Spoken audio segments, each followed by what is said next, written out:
Hello, hello, hello. Is this thing on? This thing working? Everybody tell me if you can hear me or not. And see me, and is there too much lag, and you know.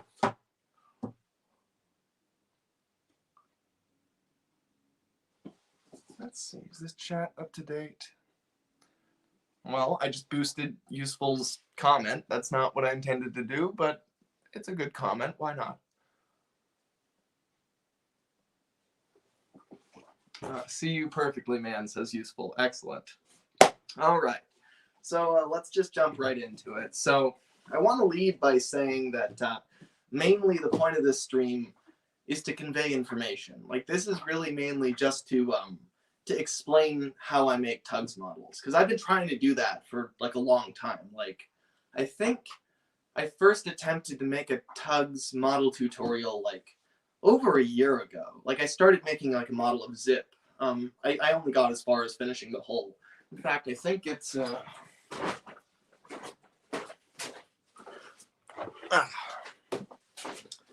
right here.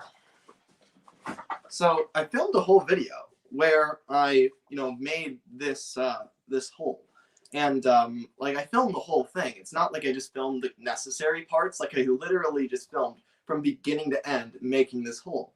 And when I sat down to edit it, it was like 12 hours long. So that just didn't work out, right? That was just insane. Like, I can't edit 12 hours.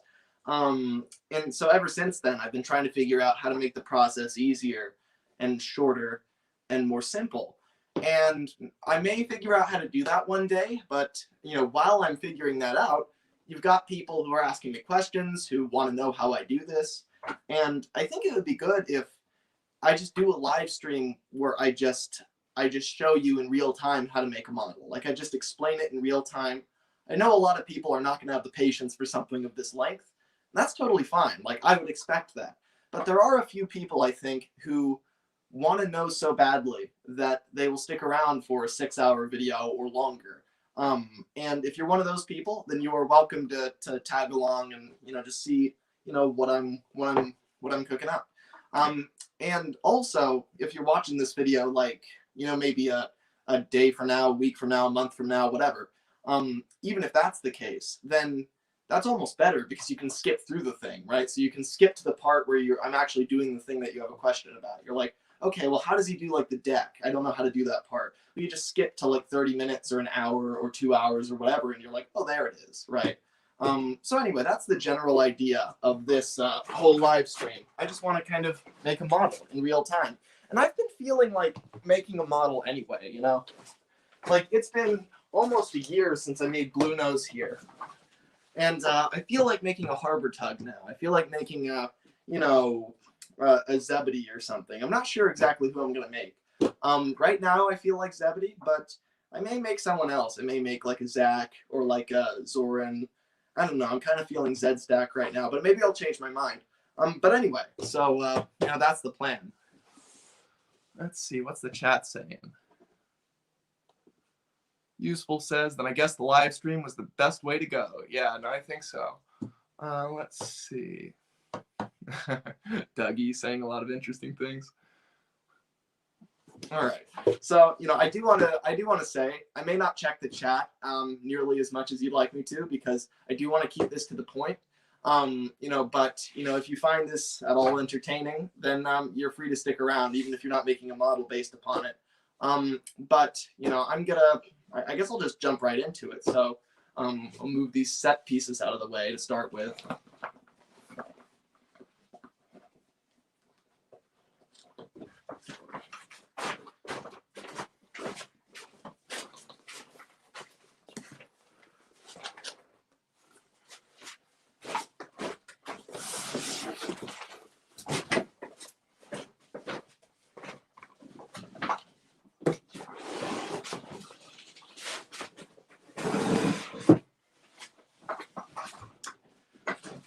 Okay, so I think we're all ready to get started. So I do want to say there is a reason that I'm doing this live stream in this room rather than up in my bedroom. Because if you're familiar with most of my streams, usually they're up there. Usually they're in my bedroom.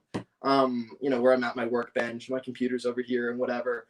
And, you know, today it's not like that. And the reason for that is I thought it would be really cool to do it in this room, which my family calls the playroom. I mean, this is basically this is the room that my sister and I would play in as kids, and you know, the place that we'd play with our, you know, Cars stuff and our Thomas stuff and Lego Batman stuff and TUGS stuff, right? TUGS models that I'd make myself. You know, this was our playroom. And this is also the room I film my series in. Right now you can see it's got a backdrop in here because I've got some filming plans right now. But most importantly for today, this was the room that I first discovered TUGS in. Right over here, you can't see it, it's off camera, but you know, just imagine there's a sky backdrop in the way anyway, but right over here, there used to be a cabinet where our computer was, you know, and this is the computer that I'd surf the web on, that I'd watch all my favorite Thomas videos. You know, it was like, that was what this cabinet, you know, what I used, what I used it for. And this was like way back. This was like in 2007, I want to say. You know, so I've known about TUGS for a long time. It's been like, God, is that 14 years now? It's a really long time. But anyway, so at this cabinet, you know, I was surfing through Thomas videos like usual. And then one day, I came across something that was labeled like a Thomas/TUGS parody video. Does anyone remember those? You know, basically it was like a video with Thomas visuals, but with TUGS audio. But I didn't know what TUGS was at the time, right? I only knew about Thomas. So hearing that, at first I thought it was some kind of redub. I was like, okay, so they like recorded their own audio and like put it to these Thomas stories. That's kind of cool. But then I started hearing them say like the names of characters I didn't recognize, like 10 Cents and Warrior and like Boomer, and I was like, well, who the hell are these characters, right? And so I dug deeper, and then I discovered TUGS. The first episode I saw was Jinxed, and it just blew my mind. Like the second I saw it, I was just like, whoa, this is like Thomas, but like 100 times better. Like I was just like so immersed right away. And for that reason, Jinxed is probably my favorite episode, just because it's the first one I saw and it made a real impact. But you know, that day, and we're getting into what I'm doing today now, is that day after seeing Jinxed, I decided to make my first TUGS models. I made like a Sunshine and a Boomer and a 10 Cents. And when I say TUGS models, I mean I took like little plastic tubs, like little plastic, you know, sailboat holes, right, that I had lying around. And I made like a head and like a funnel out of paper, and I stuck it in there. And then I took those models and I put them in the sink, because like, of course, you're going to put a TUGS model in the water. That's what you do, right? So, you know, I did that, and of course they capsized and they got soaked with water and they were totally destroyed. But, you know, that's, you know, the point of that story is that my gut instinct upon seeing TUGS was to create my own cool stuff, right? That was the feeling that I had when I saw the show. And I've never really lost that feeling. I mean, that's still how I feel. And that's still how I express my love of this show. And so, you know, today we're going to be starting a model that is, you know, I'm going to try to make it as close to the show as possible. It's going to be like a replica. It's going to be made out of cardboard, right? It's not the original materials or anything. But, you know, when we're done, I hope for it to look exactly like whatever TUG it's representing in the show. But that doesn't need to be the end goal. And that's something I want to stress right now before we get started, is that, you know, ever since 2007, when I first made those little capsizing paper, you know, TUGS, right? Ever since 2007, I have adored making TUGS models. You know, I made every single model I've ever made. I made it and I looked at it and I thought, wow, this is amazing. This is so cool, right? And that's always been my feeling when I finish a model. I just look at it and I'm just proud of what I've made, because I created something and it didn't exist before and now it does. And, you know, that's the feeling I want you to go into this with. So, you know, if you're at all nervous about making a good model, or if you're holding yourself to a high standard, don't worry about it, right? Because the thing is, I know that the models that I make now are really, really great. You know, I believe that, but I've always thought that my models are great, even when they were like, you know, a tiny capsizing paper boat. Like, you know, I don't think I've started to like my models more as I've gotten better at them. It's just that I've done it so much that I have gotten better at them, but I've always enjoyed it the same amount ever since 2007. I just love making TUGS models, right? And so do this because you enjoy it. Do it because you just enjoy making models, no matter what they look like, no matter what style, no matter how accurate or not accurate, or whether they're meant to be accurate at all or whatever. Just do whatever you want and enjoy it. You know, just have fun, because that's what got me to where I am. That's what taught me how to make models that look really, really good, is that I had fun the whole time. And so I practiced and practiced and practiced. And I wasn't practicing to get to some grand end. I was just practicing because, you know, I love making TUGS models. So make these things because you love them. And don't worry so much about whether they're super accurate, because if you love the process, you will get to the point where you can make anything that your heart desires. I promise you. Anyway, so let's just jump right into this. Let's see what the chat is saying. Dougie is still demanding that I pop a squat. I will not. I will not. And comments about flex tape and flex seal. I don't use flex tape. Maybe it works well, but I haven't used it. But flex seal I use. So anyway, let's go over the materials then. So first off, you're gonna need scissors.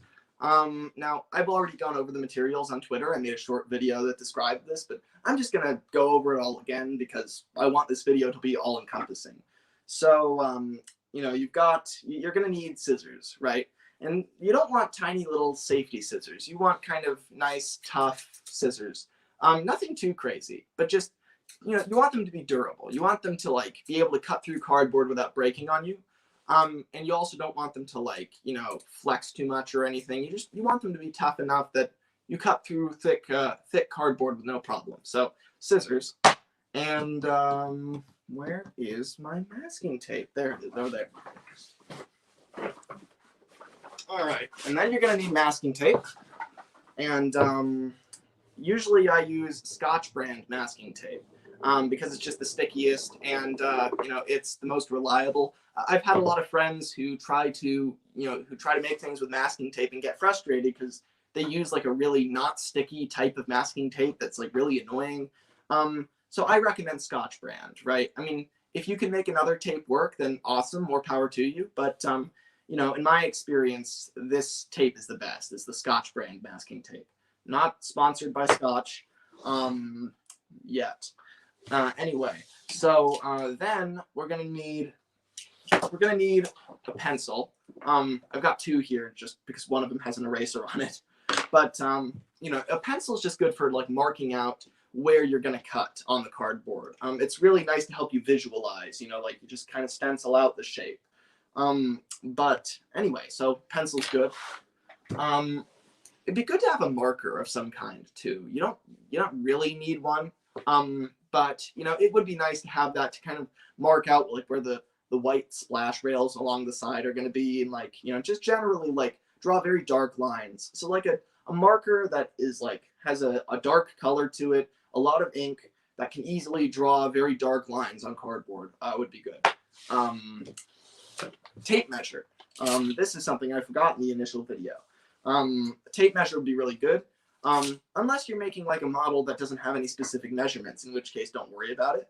Today I'm going to be making a harbor tug hull, which is 28 inches long. And so, of course, I'm going to need to constantly measure it to figure out, okay, is it 28 or not? Oh, 27, 29, okay. You know, so tape measure is good. You're also going to want, I've got a pencil sharpener on hand just to sharpen the pencils because you are going to go through a lot of graphite. And also, finally, I've got this thing, which is a multi-tool. Now, you don't need a multi-tool. These are just, there are just a lot of tools in here that you could find useful. Like pliers are really good. You can see the pliers. You know, you've got, these are a really good tool, are these tiny little scissors in here. I don't know where you would get this outside of a multi-tool, maybe like a sewing kit or something. but these are really good because when you think about it, when you're trying to get in really close with something and trying to like cut cardboard, if you're trying to make a very small cut, well, there's not a lot of pressure at the very end of these scissor tips. All the pressure is right here. Like that's really where it is. That's where all the bite is. And the good thing about these is they're right next to the pivot point. So like this right here has as much pressure as this right here does. So you can get in really close, but you also have a lot of pressure. So if you can get your hands on some small scissors that have good leverage, then those would be good as well. But I don't know, you don't really need anything in this. I'm just kind of giving you every single tool in my arsenal, so you know what I use. And also like a little knife would be good. Not a sharp one. Don't use a box cutter. Do not use an X-Acto knife. Don't use those things. They're stupidly dangerous, and the whole reason I use cardboard is to avoid dangerous tools. So this, a nice dull small knife that's not too crazy could be of use to you. Also, a little saw, if you can find one of these, is really good as well. Not a big saw and not a really sharp saw, but just a small saw that doesn't have sharp blades on it. So that's pretty much everything I can think of that we're going to need for this. Also, there is one more ingredient to this, and that is cardboard. You might have guessed this one. But the question is, what type of cardboard? So what I usually use is, I use different parts for different parts of the model. So like this thickness of cardboard is really good for making like a hole, which is what we're going to start with. You really want thick cardboard. The bigger thing you make, the thicker you want the cardboard to be. Like if you were making a huge ocean liner, you'd want really thick cardboard because the bigger the thing gets, the thicker the walls on the outside have to be in order for it to stay together and not get all floppy and bend.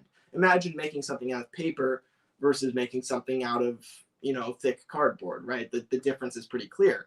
Well, paper might work for a really tiny model, but then if you make a huge model that has the same proportions but is just huge, then you're going to need the cardboard, the thickness of the material is going to need to scale up too. So the bigger the model, the thicker the cardboard should be. And so this is basically like a shipping box, like a moving box. It's just like it's what you would expect to receive a package in, or you'd like move houses with or whatever. So this thickness is pretty good. And notice it's also corrugated. So not every cardboard that I use is corrugated. Not all of it has the zigzags in it. Some cardboards that I use are really thin and really dense, and those are better for building smaller models. But when you're making something of this size, it's actually nice to use corrugated cardboard that has like a really that's pretty thick. So this is going to be the cardboard that we're going to be using. Okay, and I think there's one more thing I need to go over before we get started. And I'm just going to define all the boat terms so we can just know exactly what we're talking about throughout this video. So here's Big Mac. Take this part off. It's probably not going to be relevant today. So this right here is the hull. Hull, just the hull. I'm just gonna explain anything and everything just so I cover all my bases. So this whole bottom part of the boat is just called the hull. And then there's different parts within this. So generally the front of the hull is called the bow, and the back of the hull is called the stern. I don't really know where one ends and the other begins. It really doesn't matter. Just generally the front is the bow. Generally the back is the stern. Then you've got the keel, K-E-E-L. So this is this white part that goes here. It's not white on every model, but it is on Big Mac. Just this kind of this stem that goes along lengthwise down the boat. That's vertical here, and on a real boat, and on a lot of my models, like Blue Nose, it actually continues all the way along the bottom of the boat and meets up with the rudder right here. However, on Big Mac, it's got this brick here because in the show, this is where they would clamp the chassis onto. Now I made it a little bit wider on Big Mac so that he has kind of a way to stand up. But you know, in the show, you would have had like a brick right here that kind of doesn't quite, you know, line up with the keel. It's a lot wider. But I think the model that we're going to make today, I'm going to make the keel just go directly, just all the way like a real boat, where you don't have any obstruction here. The keel is just going to stick out from the bottom the whole time. So anyway, that's the keel, just this center line that goes all the way across. And then we've also got the splash rails. Now, that's these white things along the sides. I don't know if they're actually called splash rails or not. If anybody has a different term for them, I'd like to hear it, because I've been calling them this for years, and it's literally just because I was reading the TUGS wiki one day, and I was reading the 10 Cents Busy Day trivia section, and they said, oh, in these illustrations, 10 Cents has yellow splash rails instead of white ones, and that's a goof or whatever. And I was like, oh, splash rails, that sounds fancy. Y'all call them that.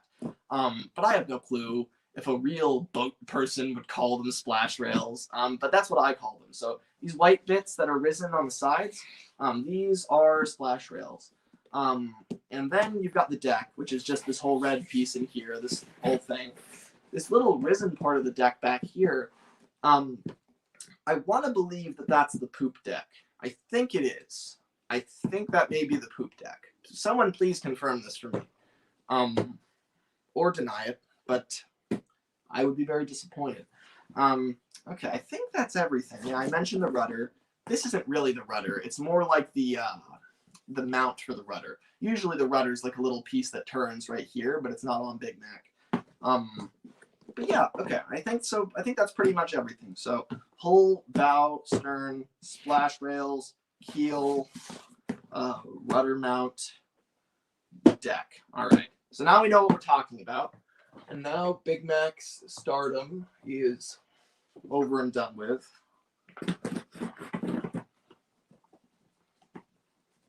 All right, buddy, get over there.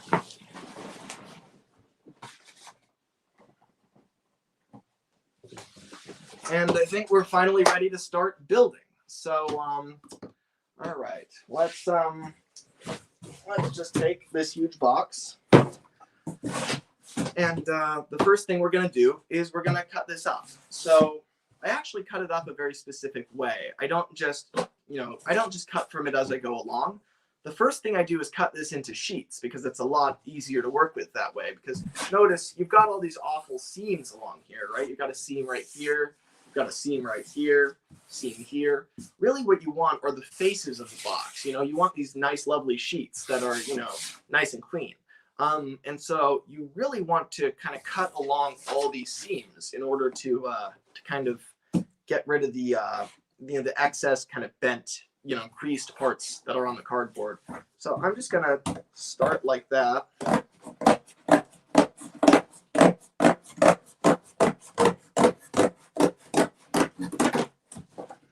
Okay, so now you see we've got like a nice, easy to work with sheet. Now notice you've also got a seam kind of along the top of there that's kind of unsightly, so I'm just going to cut that off as well, because we're not going to use that.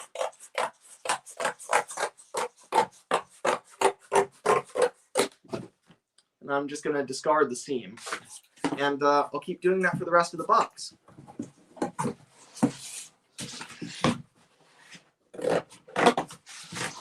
I'm going to at least cut off all the flaps, because I think those are the parts we'll use today.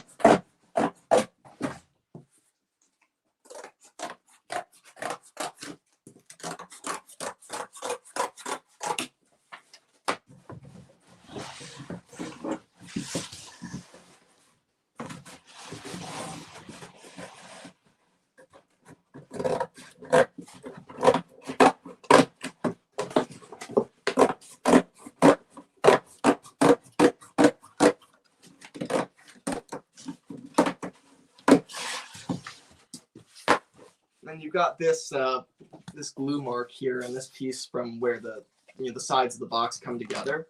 So I would just take that and just peel that right off. You don't really want, you want it to be a flat surface. You don't want any weird imperfections. So that's a lot cleaner.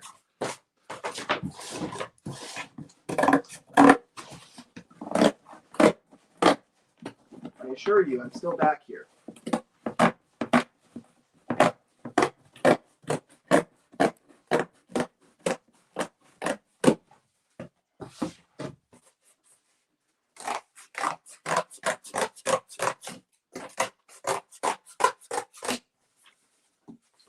Okay, so I think that's enough to start with. So we've got these 4 sheets of cardboard, and I just gotta say, I love looking at these because it's just like, this right here is a blank canvas, right? This whole like uninterrupted sheet. We can turn this into anything. We could turn this into Knapford Station. We could turn this into a Big Gordon model. We could turn it into Cranky the Crane. We could turn it into Big Mickey, or we could turn it into Zebedee, which we may be doing. I still don't know who to make this. You guys give me your opinions. So today we're going to be making, a harbor tug. I know that for sure. But the thing is, the harbor tug hull is actually identical between 7 of the models on tugs. It's the same between Big Mac, Warrior, Top Hat, Zoran, Zach, Zebedee, and the Fire Tug. They all have the identical hull mold. They're painted differently, but they all have the exact same hull. And for the record, that hull is 28 inches long, more or less. So something like that, right? You've already seen Big Mac. It's pretty much that. Big Mac's hull isn't perfect, but it's it's a good reference for scaling. So that's like 28 inches, and then the width, I believe, is something like, what is it? I think it's like a little over 8.5. It's like 8.5 inches. And in centimeters, that's 22 centimeters width and 71 centimeters length, it seems. So those are the measurements for those 7 characters. And I've got I made a tweet a while back that actually showed the scaling of a lot of the different tugs that had it mapped it all out. So if you dig for that, it might be useful to you. But anyhow, so no, I've got people shouting, what tug they want me to make. Zebedee, says Will Thomas 199. Top Hat, says Dougie. Top Hat, he says again twice, and a third time as well. Fire Tug says Iron Horse. Fire Tug, I wasn't thinking about him. I kind of write him off immediately because he's not one of the main cast, but he actually sounds fun. I might consider that. But we really don't need to figure that out today because all the work we're going to do today will apply to any of those 7 characters. So it's a mystery as to who it's actually going to turn out to be. So anyway, we've got these 4 sheets of cardboard. It's time to begin the process. So maybe I should bend the camera down like this. That would probably be best. And let's see. So what I'm going to do, I'm going to take 2 sheets of cardboard and I'm just going to line them up like this because I can already tell one sheet is not going to be 28 inches long. And we're just going to cut out the side of the boat. Now, let's just roughly sketch out what does the side of a TUGS model look like. I think the shape is generally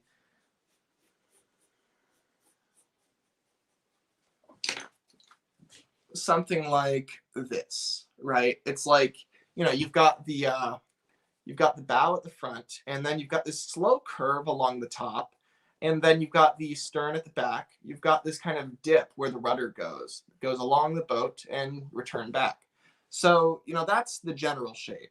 And I think that, I think really all you have to do when you're making anything is to just look at a picture of the thing and think, okay, where do I start? What is a 2D shape that I could cut out that would look kind of like this, right? And when I look at a TUGS model, the first thing I see, looking at Big Mac here, the first thing I see is, okay, well, if you look at him from the side, you've got kind of this shape right here, right? This whole side of the hull. So just cut that out, right? And I know that it curves and it's kind of complicated and all that, but you know, we'll figure that all out later. Just cut out something that vaguely looks like it. That's really all that I do. So let's do that. So something like this sweeps down like that. Let's see. How clearly can you guys see that? Hopefully clearly enough. I'll draw darker. How about that? So you've got that. Let's continue. In fact, let's tape these two cardboard pieces together.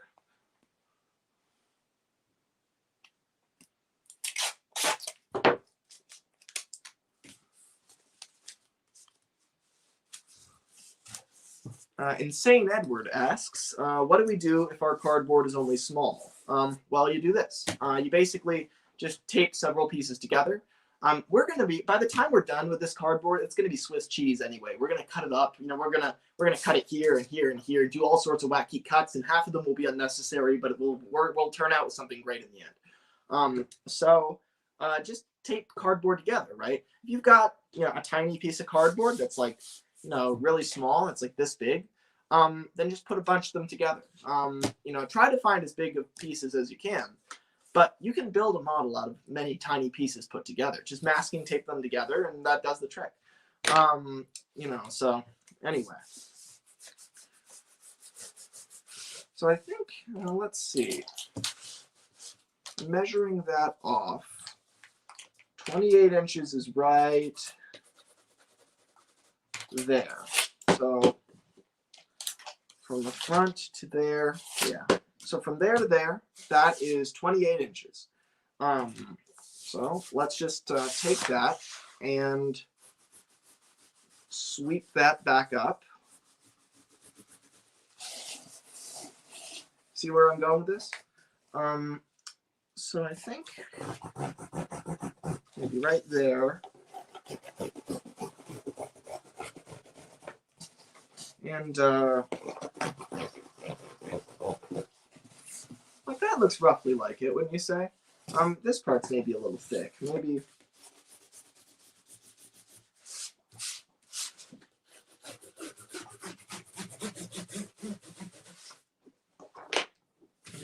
Maybe erase a little bit of that. Maybe lower that down a bit.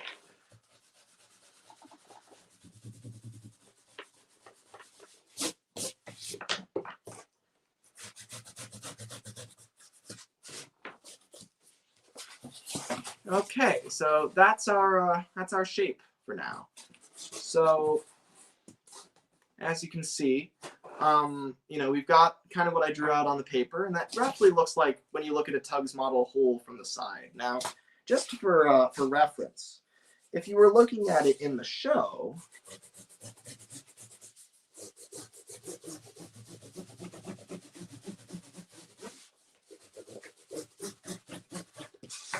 then it would cut off right there. That would be the water line. So, you know, maybe you can visualize it more easily that way, because that's usually how we see the TUGS. Like, it would cut off right there. You see what I'm saying? So that's what we're going to cut out first. So let's just take this and cut it out. So I'm just going to roughly cut along that line. And it's better to overcut than undercut.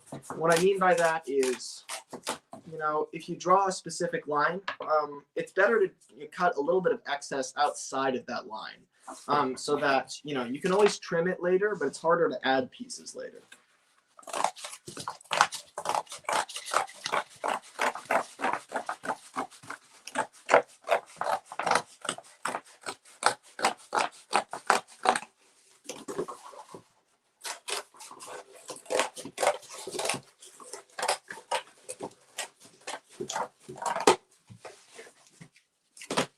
Okay, and don't discard this cardboard either. We're going to try to use, like, this is a pretty big chunk right here. This could be really useful. So, you know, you want to just keep it nearby, and you'll probably take from it later. But anyway, so there's, you know, there's our first basic shape for the boat. So this is basically going to become the right side of the boat. And let's just start bending it. So a lot of people have asked me, how do I bend cardboard? And the answer is, I just take it and I just bend it like that. You know, I kind of get my thumbs down like that, and then I put my fingers on the other side, and I use both to kind of just bend it like that. And if you bend it enough times, then it becomes a gradual curve. Because that's really all a curve is. It's just a lot of bends in a row.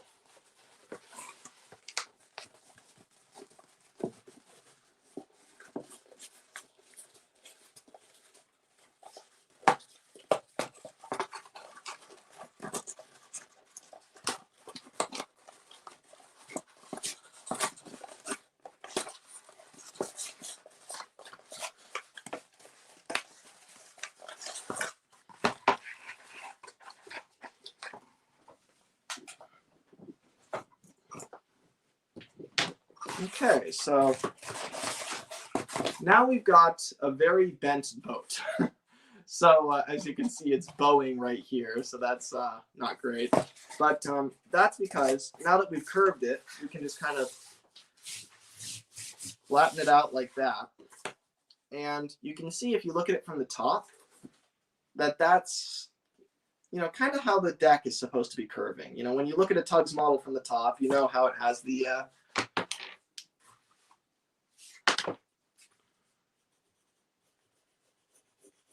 like say Big Mac.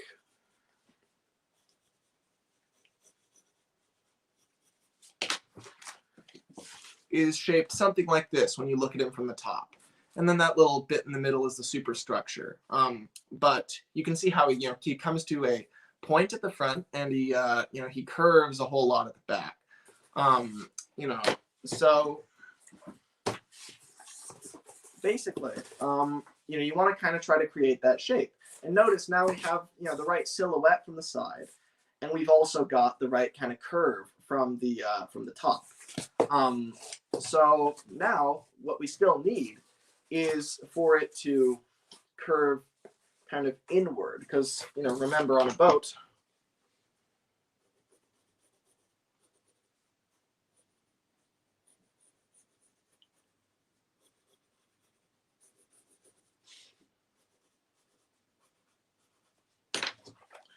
you look at it from the front, it's shaped something like this.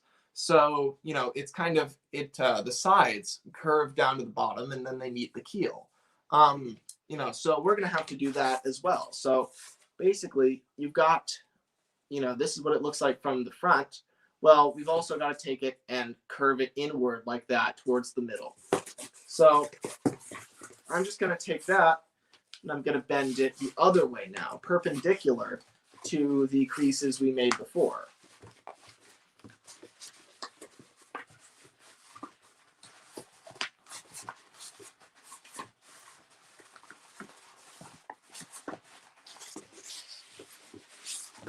And I'm doing the same thing that I did before. I'm just bending it like that.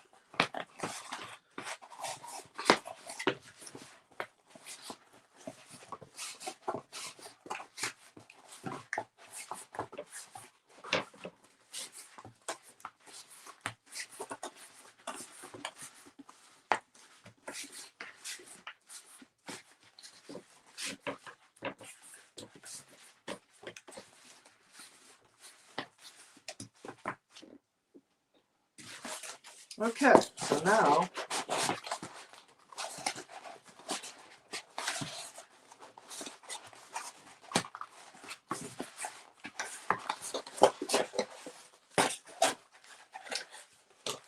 I've successfully bent it inward like we were talking about, so it curves in like that. But now you'll notice the curve from the top has disappeared. And if I try to bend it back, which I can easily do because those folds are still there.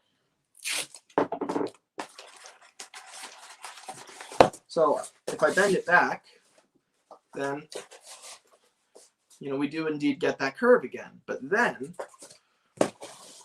it goes flat again from the front. So how do we solve that problem? Well,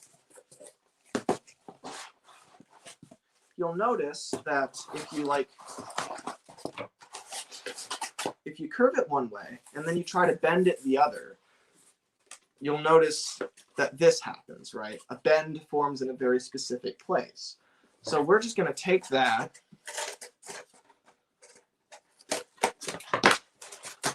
and we're just going to cut a little triangle out of that spot. See right there. So then, now when we try to curve it, it does that. So basically it allows us to bend and curve both ways. Same thing on the bottom. So I'll just take, I'll just pick a random spot and cut just a, a huge triangle in right there. And there as well. And how about one here too? And it doesn't really matter where you cut them. Like, I think a lot of these triangles probably aren't going to be necessary. Or we're going to have to cover back over them later because they were in the wrong spot. But that's the thing. Just keep working. Keep model making. It doesn't really matter if you do something wrong. Just keep going. You just power through and you'll get to the point where you can resolve it very quickly. So, I just act without thinking. I just cut and cut and cut, and sometimes I cut the wrong place, and it doesn't really matter because as long as you just keep working, you will figure out what you need to do. So notice what's happening now. We're starting to get it to curve in both directions. So I'm just going to take that and I'm just going to tape over that. And you want to kind of pull the tape taut. You want to really stick it right there. And then you want to take the two sides of the triangle and you want to kind of pull them together and then stick it and then wrap it back around like that. And that way they really stay together.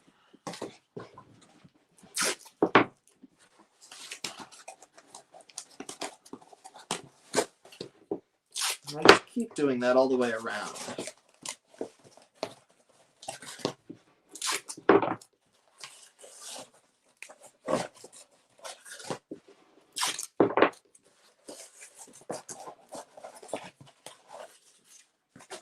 Okay, so now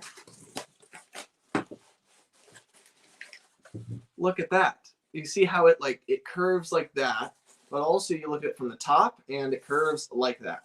So, right there, that is, that kind of does the trick. Let's see. Insane Edward asks, Lemmy, how tall is the side I'm behind? I don't know how tall the side is. Just look at pictures. That's the thing. A lot of this, you don't need exact measurements. And you really shouldn't rely on exact measurements either. Say, it's good to, to check. What you want is one grounding measurement, right? Say 28 inches long, right? That's how long the model is supposed to be. Constantly check against that, right? As long as the model is 28 inches long, you're on the right track. Unless you want it to be 10 inches long or 12 inches long or whatever, in which case check against that. But in terms of, here's the thing, you can derive every other dimension just from a single dimension. I'm going to figure out the height of the side because I don't have that dimension. I don't know how tall the side is, right? I don't know how tall this is supposed to be. But I do know that scaling-wise, this model is supposed to be 28 inches long, right? So it goes out to about here. So as long as that's correct, it doesn't really matter, what else I do. I just need to make sure that one, the model is 28 inches long, and two, that the width looks natural with the length, and that the deck looks natural, and that the splash rails look natural and everything.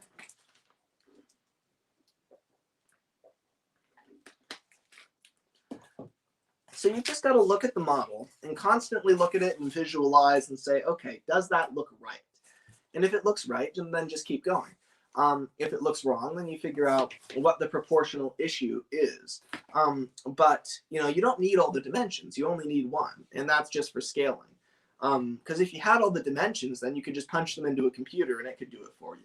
The art to this is knowing one of the dimensions and then deriving everything else. It's knowing one of the dimensions and then figuring out how to do, how to make everything look natural with that dimension. For instance, if we know that the length is correct, then if the model looks like really, really long and that looks weird, I don't think it's because the model's too long. I think it's because it's too narrow. So if you make it wider, then all of a sudden it looks natural.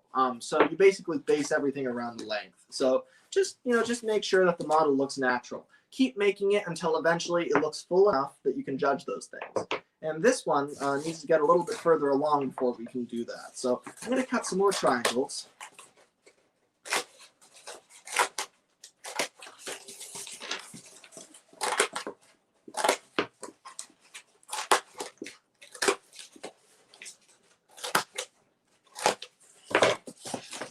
Okay, so notice I'm kind of following this. So I cut down and then down, but then this one I cut like in.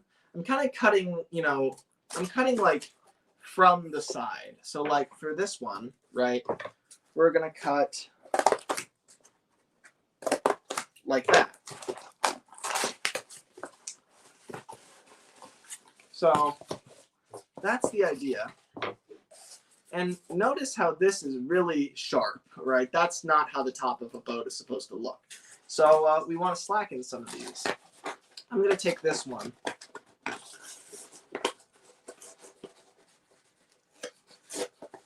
And I'm going to take that off.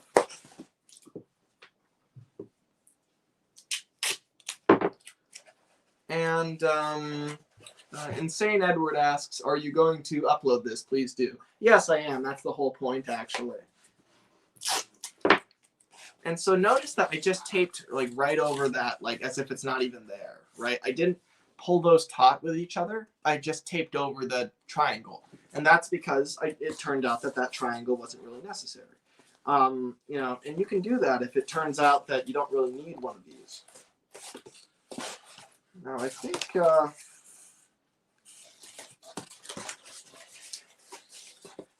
let's see, the back half of the boat keeps flapping around. I'm going to tape that right there, and that should keep it on.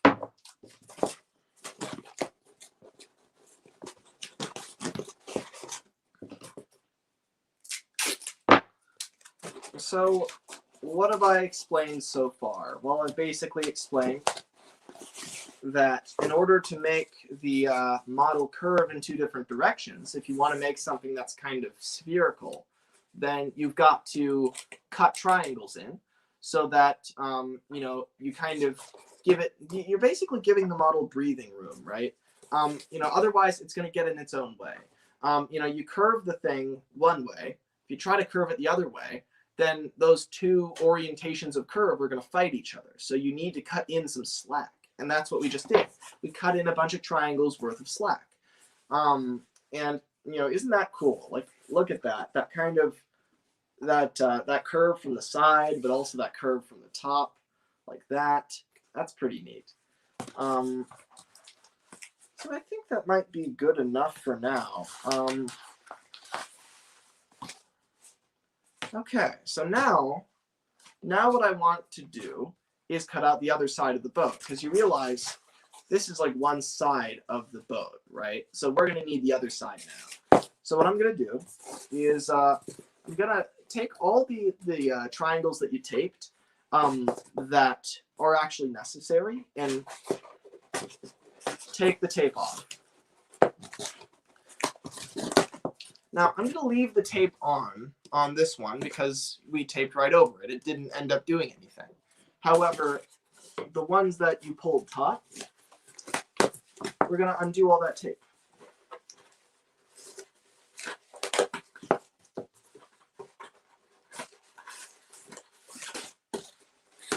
And you might say, no, stop, you're undoing all your work. But I'm not, because really the important thing is figuring out where you need to cut and where you need to bend. Once you know that, you can undo it as many times as you want. For instance, it's kind of like when we, when we curved the entire hole, this way. Even when we flatten it out, well, those bends are still there. So we can just go and re-bend it very quickly and easily. Same thing with these, right? As long as we just need to tape over these again, and then they will return to form exactly as they were before. So don't worry about ruining your model. There's no such thing. And I think, okay, so I'm flattening that whole thing out. Don't worry, it will bounce back the way we had it. And now, the reason I did that is that we are going to cut out a copy.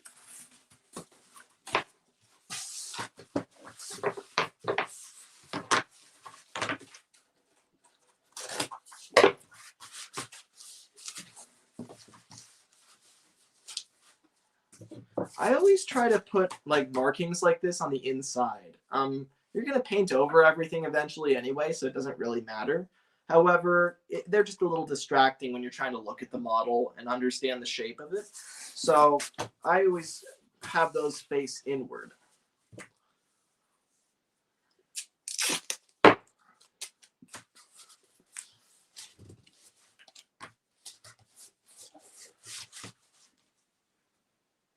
And now we're going to put this down on this. And in fact, if this is going to be the outside, and this, of course, is the outside of this piece, well, we want to go outside to outside, so that way, when we, cut it out, they're not, both. You don't have two left feet, so to speak.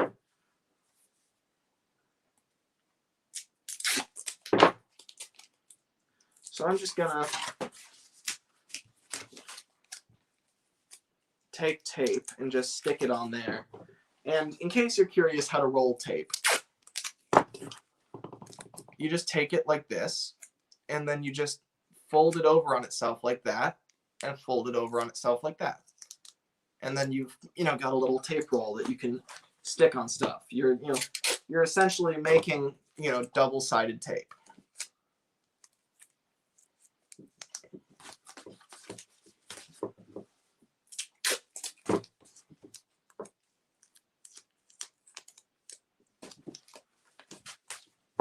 Trainmaster16 says, wow, masking tape is a bit easier to use than hot glue, because if I make a mistake, I can just take the tape off.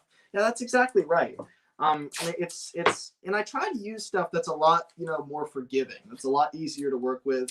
That's not, if you're making a model out of something really, expensive, or making a model out of something really unforgiving, like plastic or brass or something, those materials can be awesome. But they also can be a huge pain if you make a mistake. You basically have to start from scratch. Whereas cardboard is a lot easier to work with. You can flex it, you can cut it, you can bend it, you can tear it, you can, it's always malleable. And the same thing is true of masking tape. Masking tape is super malleable. There's times where I use it as like I almost use it as a putty sometimes, because it's just, you can fold it and just squish it up and bend it and put it in the, in whatever place you need to make the model work.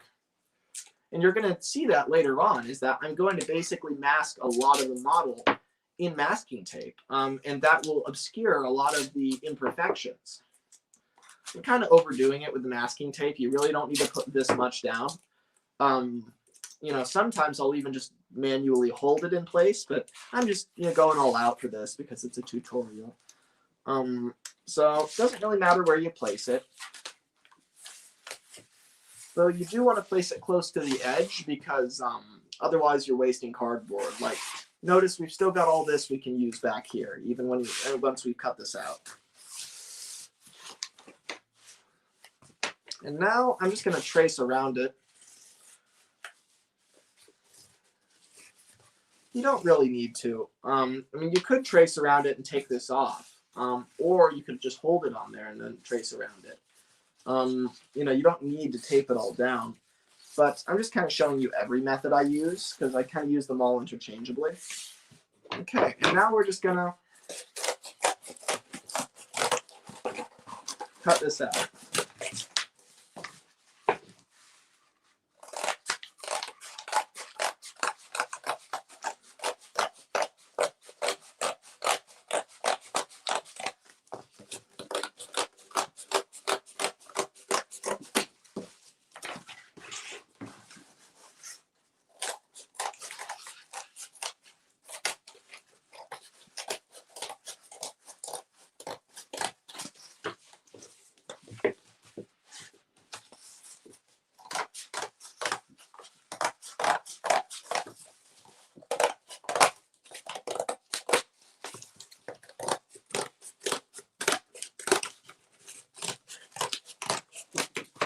Okay, so now we have a pretty close duplicate on the other side. So now, in fact, let's leave this on here because before we separate it, I also want to cut in the same places where the triangles are.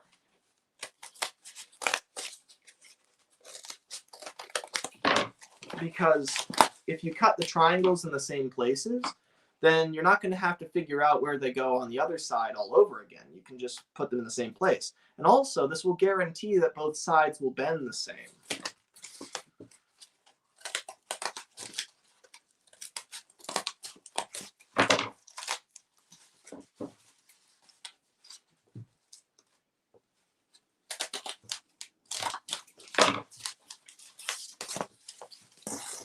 Salman asks, can this technique work on smaller scales? Yes, it could work. Not only could it work on smaller scales, but it could work on a building or a steam engine. I mean, it's just basically what I'm teaching you guys is just sculpture. It's just how to make something 3D out of an object that is 2D. So all of these methods are, you know, universal. You can apply these to anything. So, you know, don't view this just as a step-by-step tutorial. View this as kind of like I'm kind of trying to show you guys how I approach model making in general and how I kind of think. So, you know, that's kind of my aim here.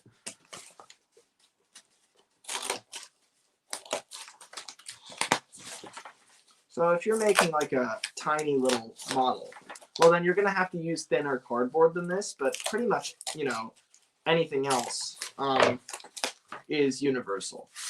And also, you know, there are just so many different ways to do this, right? I mean, I'm literally using cardboard. So, you know, we can, you know, if you can use this to make a model, you can use anything to make a model.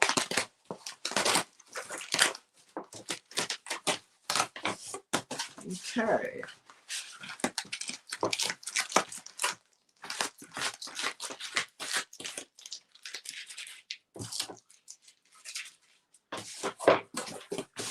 So now let's just bend this the same way we bent the other one. So start with bending it from the top view,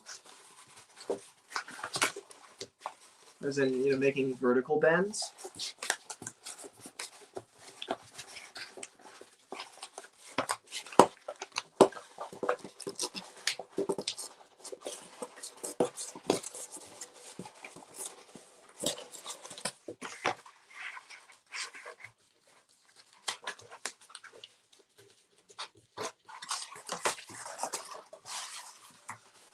And then we're going to make horizontal bends.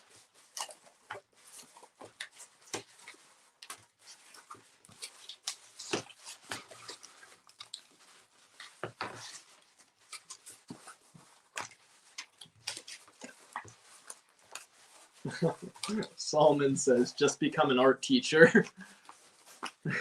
No, he says, Sam, oh my God, just become an art teacher. This is essentially just your cruel cardboard thesis. Solomon.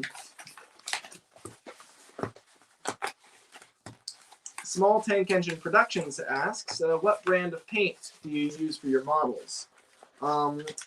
this is kind of good that this is a live stream, because while I'm doing all the boring bits that I kind of already explained, and now I just have to do the work, I can answer people's questions. And I think when people watch this back, and if you are watching it back, hello, they'll also get a bit of a Q&A while I'm doing it.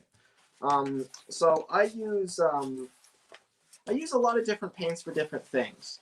I used to use really expensive like oil paints, which was just a horrible waste. So I started using apple barrel paints, which are just little 99-cent paints that you can get at like pretty much anywhere, Walmart or something, Michael's, wherever. So that's mainly what I use now, is those apple barrel paints. However, I also use, for the faces, I use more refined paints. I use testers, which are just these little glass bottle paints, these little tiny things. As for what like colors of paint, I mix it all from scratch. So I couldn't tell you an exact, I just do it by eye. And it's just trial and error.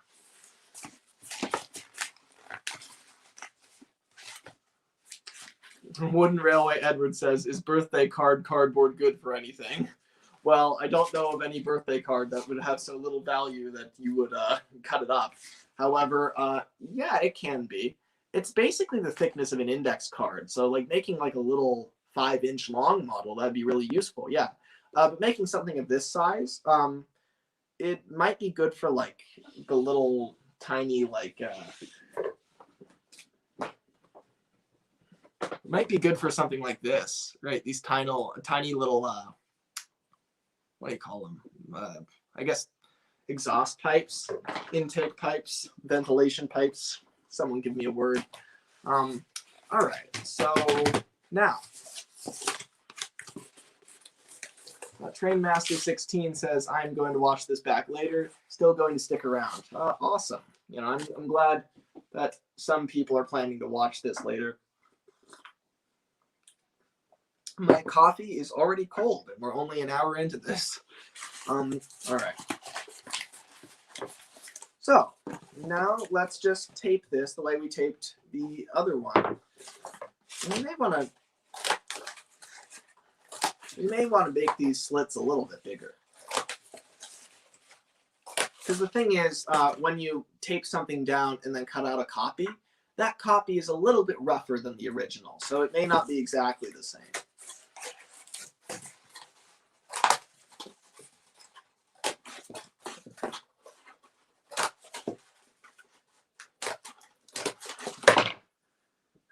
Okay, not bad for an hour's work. I think it'll be pretty cool in a few minutes when we attach these two pieces, because once we attach them, you'll actually start to see where I'm getting at with this. I'm sure you guys already kind of have an idea, but once you see it, that'll be where it kind of starts becoming real.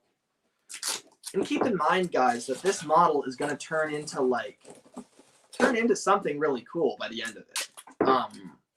So it may be that one day this is going to look like a super, cool looking Zebedee or something. At which point, you'll have seen, the keel being laid, for lack of a better term.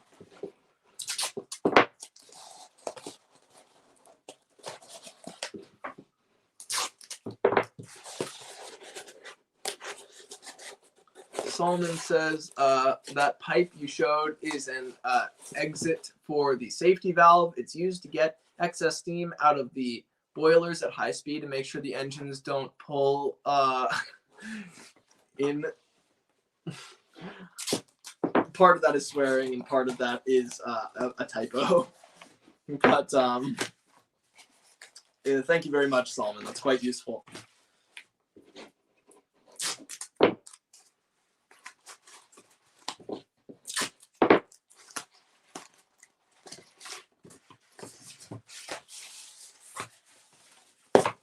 All right, so now maybe we want to make this a little bit tighter.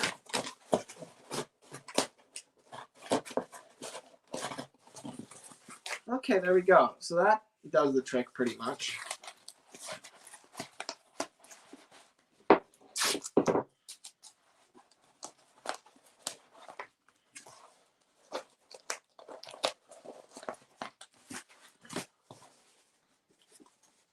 Yeah, look at that.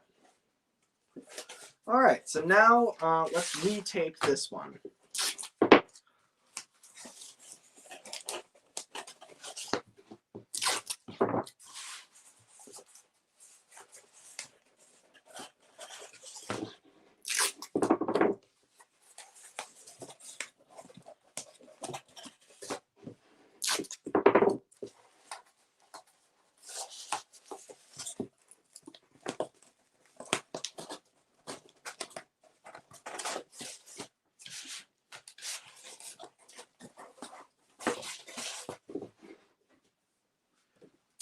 Interesting question. It's Falcon 2D. Hello again, it's Falcon 2D.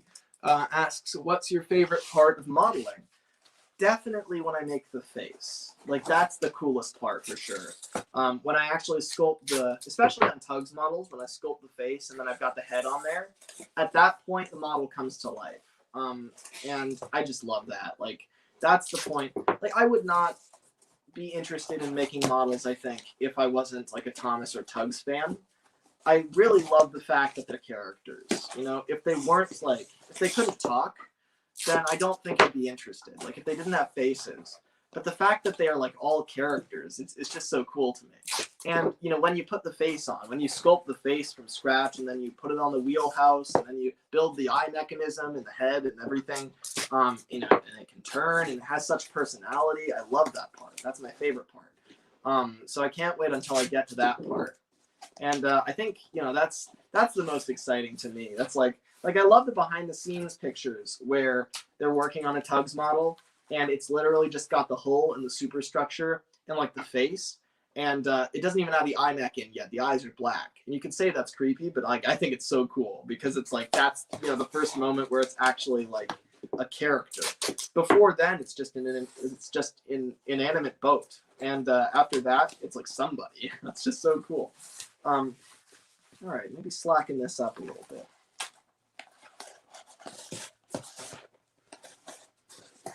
Okay. And maybe slacken this too.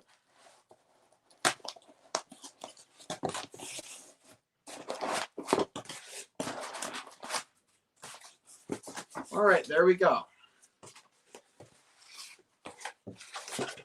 So now they're going to go together like this. You guys kind of see where I'm going with this?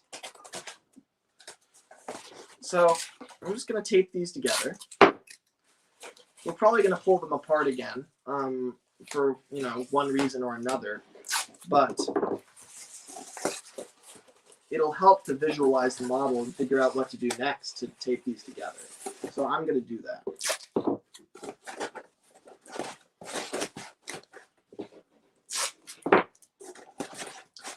And notice what I'm doing here. So I'm just taking little bits of tape and I'm just taping these two together. And I'm trying to tape them together pretty tightly, but not too tight, right? There's a little bit of flex there.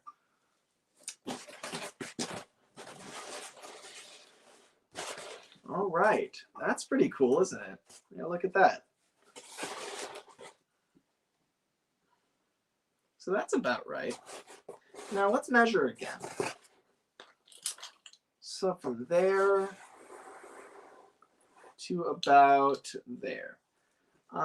Well, let's see. It's about 28 inches, but that's also because, I mean, there's a big difference between this and this, right? So it's going to be hard to like fully make sure the length is right until we have the deck in here. Let's see. So what do we want to do next? I think what we want to do next is tape the back pieces together. So I'm just going to grab a random piece of cardboard and cut that out. And then I'm just going to curve it. God, what is Solomon doing? Noah's Ark, and then a bunch of emojis. And Small Tank Engine Productions asks, favorite star and Z Stack. I guess I should say Z stack, shouldn't I? I'm American. Like I always thought Z was some other word, but no, it's just how the British pronounce Z. I'm sure a lot of British viewers are rolling their eyes right now. All right, so now that kind of gets the idea across, doesn't it? Yeah, look at that. That's pretty cool. It's good to look at. Oh, that's a good angle. Look at that. Like focus on like the water line right there. Doesn't that look a lot like the show? Like how the deck swoops back here, and it's like kind of it gets bigger and bigger, building to the front. And it's got this cool like curve to the bottom. That's pretty neat. Yeah, that's cool. Let's see. I do think though that looking at this,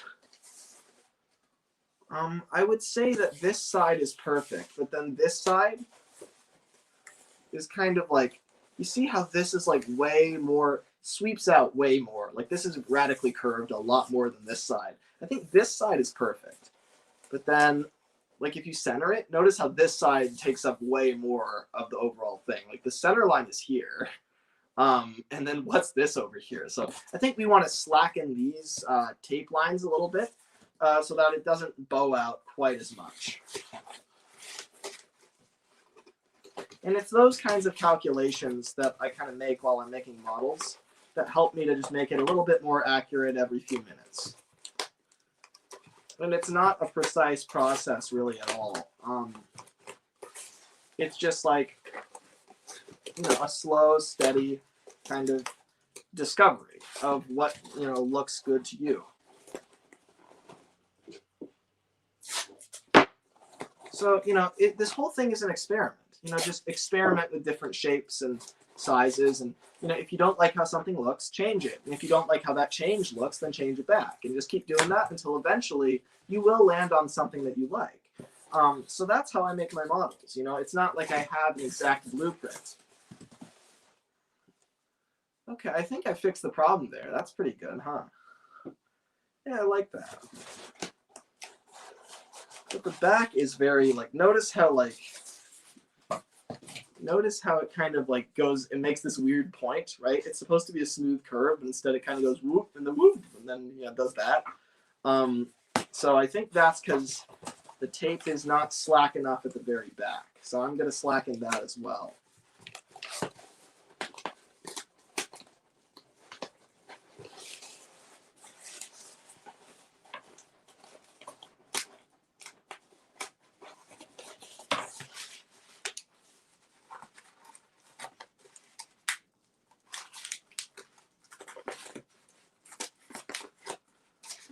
I wonder how many people are still going to be around 5 hours from now, because that's the plan. I'm going to keep working on this all day. So this right here is a sixth of the work we're going to do today. So probably get pretty far along. I mean, it's pretty decent, isn't it?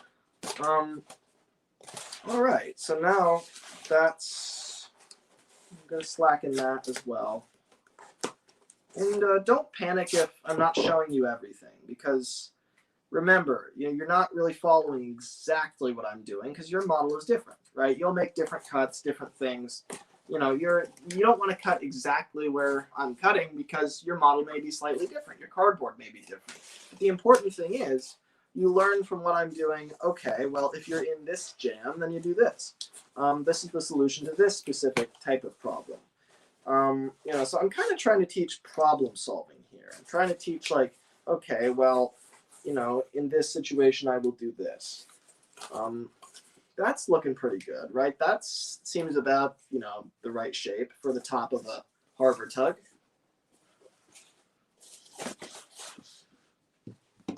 Let's see. Oh, Dax is here. Hello, Dax. Let's see. He says, what are you working on? I don't know. A harbor tug of some kind. One of the 7 of them. But that's about all I know. Let's see. Someone asked, who's my favorite star in Zed? Zoran's my favorite Zed stack, and Hercules is my favorite star tug. All right. So I think what we want to do next is we want to put something in this huge gaping chasm underneath the boat. So, This will do the trick. So we're just going to take a rectangle, and we're going to make it fill this gap. So what do you think is going to fit that best? I think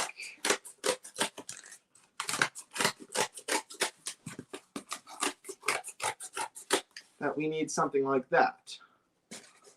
So that'll fit pretty nicely.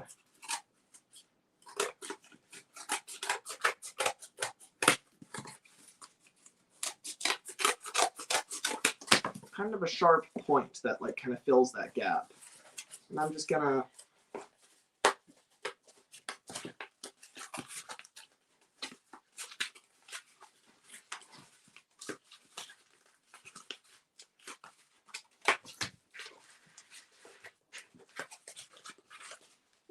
Insane Edward says, Westerner is me, Lemmy. Insane Edward, are you SG Media / Sam / Little Westerner?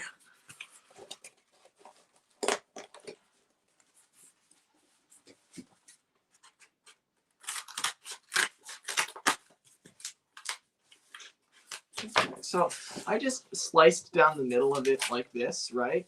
And I think what we want to do is bend it kind of like that, right? And then notice how these kind of overlap. So we're going to cut a triangle in there to deal with that.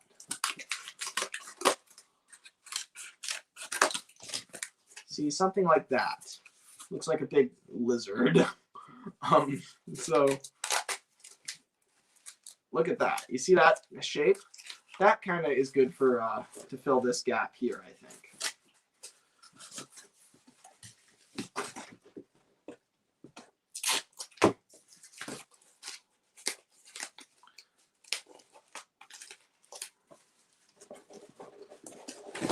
Okay, so that right there will fill that gap.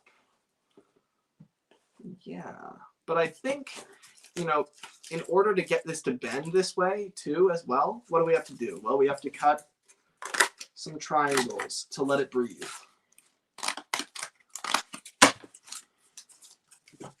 And now it will bend for us. So there we go, that'll fit.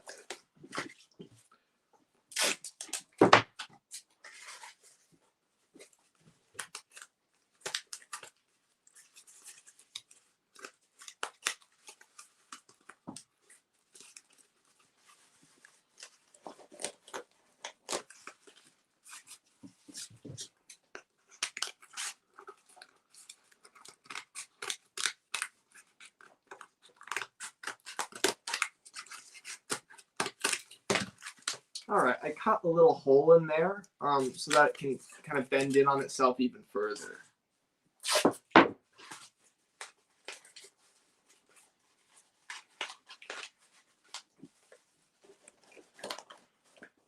Now this is very messy, but you know, these are steps towards you know, where we're trying to get.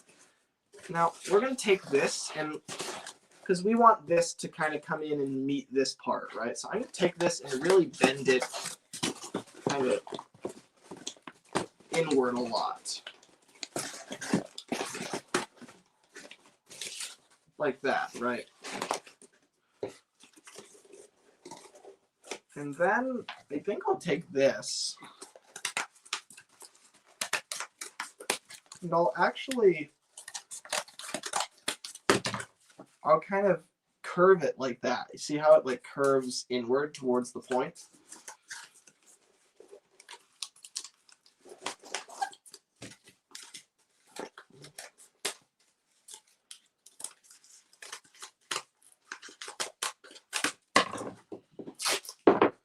I've done so much cutting that my tape has been cut off, so I'll re-tape it all together. This is what I mean about the model turning into Swiss cheese. It just, you're going to constantly make cuts that, you know, will just tear it to pieces, and then it will be reborn as something better.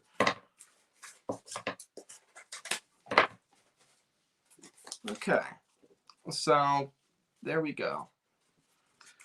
I think that'll fit in that spot there perfectly. Yeah, something like that.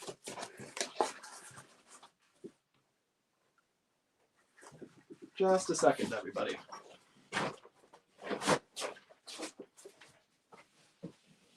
going? Yeah. Have fun. Okay. Love you.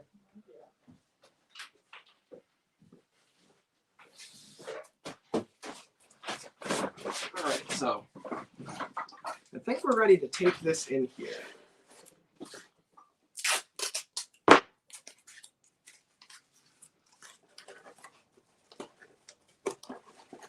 So what we're gonna do is just take that, tape on there, and then I'm gonna like kind of push inward with my hand on the underside.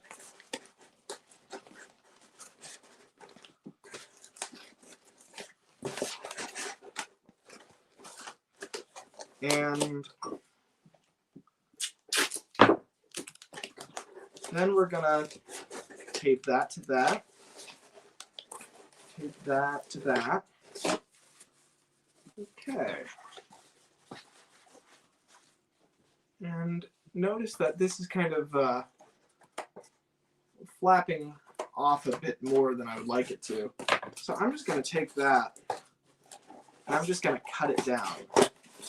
Like sometimes if you want something to be a certain way, the best thing to do is to just cut it. In fact, I don't really like how high this is rising up. Like it's... Well, maybe that'll do the trick, actually. I'm not sure.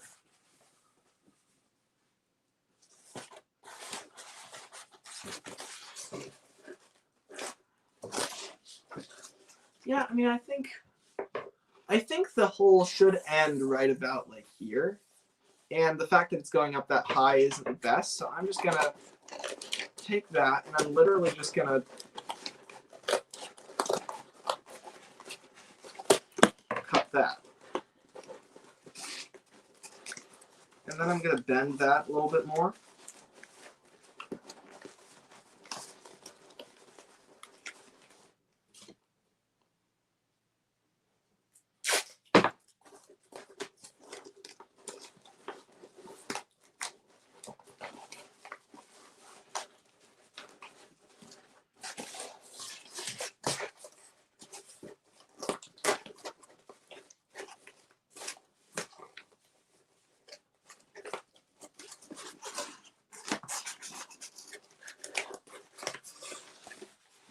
You know, I'm noticing that I think really it should be like right there is kind of where we want our ideal width to be. Something like that. And I think these two bits here are kind of overlapping with each other. So I'm just going to cut one of those flaps down.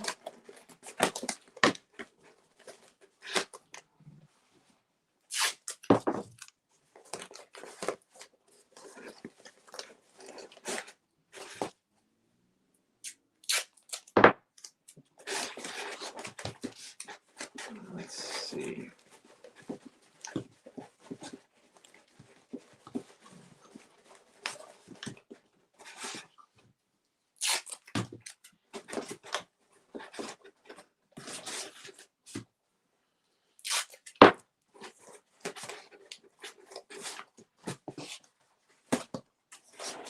Okay, I think that's pretty good. Yeah, look at that. So you notice that like as we move along now, the model is like staying in position a lot more easily. Like I don't have to hold it in place now. It just kind of keeps its shape. So that's progress. All right, let's fill in this part next. So I think we'll take this piece.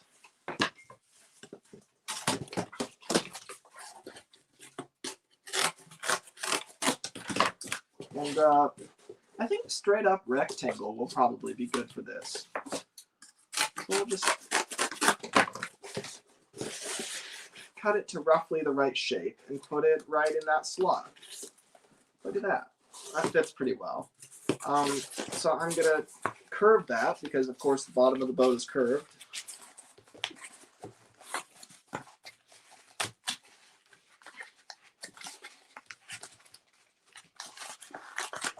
Let's see. Insane Edward says, Lemmy, I have big news regarding tugs. Share through chat. What is the big news?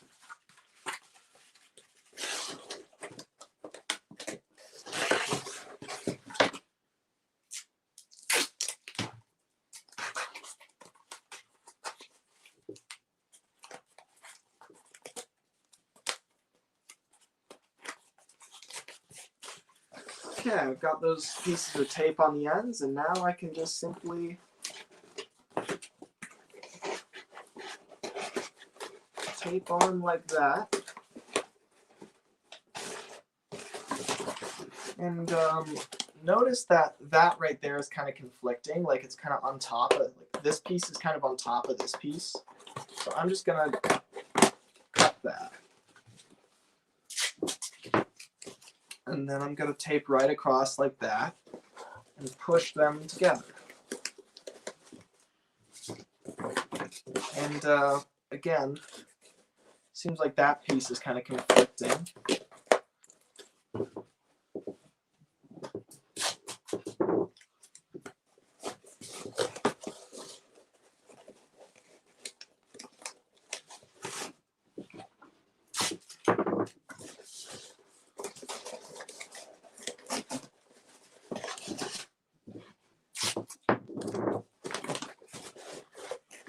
Insane Edward says, I did the Lemmy challenge and it was not that fun, lol. Yeah, that's exactly why I tell people not to do it. Let's see. Okay, so let's tape over here. So now you can see this bottom piece is slowly becoming adhered to the model.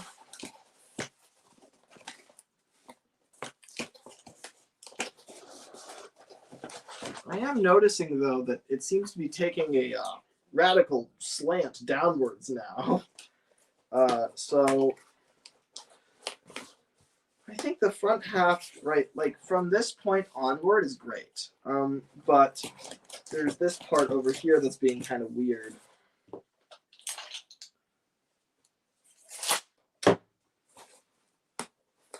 So maybe, I think it's just that we have this curved too much. So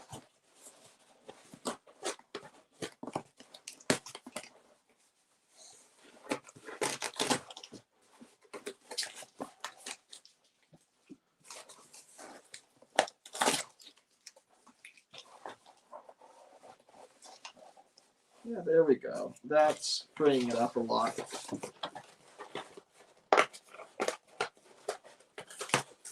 So I think you're probably beginning to see that this is just a large process of curve, uncurve, curve, uncurve.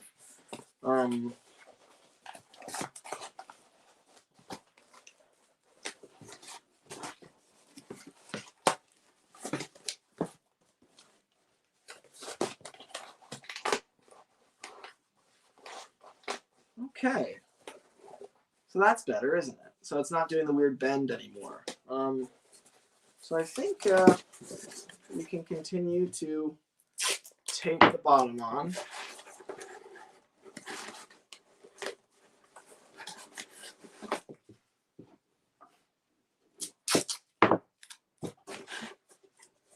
Who is this gonna be? Asks a floating vessels guy. I don't know. I don't know. I mean, it's definitely one of the 7 tugs with this hole. That's about all I know. I've thought about, I feel like making Zebedee, but maybe someone else.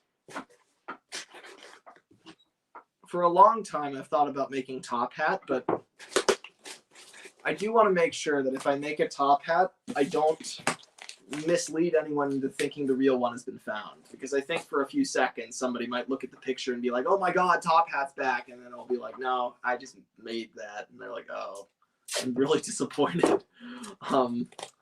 Not to gloat, but like, I think my models are close enough where some people might react that way. And I don't want to bum anyone out. Okay, so interestingly, the model has a bit of a list.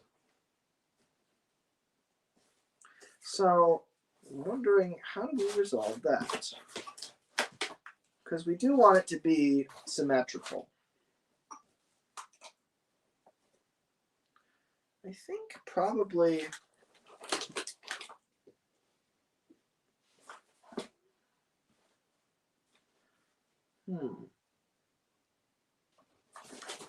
I think what we could do, because I think that this side is a little longer than this side, and that's where the list is coming from. I think we could just trim off some of this.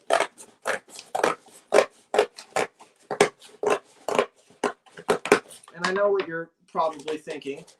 The more astute among you might react, well, hold on. These two sides are supposed to be, you cut them out, they're exact copies of each other. You shouldn't be cutting some off one and not the other.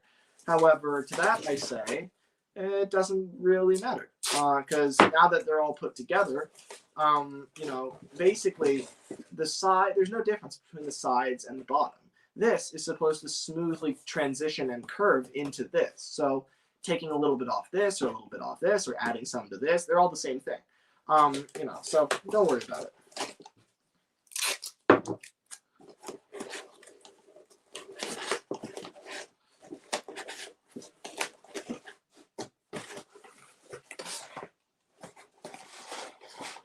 Well, that's coming along pretty well.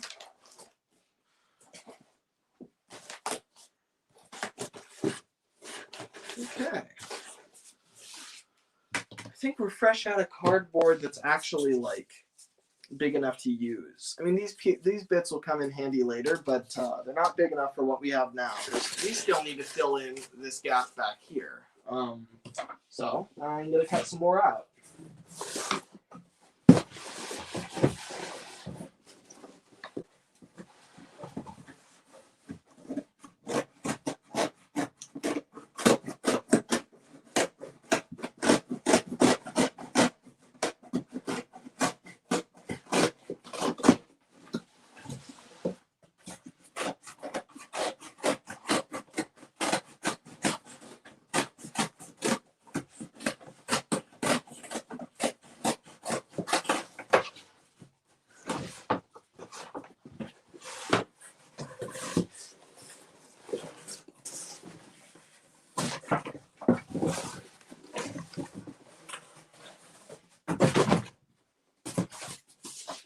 All right.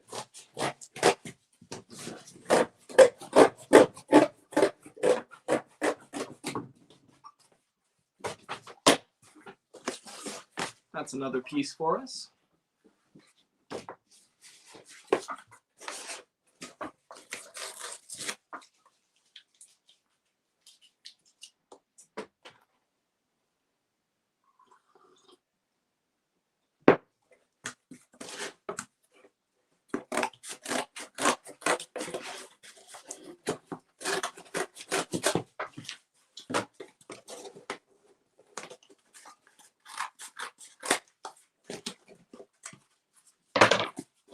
All right, I'm going to curve that just like I did the other piece.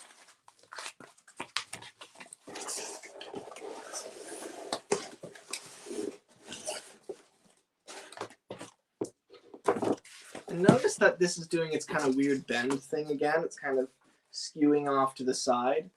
But I wouldn't worry about that because think about it. When we add this piece in, it is straight with this. So it's going to kind of bend to correct itself around this piece. So the bottom is kind of keeping the whole thing straight.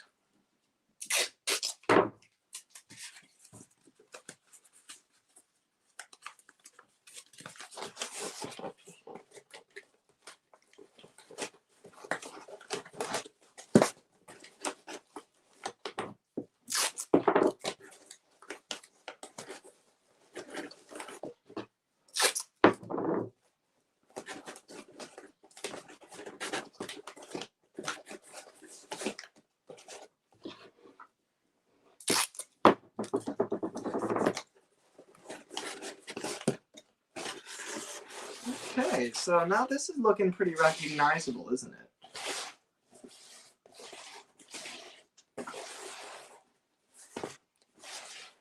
So this part right here, the stern, where the rudder is and everything. This is going to be a little bit more complicated, so I'm going to save this for later. So now the whole thing is, if you think of it in terms of sides, we've got all the important sides. You know, we've got the right, the left, the front, the back, and the bottom. So we're only missing the top, which would be the deck. So if you think of this in terms of a 3D object, that's what we're missing. But let's just look at this. So we've taken a 2D piece of cardboard, right? Something like this, and now it looks like this. So it's pretty recognizable. So I think now it's time to, what's it time for? What do we want to do next? You know, it occurs to me, though, I haven't looked at any reference images yet. And I think it's time for me to do that.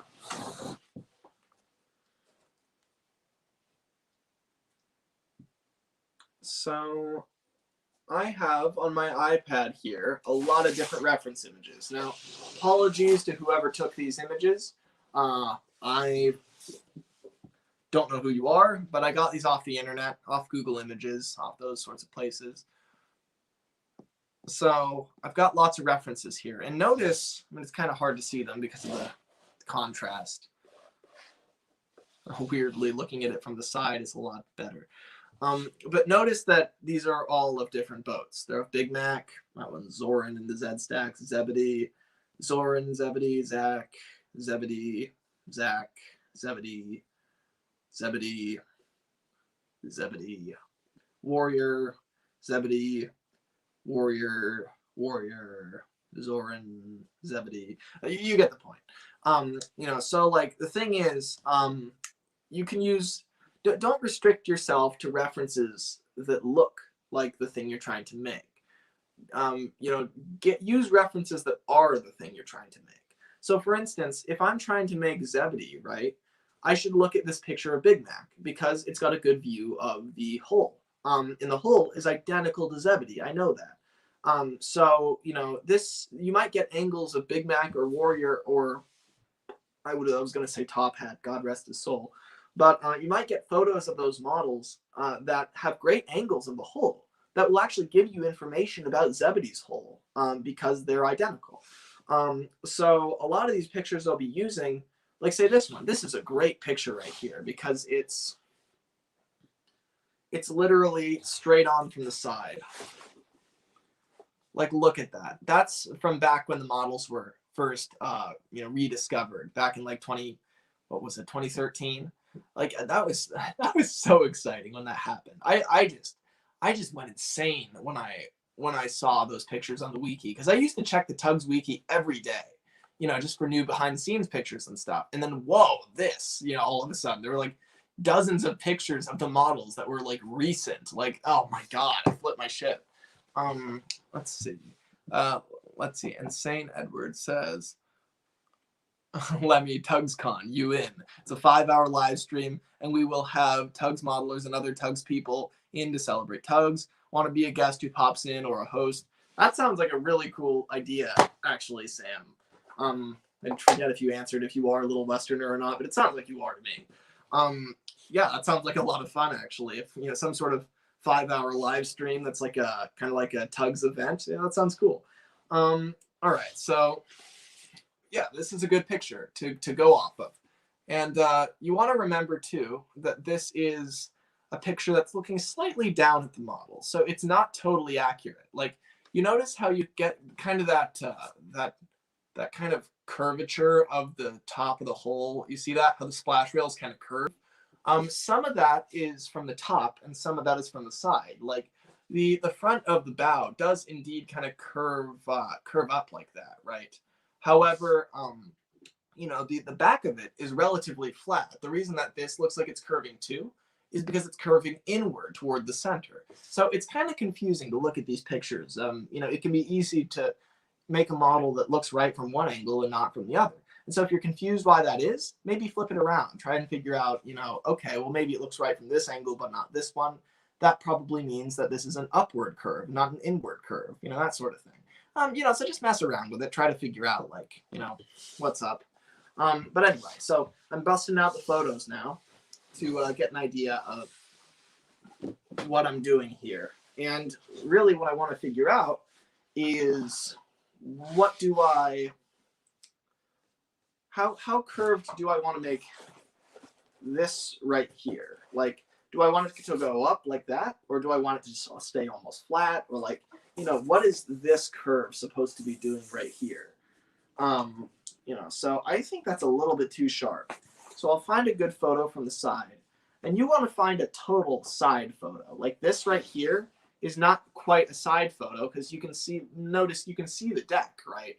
So, and you can see kind of the other side right here. So that's not really a side photo. That's a top photo. This is almost a side photo. This is kind of useful right here. But you can still see the deck a little bit. So I'm going to keep looking.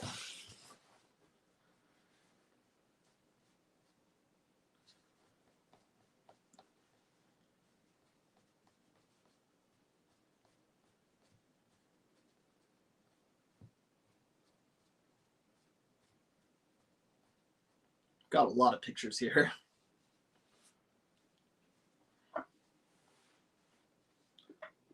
Oh, that's pretty good. That is straight on from the side right there. Now, I know that Big Mac is collapsing into himself. That doesn't matter because we're making the hole right now. So look at that. That's almost dead on from the side. And you can see it looks like the stern is curving up a little bit, and then in the middle it goes down, and then the bow curves back up.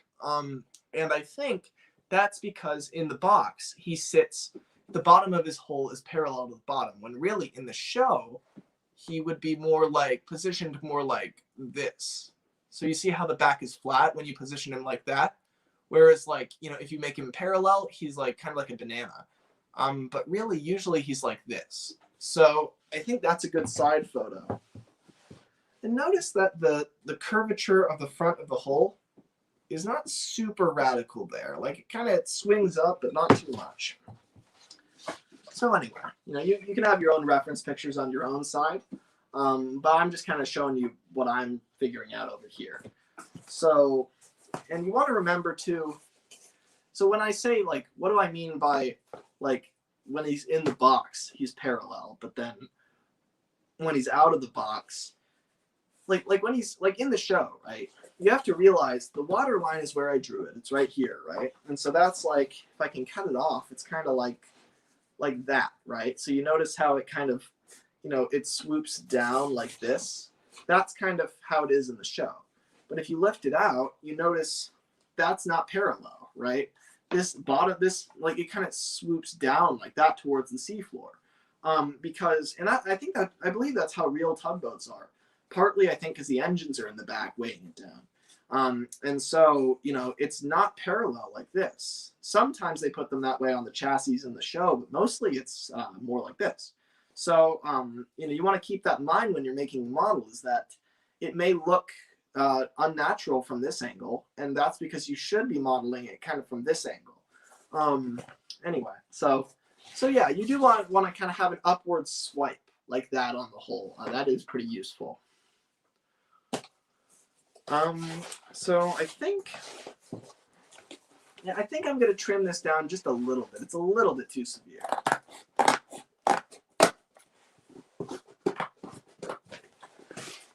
And notice when I try to cut it this way, it's really hard to get a grip. What I do then is I just flip it around and then cut it from this direction because it's a lot easier that way.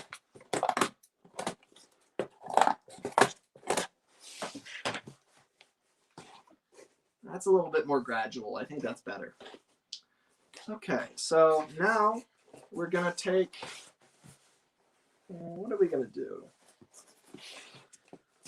I think what we're going to do now is we're going to make some supports to actually go in here and make the boat keep its shape. Because right now, notice it can do this. And we don't want that. We want it to be able to just stay exactly how we want it. So this seems like a big enough piece of cardboard. I'm just going to take this.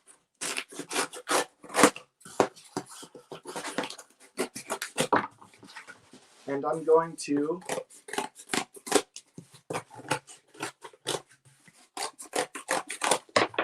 cut it like this.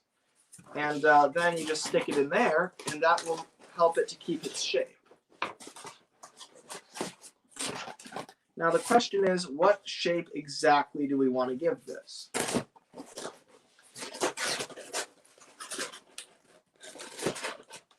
So right now, if you look at the side of the boat, it does something like that. It kind of curves upward like that, but then when it gets to the side, it's pretty flat.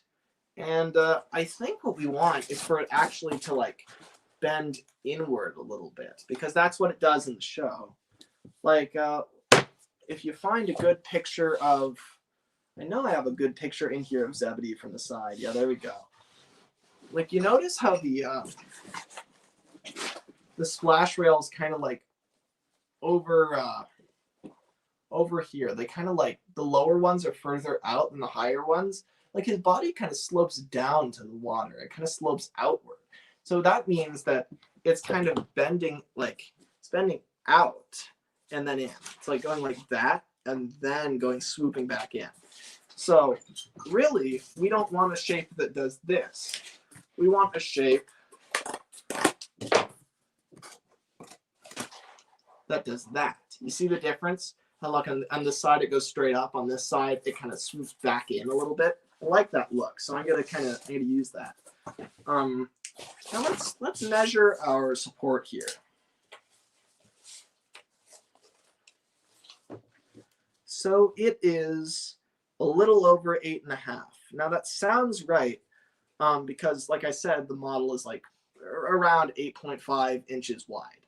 However, what you need to remember is that this is just the support. So around this support will go the sides of the boat. So that will add like 1/2 inch.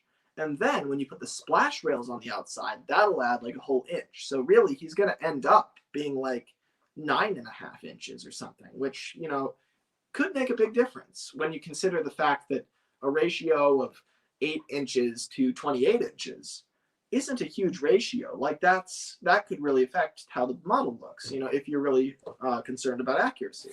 So it's good to like think ahead, to like think, okay, well, it looks right now, but when I add this part, it may change. So I want to plan ahead for that.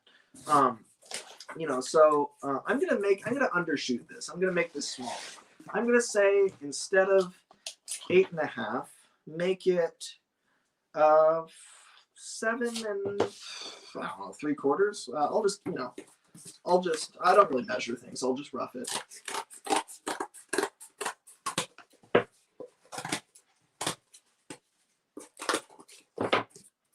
There we go. So basically what we're deciding right now is, what do we want the silhouette of the middle of the boat to be like? When you look at the boat from the front, right? If you look at him from, you know, this distance, what do you want the shape to be? Do you want it to be this? Do you want it to be this?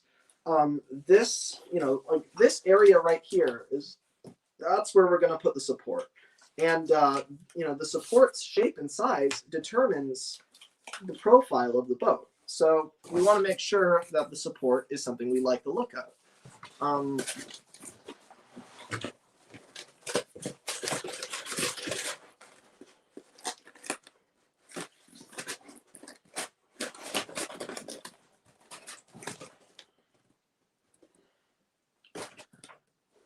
So I think I will flatten the bottom out a little bit more. And also, notice how it goes higher than the sides of the boat. Like, look at that. So we're going to want to trim this down substantially as well. So we're going to trim it down even further than that, I want to say, because we want, like, when we're done with the supports, the deck is going to sit on top of the supports. So we want to make the supports really low so that the deck has room.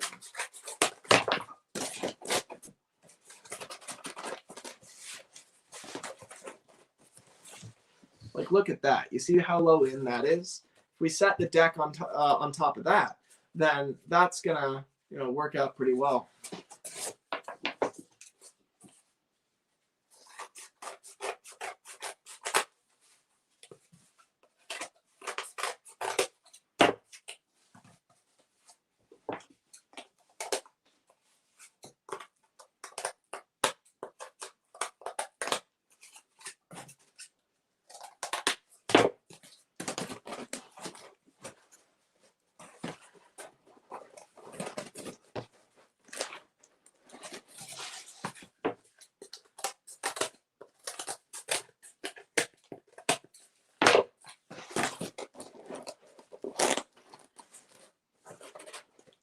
Okay, so that's our first support, and notice it is holding the side of the boat pretty well. It's kind of keeping the shape.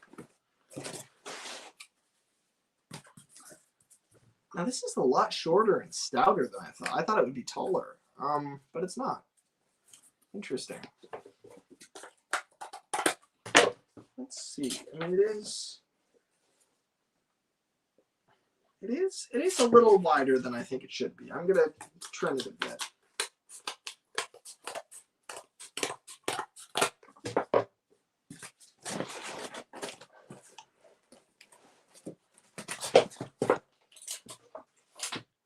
There we go. It's a little under.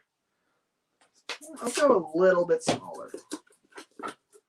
And you don't really need to fully understand the moves I'm taking right now because it's just kind of on my end. Like I'm just, all you need to know is I'm tweaking this slowly until I like the look of this. And, you know, it's not very precise. Like it's going to look pretty accurate, but it's kind of just based on my eye. Like I'm just kind of like trying to figure out what looks best. All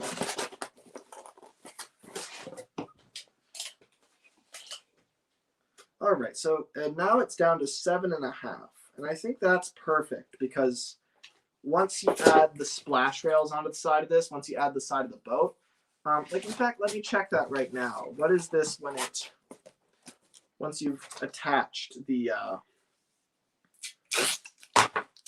sides to it?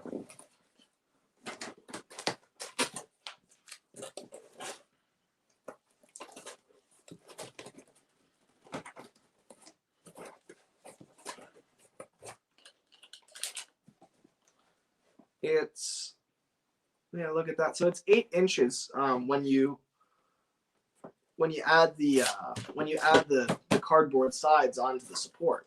But at the support itself is only 7.5 inches. So you can see how it really builds up around this. So you really want to make sure the support is kind of undershot so that, you know, by the end, everything kind of works out.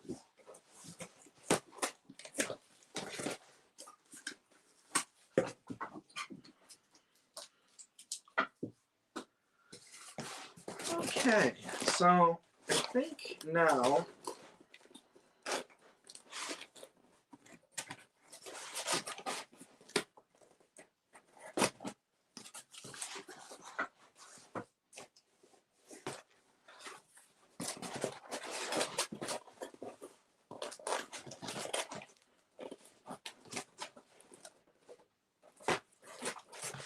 let's see, I think I'll flatten that out just a bit more.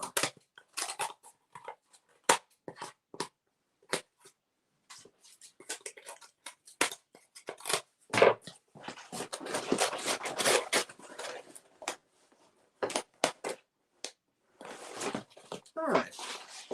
So now what I want to do is I want to confine the sides of the boat to the support. But how am I going to do that exactly? Well, what I'm going to do is first figure out where I want the support in here. So I think I want it about here is where I want the first support, right there.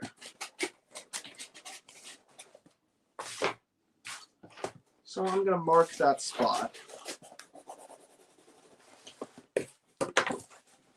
So right there. And then I'm just going to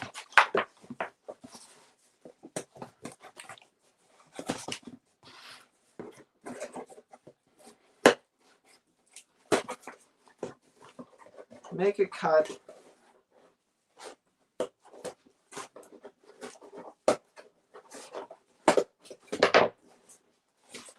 right there, like a little slit right there.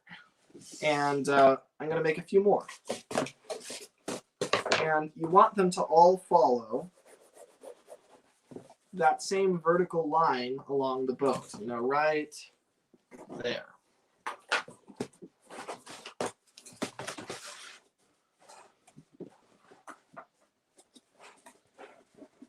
Someone asked, how long is Billy's shoe pack? I think I knew this at some point. I have since forgotten. I think he's like 10 or 12 inches long. He's really small. He's like half of 10 cents' length. And 10 cents already is kind of small.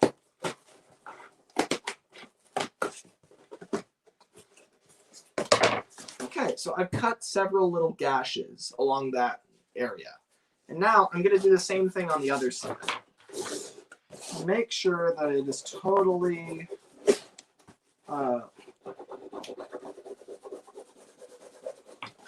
aligned. So like look at it from far away to make sure.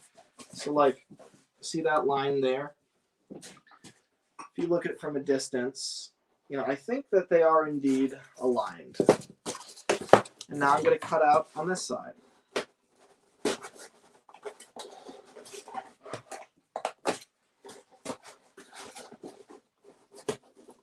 I don't think I need to show you guys this part. I mean, you know what I'm doing.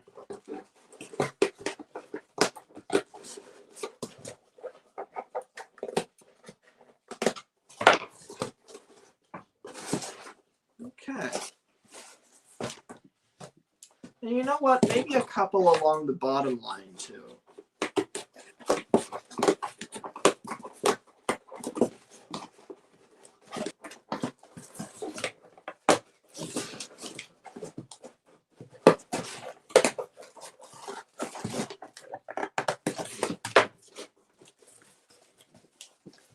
Look at that. It's like all perforated. That's a weak spot. I wonder if I just tried to tear it right now, if it would just tear along that line. But anyway, so what are those for? Well, we are going to thread tape through those and then bind that tape to the support. So let's take a strip of tape and just to strengthen it, we're going to cut it in half. And then we're going to lay it on top of itself, like that, right? And then we are going to pick a hole and thread it through. If I can get a good grasp on it. See that? Like thread it in like that. And then on the inside,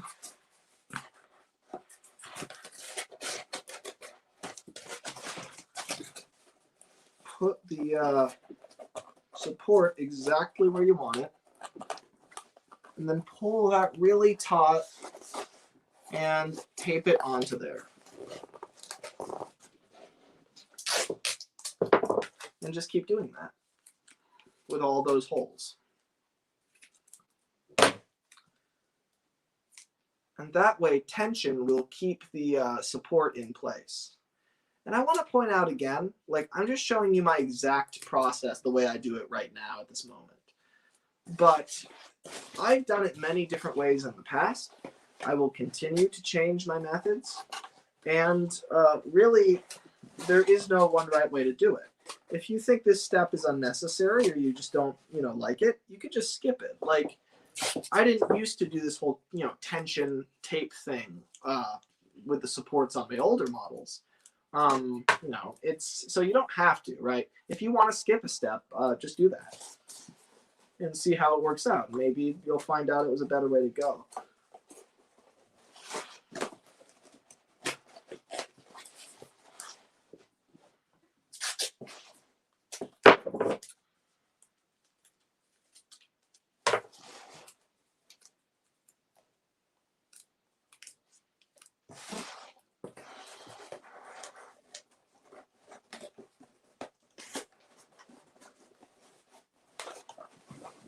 Let's see, Floating Vessels guy says, thought he is 15 inches. I thought who is? Billy Shoepack? I'm not sure. I'm pretty sure Billy Shoepack is like 10 inches long. He's really... Yeah, I think that's right, 10 inches long. I'm pretty sure. Because I did some measurements. I did some like references where I basically took the... I took really good pictures. I didn't take the pictures, but I found pictures on the internet and I took them and put them in my photo editor. And those pictures had the tugs in the boxes. 10 cents in his box and Billy Shoepack in his box.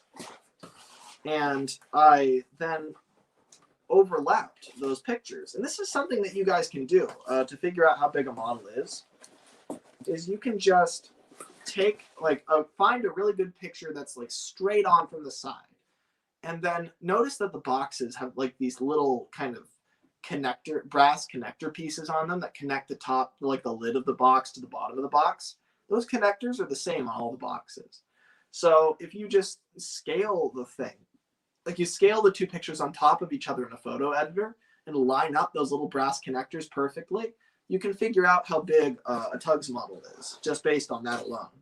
And when I did that, I found out that Billy was about 10 inches long.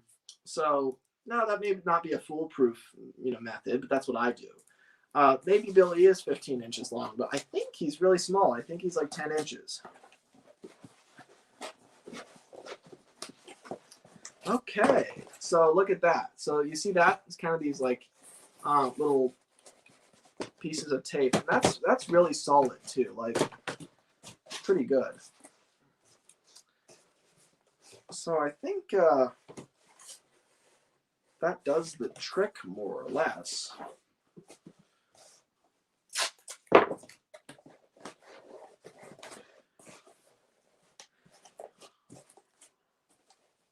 Yeah.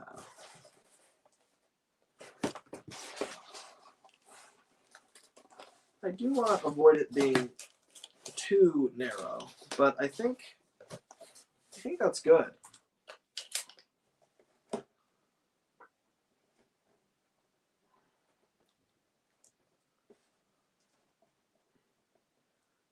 Maybe a little small though. I mean, maybe we want to go a little bit bigger than that. What do you think? Yeah, I think so.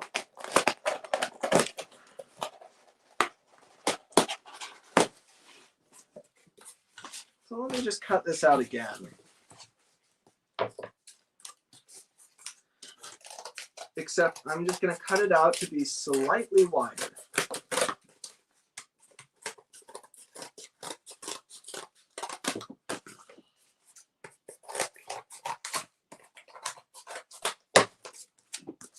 You see that? How it's just like, a little bit wider? And then we'll just put that piece in.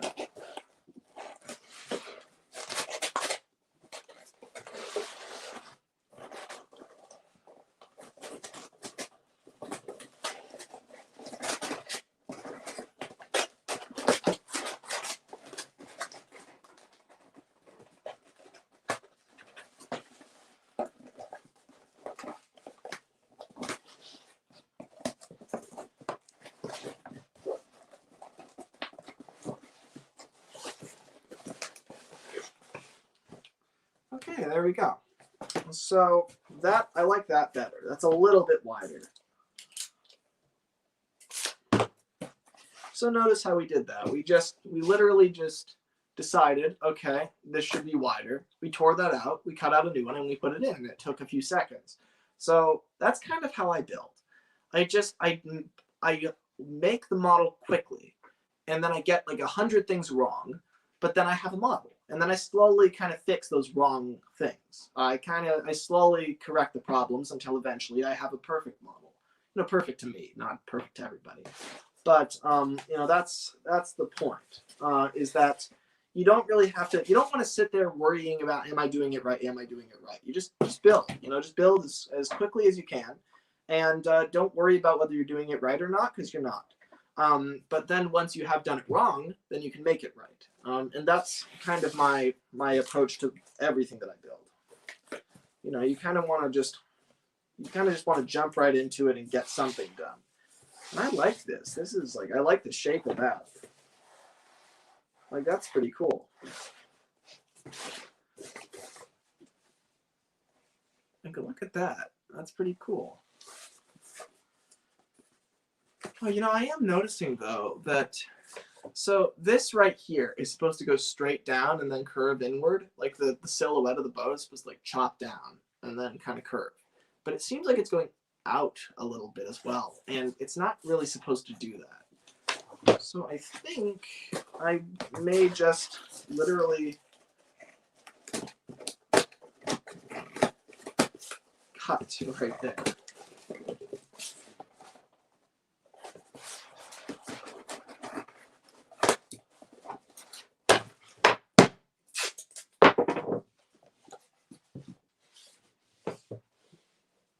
The Floating Vessels guy says, how do you make a right shape for deck?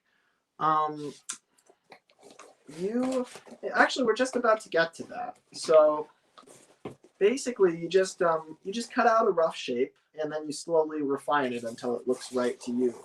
I'll show you that in a second.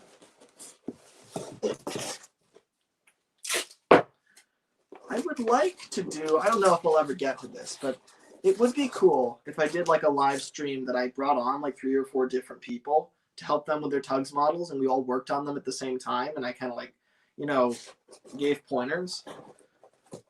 That could be kind of cool if anyone like was interested in that.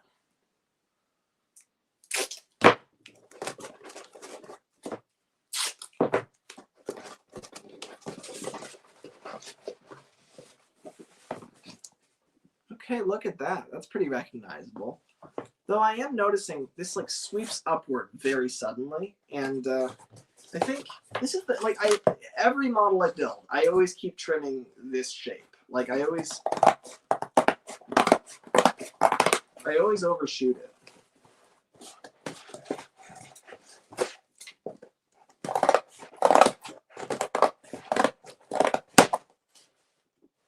I keep dropping my iPad.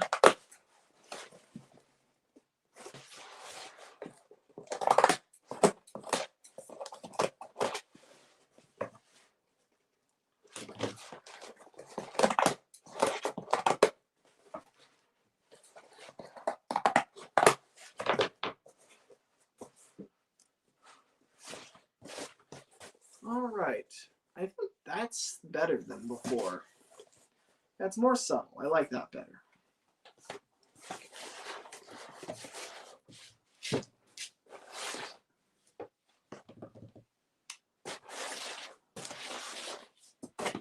All right.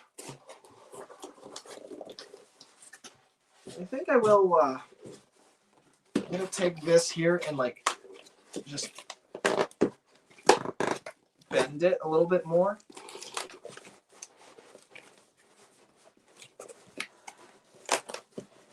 Just so that like this, the bottom really feeds into the curve nicely.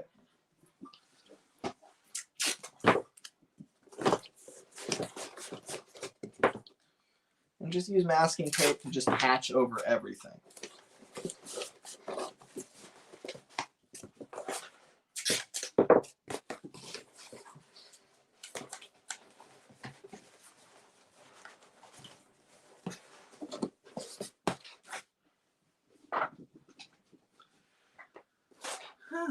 Okay, let's add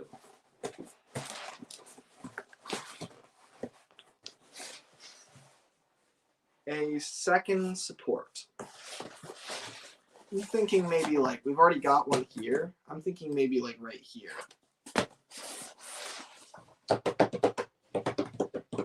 And pretty much the same as the front one, I think. Let's see.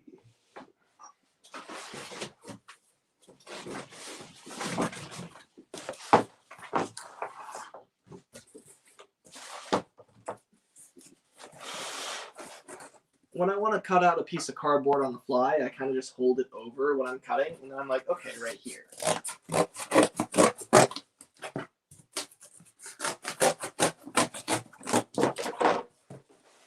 Yeah, that's pretty good. And notice I overshoot it, right? I don't cut out the perfect shape right away. I cut out like a rough rectangle that kind of matches, and then I whittle it down.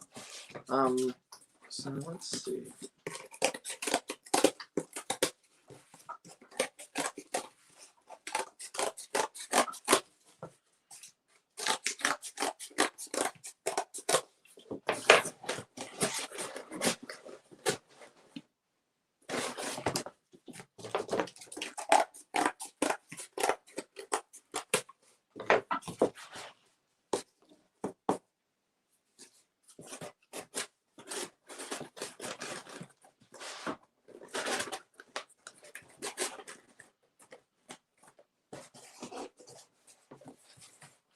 The Floating Vessels guy says, I would probably make Top Hat and give it to the Star Tugs Trust. What do you think of that, Lemmy? I've had that same idea in the past myself. I feel like a lot of people have, where it's like, it would just be nice to have something to fill that gap. Though I don't even know what the situation is with the Trust right now. Are they disbanded? I thought I heard something about that. I don't know. I'm not really tuned in.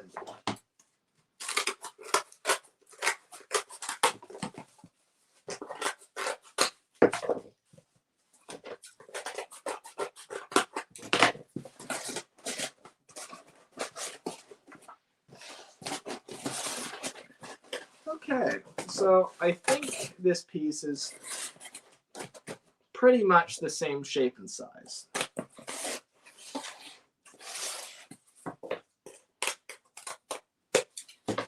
Yeah, that's pretty good. So now I'm going to put it in right about right there, let's say. And I think in order to do so,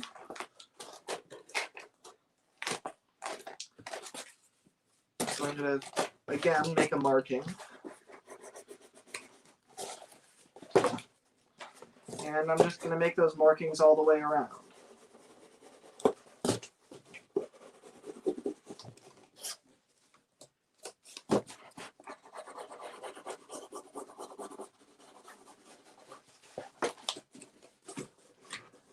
Okay, so along that line I just drew, right here, I'm going to make several cuts like I did before.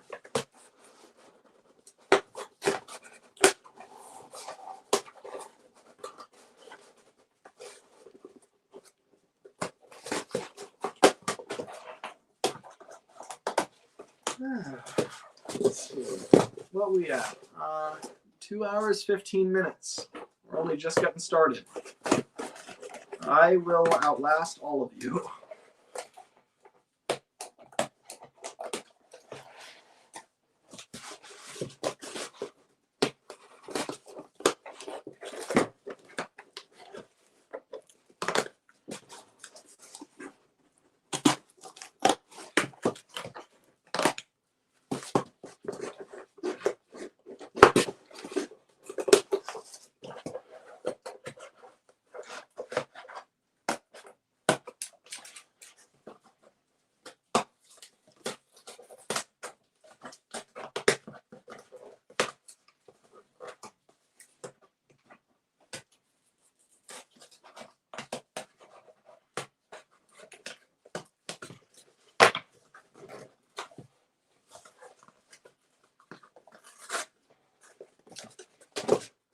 All right, now I've got a series of slits like I did before.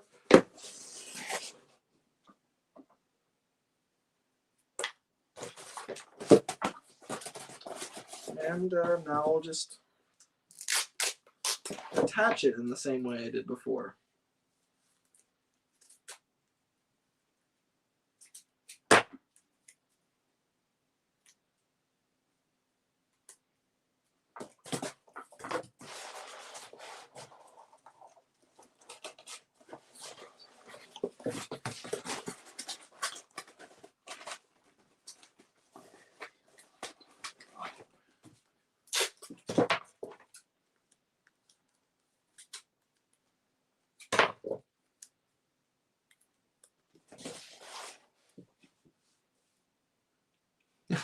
Iron Horse Productions has been asking, what's your favorite spooky episode for so long? You could watch Thomas' Top 10s for that. I don't know what my favorite spooky episode is. I'm inclined to only answer TUGS questions.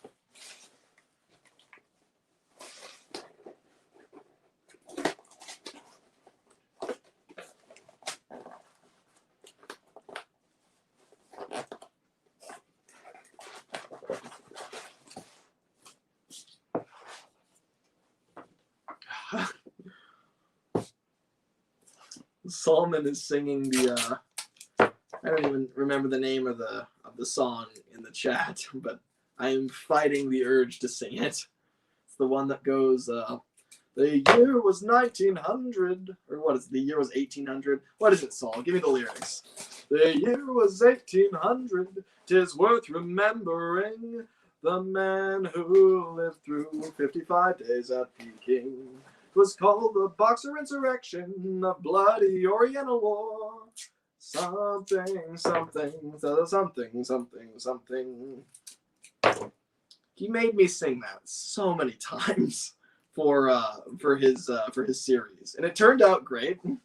But he was just like, "Hey, let me just sing this song." And I was like, "I don't know the lyrics." And he's like, "What? What do you mean you don't know the lyrics?" And I'm like, "I don't know the lyrics, Saul. I don't listen to random war songs." But it was all for a good cause. The making of A Cruel Engine's Thesis.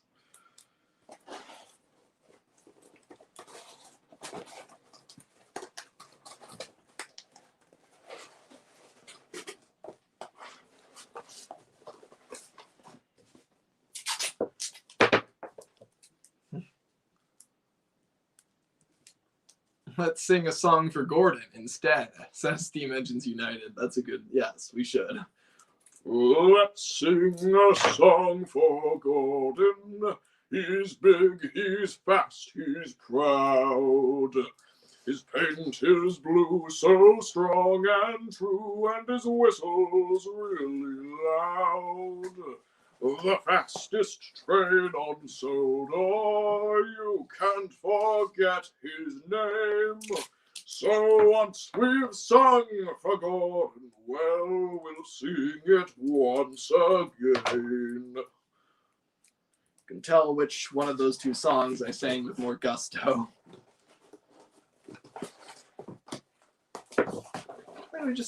I would like to check in with the viewer who is watching, and there is only one of you, watching long after this live stream is over, and you're just watching it to make things. You can learn how to do this, if it's of any use. And I'd like to say thank you for watching. And also, I hope that you're finding it useful. And I wish you luck making whatever it is you are making. Because making anything at all is impressive, because a lot of people don't make anything. Not a dig at them, but don't beat yourself up if you're creating something, because the alternative is creating nothing.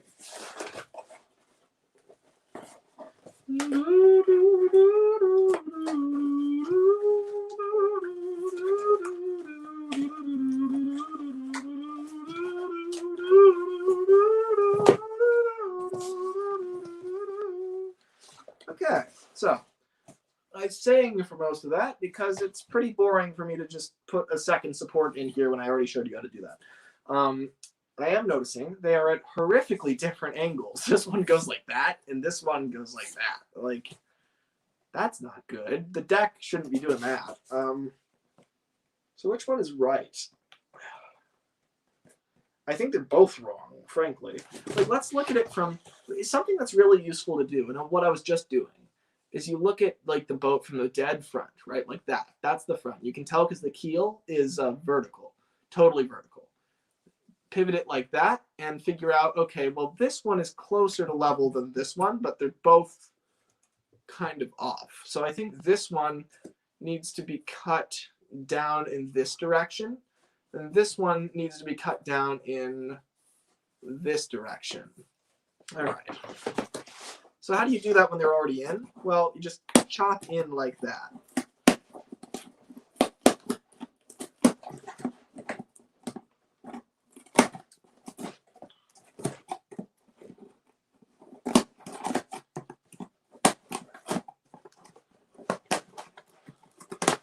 It looks messy, but it works.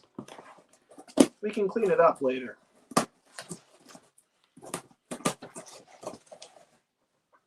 All right, I think that is more level. And now I'm just going to cut in the opposite direction on this one.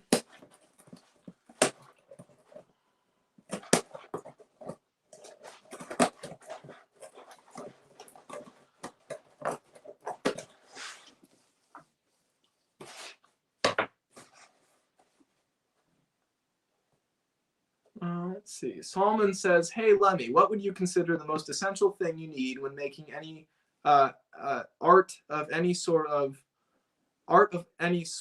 as in mindset, as in mindset." Okay, I see your question. It's a very good question. So basically, what's the most important thing to keep in mind when you're creating art of any kind? As in, like, what your mindset is. The most important thing to keep in mind. It's a hard question to answer with art. The most important thing to keep in mind is what you want. It's what powerful, overpowering vision do you have for your artwork? You know, whether it's making a remake or whether it's making, you know, a model from scratch, or whether it's like writing a script or drawing a comic book. Doesn't matter what it is. With any art, the most important thing to keep in mind is what's your vision. You know, what do you care most about? What is the reason you're in it, right? I know why I'm in this, right? I love the shape of TUGS models. They're super cool, right? Like, I love the shape of like a boat hull. It's just, there's nothing like it. It's very interesting. It's a very complex shape. I love that, right? And I want to capture that. I love how they're like, you look at them from this angle and they're really wide, but then you look at them from this angle and like they're like, just look at how like long that is once it's in the water. I love all those details, and that is what drives me to make them. I like recreating really beautiful things, and that you need to know what drives you with your art. You know, what is the reason? And I think it needs to be a reason. It should be a reason, at least, that exists within you. That even if you were stranded out in the desert and there's nobody else on the planet, what do you still like to make? What do you want to make? What do you want to conjure up into existence? That's the question for art. And I think, you know, for me, I just like building boats because they look really cool. Anyway, so I think we're getting to the point where we can finally put the deck in here.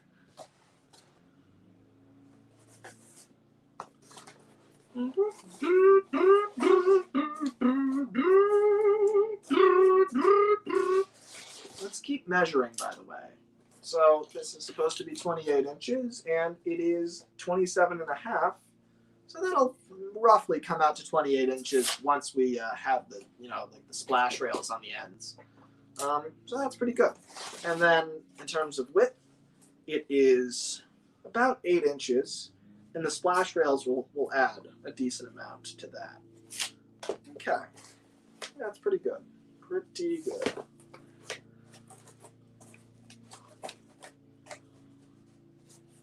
Yeah.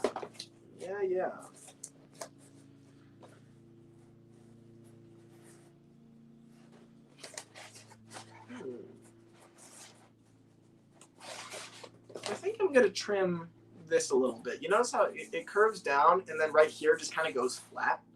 You notice that? Like, I think I want it to go flat here instead of here.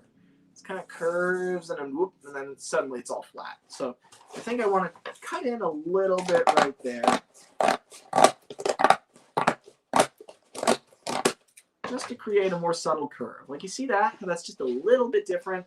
It's details like that that I like to change.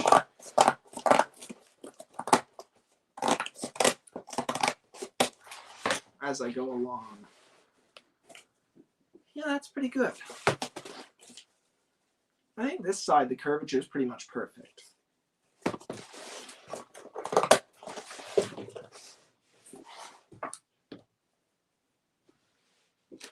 Solomon says, "Say, Lemmy, is it true you consider battleships ugly? Or when you admitted they look good, you were being honest?" Solomon, it's all context. It's not do they look good or do they look bad. They look terrible if I compare them to a rose or to a tugboat or to a steam engine. But they look terrible if you compare them to those things. But battleships look awesome if you appreciate them for what they are and compare one battleship to another battleship. You know, there's a reason I don't build battleships. It's because I don't think that they're very attractive. They're very big, ugly, gunny things that kill people. However, they're beautiful if I try to appreciate them, which, you know, if I try to, like if I look at your artwork, they're absolutely gorgeous, right? But they're not something I would focus on. So generally, I think they're ugly. but when I focus on them, they're beautiful. Many things are that way. Okay. Is it deck time? It may be deck time. How were you exposed to TUGS? Asks a Small Tank Engine Productions. I gave a small speech about this at the beginning of the stream, actually. I first stumbled upon TUGS when I was watching Thomas Tuggs parody videos, which basically they take the footage from Thomas, but the audio from TUGS and mesh them together. And like, you know, C Rogue plays Oliver, like 10 Cents plays Thomas, and that sort of thing. And I stumbled upon that and thought, oh my God, where's this audio from? This is so cool. And then I discovered TUGS, and I was like, whoa, hold on. This audio belongs to a whole other show I didn't know about. It was so trippy. So it was the coolest thing ever. And the first episode I ever saw was Jinxed, and that was amazing. I fell in love with it day one. I couldn't get enough of it, and I've never lost that flair. Okay, so we are cutting out the deck. So basically you want to just cut out a rectangle that's roughly the size of the deck to start with. It's about the same width, and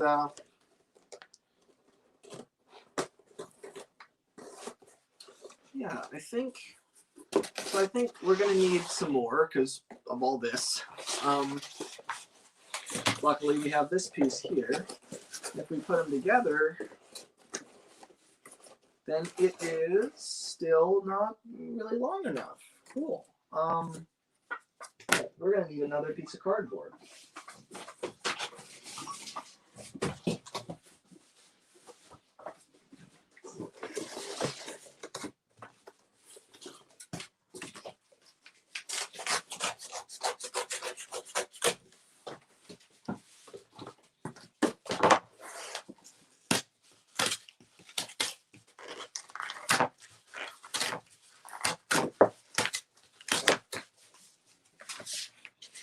Iron Horse Productions says, I think the first one I watched was Trapped.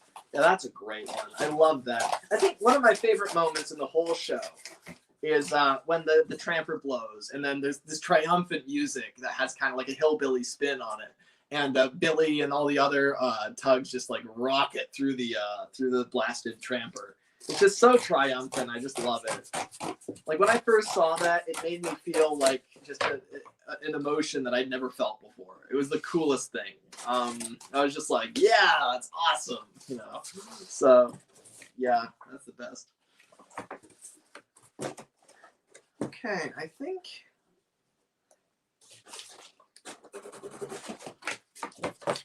I'm gonna try to overshoot this.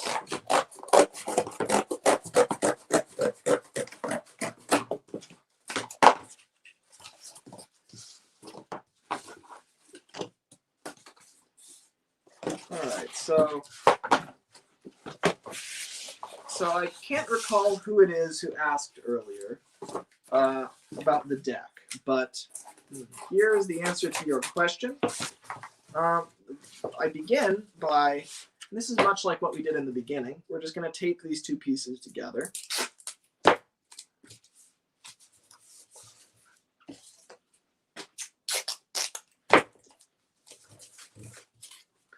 And then we're going to measure out a little under 28 inches. So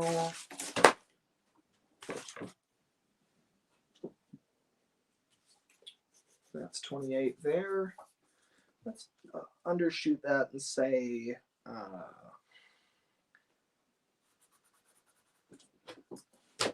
27 1/4.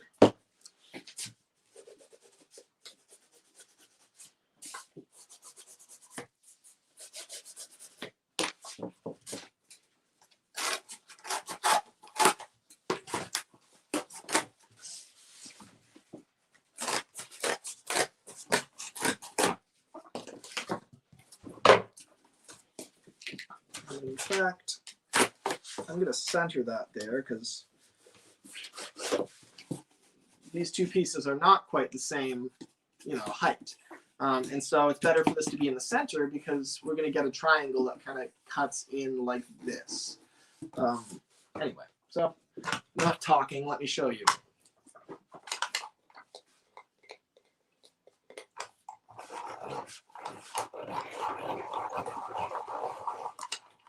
The floating vessel guy asks, "What is your favorite TUGS whistle?" I have no clue what the TUGS. I don't even know what the Thomas whistles are. Like I know Thomas's and James's, and like Percy's, and I don't even know James's. I know Thomas and Percy and Gordon's. Those are all the whistles I know. I don't. The others, James, Edward, Henry, they're all interchangeable. And in TUGS, I have no clue.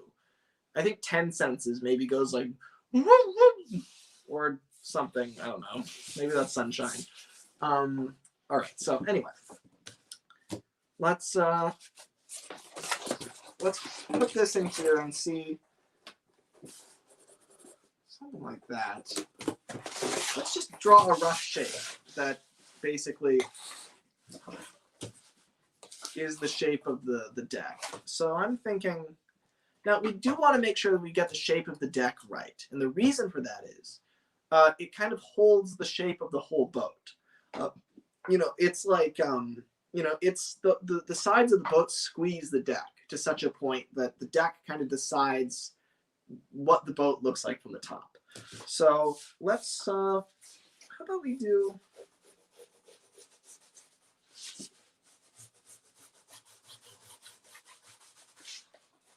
I'm just really scribbling on here.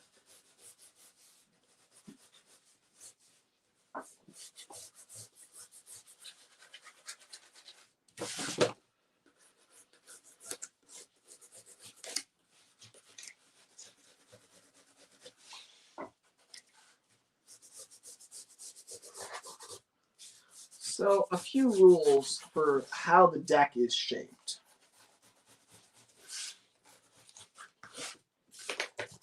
So it's something like this. And what you want to know is that it points over here at the front. And it comes into a curve at the back. And on a harbor tug, it's rather wide. And it kind of curves the whole way.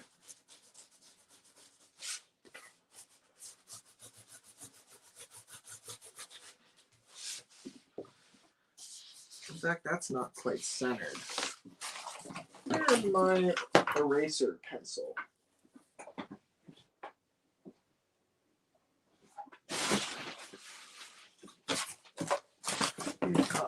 There it is.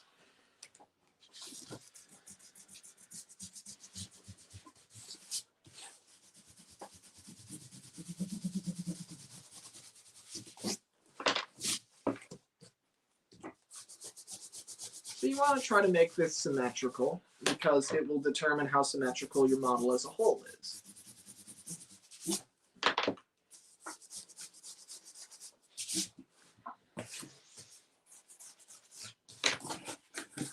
So I think that's a pretty good point for the front. What do you think? And at the back, notice that it does curve inward like this, but it doesn't curve drastically like this, right? It doesn't cut like that.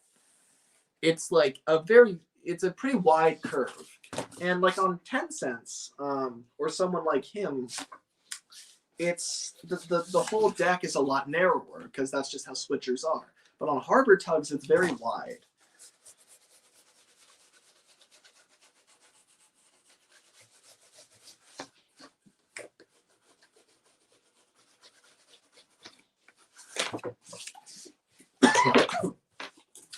So you basically just, sketch out a rough shape, and then you just cut it. And you want to cut, wide. You don't want to cut too close. You can cut a wide version of it and then stick it into the hole and see if it's right or not.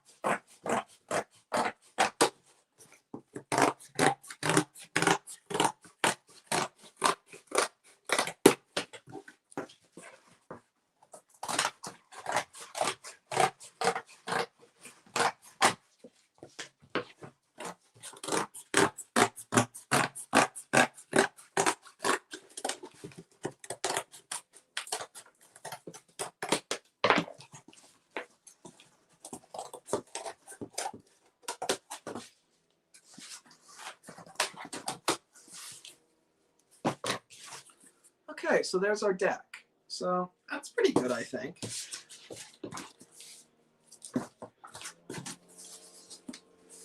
If you notice, it does kind of go and dip in right here and then go back out. Like, yeah, look at that. Like that kind of bulge right there. I think we want to trim that down.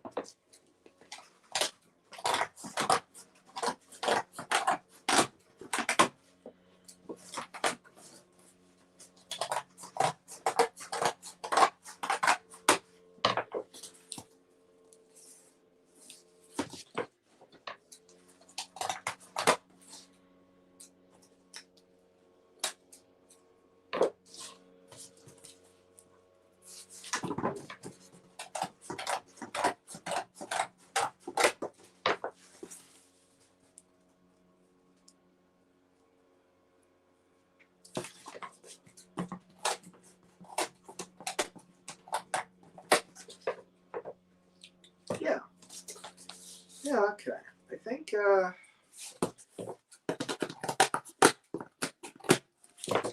I really do like cutting out the deck. That's one of my favorite parts is because this is like, it's just such a crisp shape. You know, there's not a lot of pieces that you cut them out and then you're done. But this is one of those where like, it's pretty much going to stay like this for the rest of the process. Okay. Let's take this and put it in here.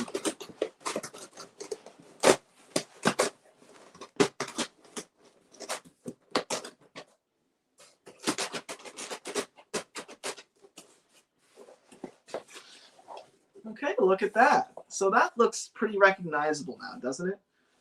You see kind of where we're going with this?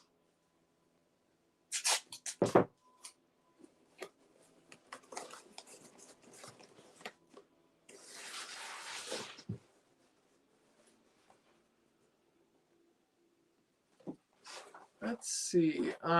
Great Green Hunslet asks, what if we don't have the space for cardboard cutting? I want to eventually start on a practice hole, but my room is pretty small. I wonder if the pieces might get a little tedious to deal with.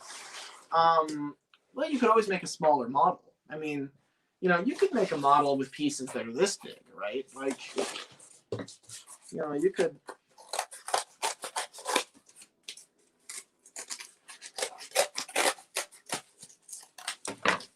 Yeah, you could make a little boat and then...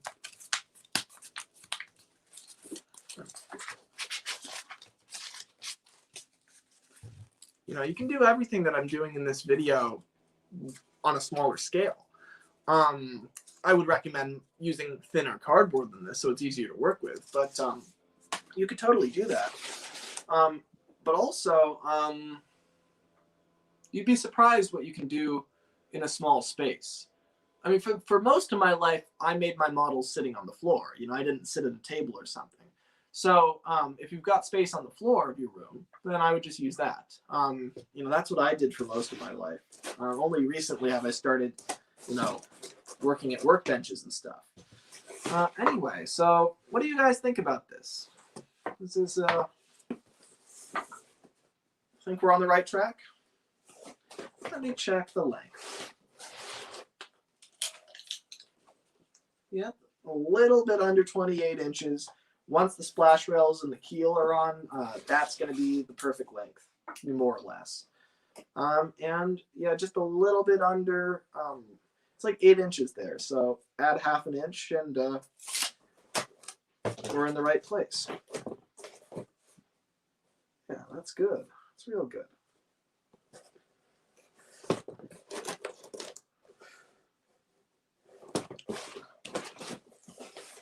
Look at this guy from the front. Like, just love how bulbous these things are.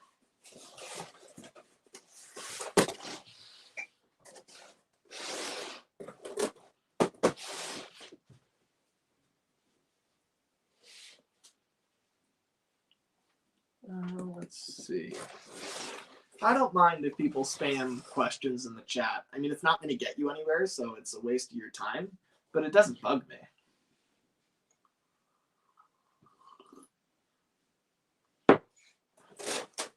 So what I'm noticing here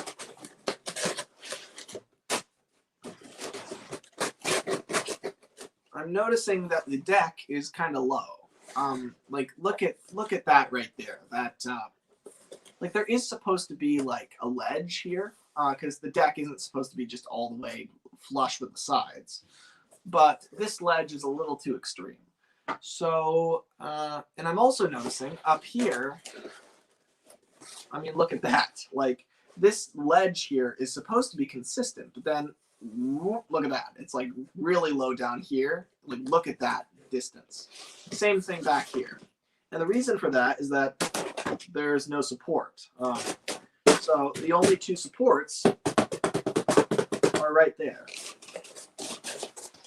So they're doing their job very well. They're a little bit low, but the easy way to solve that is to just extend them upward. And you want to make sure, so I'm going to cut out some thin strips of cardboard like that. And then I'm just going to put them right there like that and tape them on.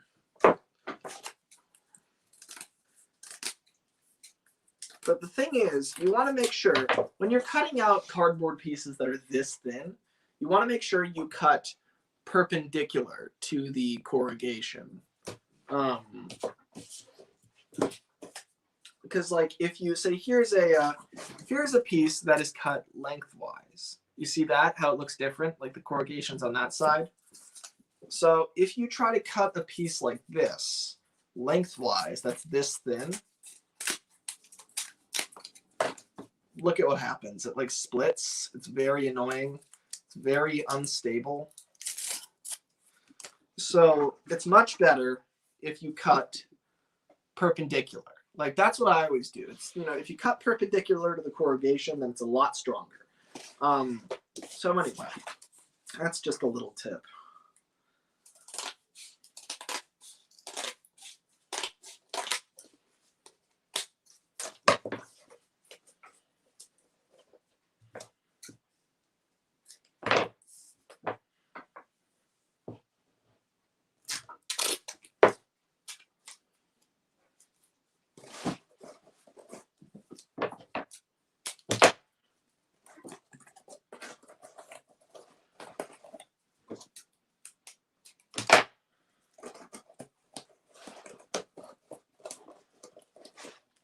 So I'm just taping these right on top of these, right?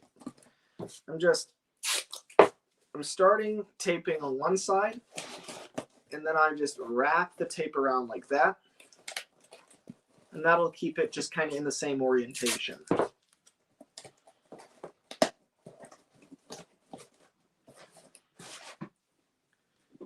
And I'm noticing it's higher on one side than the other, so I'm probably going to have to cut in again.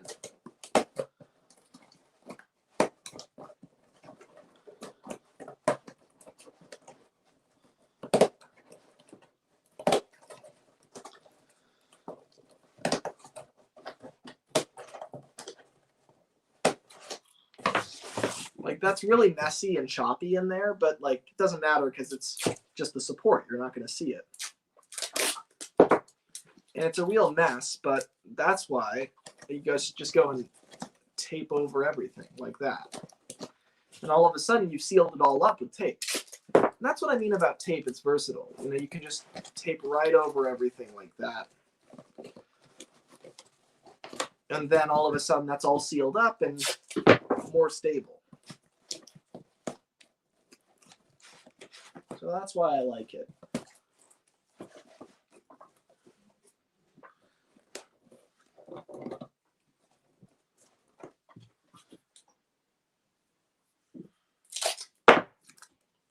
You can even use tape to extend it upwards slightly if you like kind of wrap it loosely like that. I do that sometimes. You just tape it on there and then just tuck it around like that, and then just look at that, like you've just extended that piece upward. So now the deck should rest at the right level. And let's see, I'm going to look at this one closely before I tape it to make sure it's level. I think I need to trim it on this side a little bit. Lemmy, sing streamlining, says Steam Engines United. Yeah, I would like to do that, actually. Oh, Thomas, would you stop your whining? There's no other engine I won't be outshining. Too late. I've got a date. Streamlining. Dun, dun, dun. Whoosh! The shooting star is passing through. Whoosh! Look out, there's nothing you can do. 'Cause all you'll ever see of me will be a shining streak of racing blue.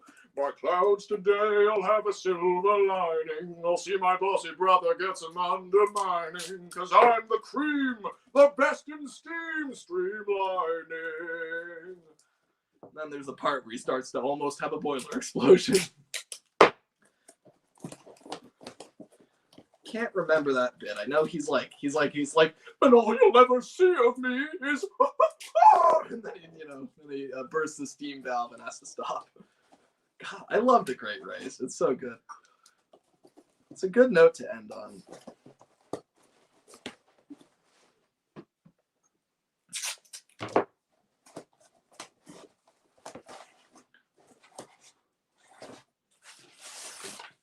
Okay, I think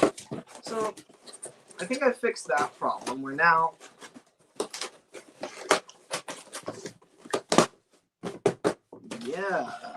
yes. I think that's at more or less the right level. Like, I kind of like that level there. That's to the point where if you were standing on this boat, it wouldn't be too crazy. That would be up to like your thighs. That's good.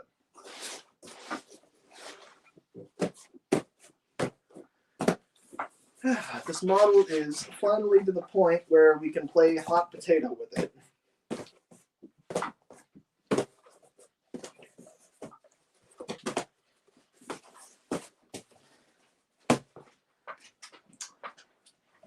Hello again. So we've made a lot of progress, and I think we are at the almost at the halfway point. I didn't expect to get this much done. This is great. So, yeah, we're cooking with grease, aren't we? And as for anyone following along in the present or the future, I'm just going to cut this, don't mind me.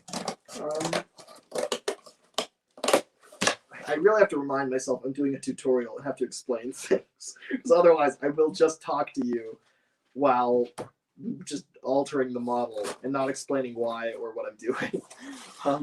But for anyone who is following along, I'm not sure, where you're at, what you're trying to do, what your plan is, whatever.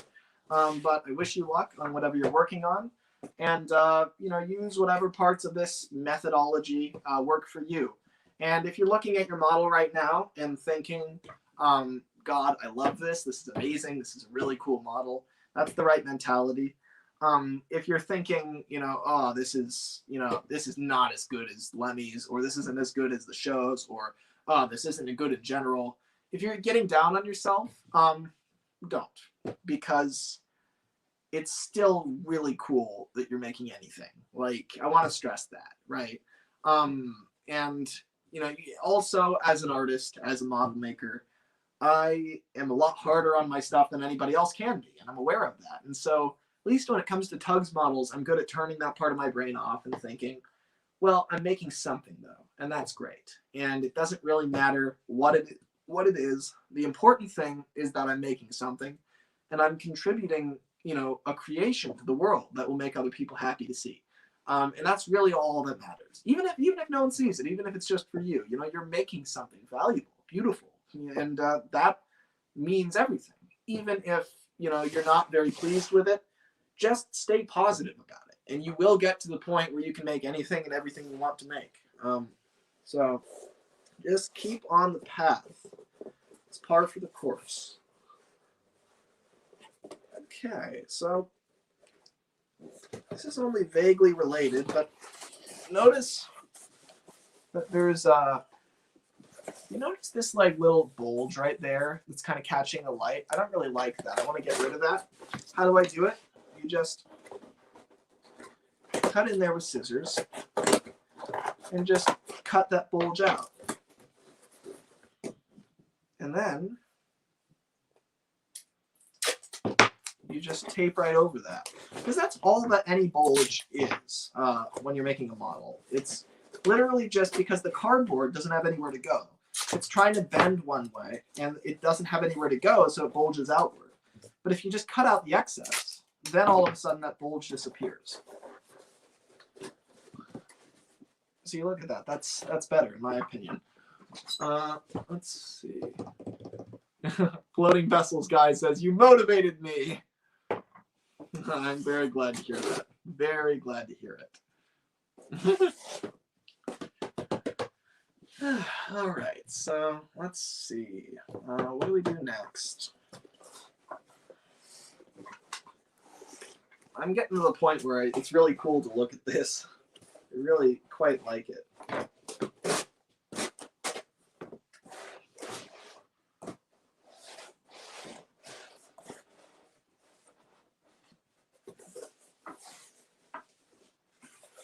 You have to have a little bit of vision too to see what this is going to turn into, because right now it's covered with tape and it's all cardboard and you can't see the splash rails, but it is going to become something quite extraordinary. So I'm looking forward to that, and I can see that I've got the shape right. And the more models you make, the easier it will be to tell whether you have the shape right or not. Okay, so something that helps me to visualize sometimes is to draw out where the superstructure is eventually going to be. And it's different on every tug, so I don't think I need to decide where the superstructure will be right now, but I'm going to choose somebody to illustrate that. So I think it's going to be Zebedee. I'm pretty sure about that. So I think, let's see, I'll find a good picture of Zebedee that tells me where the superstructure is relative to the deck. Like this right here. I think this is from the handover. Like this. That tells you, doesn't it? Because it's like a good look down at him. You can see kind of where the superstructure meets the deck. And notice Zebedee's superstructure is really wide. It's crazy wide. Like, let me find another picture that illustrates that. That's something I love about him. Like, that makes him different, is that he's so beefy. He's the beefiest tug in all of tugs. Like, look at this guy. Look at how close his superstructure is to the sides of his hull. Like, that's crazy. I love that. So I will look at that and also the other picture I showed you. And attempt to sketch out where that is. I think it's like, whoa, it's like right there. That's nuts. That's so wide, but that has to be it. Oh, Christ. That's nutty. All right. And let's see, I'll look at that other picture too. I figure out, it seems like about here, I want to say, is where it starts. And it's just a smooth curve.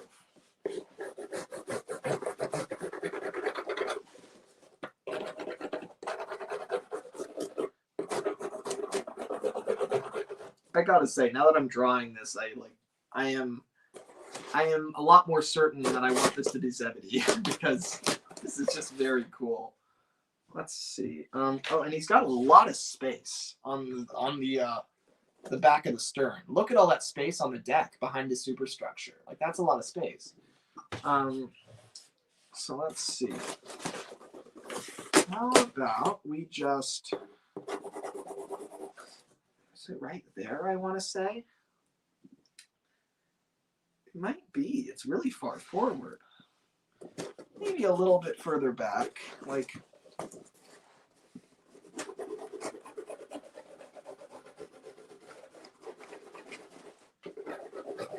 does anyone here? I have no idea how many people are here. It could be 2, it could be 10, it could be. It's got to be at least 2. There's 2 people in the chat I'm seeing at the moment. But does anyone remember back in the old days of the community? Probably not. Where people would look at season 5 and they'd look at something in the air, and at the very end you see those red tugboats rescue Henry.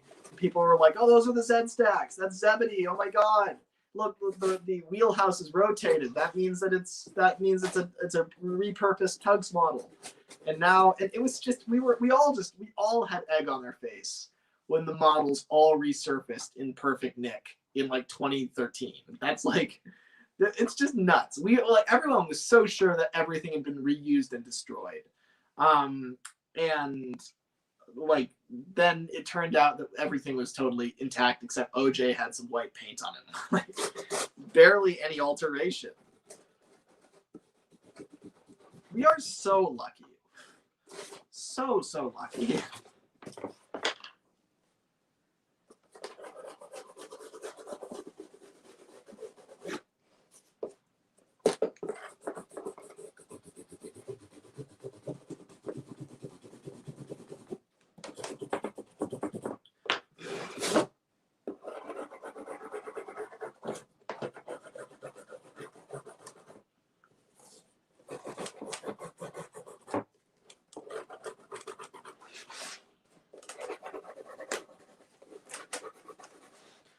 You'll notice I spend a lot of time sketching stuff out and then erasing it and sketching it out and erasing it. And I do that just because that's like when I'm kind of slowly figuring out how to put the model together. Like that's kind of my time to think. I'm like, okay, I can do that and that. I can, I figure it out that way. I don't really do a blueprint, but I do sketch on the model itself because that's a lot easier to visualize for me. A lot easier to visualize for me.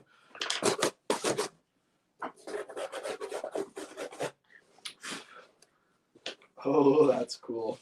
That's really cool.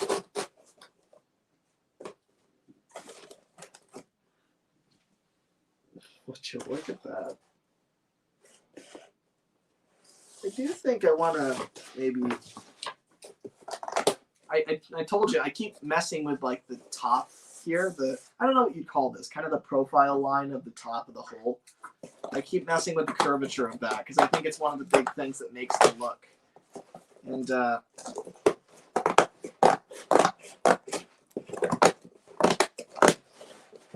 I think that needs a little bit more curvature, and I just provided that curvature. Yeah, I like that. So like on this side, you see how it's like kind of pretty much flat all the way here? Like if I hold it level like that, well on this side, it's a little bit curvier. You see that difference? How I kind of like made it curve all the way along here? I kind of like that. Yeah. My models aren't totally accurate. I mean, they may look it, and maybe they are, I don't know, but I'm just kind of trying to capture what I love about the TUGS.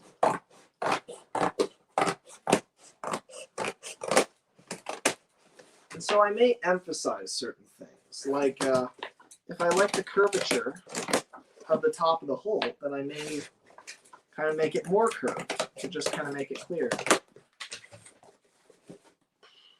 Yeah. Yeah, I like that quite a lot.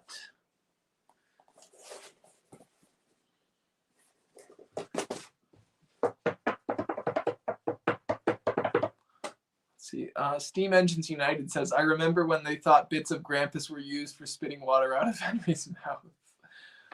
That was an interesting theory. The thing is, it was probably just somebody spitting through a tube. And that could have been the case for Grampus, too. He might not have had a spitting mechanism at all. I do wonder, though, if when Boomer sinks in Jinxed, if they just put him on Grampus's chassis. That keeps me up at night. I think that might have been what they did. What's your personal theory on Top Hat's whereabouts? Asks Matapaka. What do I think? I think that he still exists. I don't think he's been trashed because there's no reason that he wouldn't be with the other models. Like, I understand, like, if everything got trashed, including Top Hat, I get that. And I understand, like, why Izzy Gomez might be trashed, or, like, you know, like all the shrimpers and all the sailboats and everything. I get why all that stuff would be trashed, because those would have been kept in a different place with different cases, just in some big tub, right? That they just throw everything out. But Top Hat must have been in a pristine wooden box, like all the other models. So the fact that he wasn't with the other models indicates that somebody had taken him before they could do that. And so I don't think that Top Hat was thrown out. And I think if somebody intentionally separated him from the rest of the models that were all in wooden boxes, I think they must have had a reason for that. I don't know if we'll ever find Top Hat, but I don't think he's been trashed, because why would you just trash one of them? Why wouldn't you trash all of them? That's baffling to me. Also, I think Bulstrode has a harbor tug hull from Tugs. I'm just saying. I'm not making any connections to what I just said before in the last sentence. They're not related. Don't worry. But I'm just saying it seems very clear to me that Bulstrode's hull is like exactly the same as like a harbor tug's hull from Tugs. Like the proportions are right, the dimensions are right.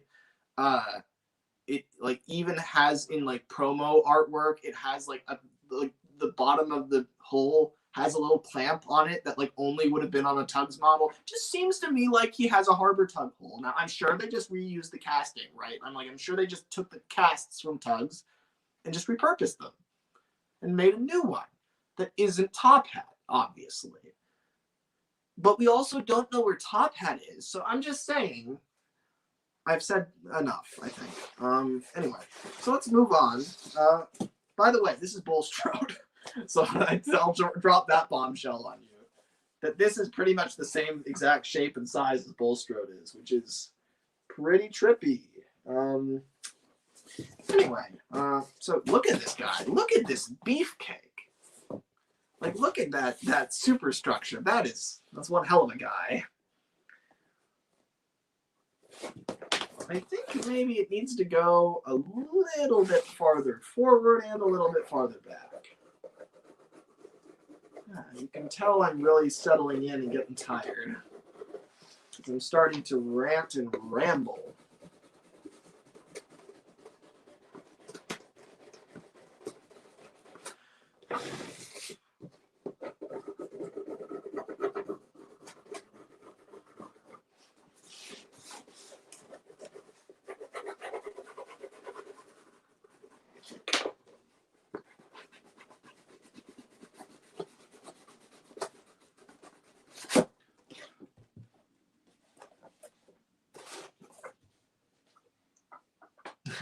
Oh, so you're making Bulstrode? Asks Trainmaster 16. No, I am not making Bulstrode. I mean, I could be. You don't know. Yeah, Billy Shoepacky is 10 inches, says Floating Vessels Guy. Not sure how you confirmed that, but I am in agreement. Can't wait for the Scuttlebutt Pete tutorials, says Steam Engines United. I've never made a Scuttlebutt Pete. I've made like 5 of every tug, but I've never made like a Scuttlebutt Pete. The crane's never interested me as much. Maybe one day. If he had a face, I would totally make him. That's the thing. It's like I like models with faces. Okay.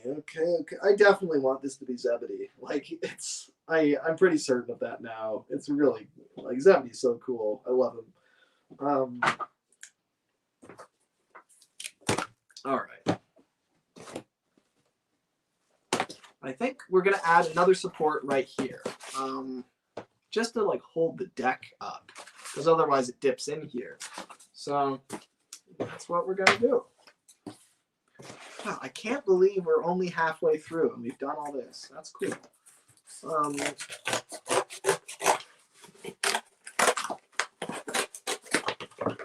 All right, so right about there is where this support is gonna go. I'm just gonna kind of,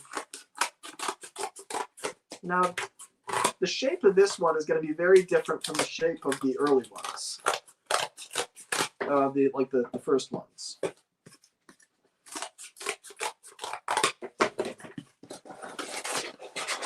Because this one is way further up, right? So it's got to be more narrow.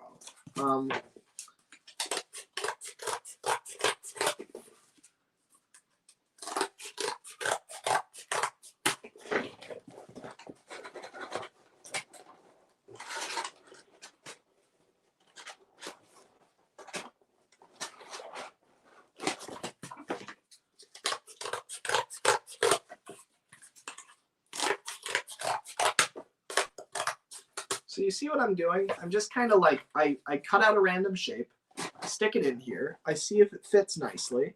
If it doesn't, I take it out and I cut it again. I put it back in. I keep doing that until eventually it fits. So I never get anything right the first cut.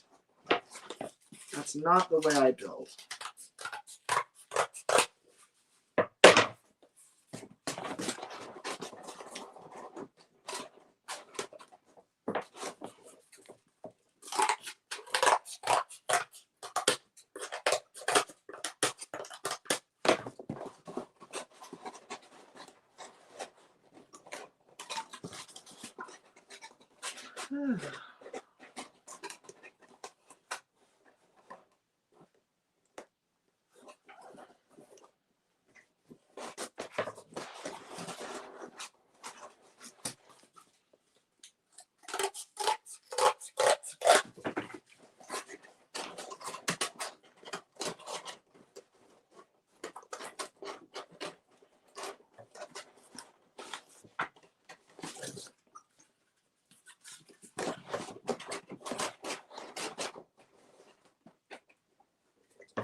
Okay, we ended up with something like this, which I will now stick in right there. You see that?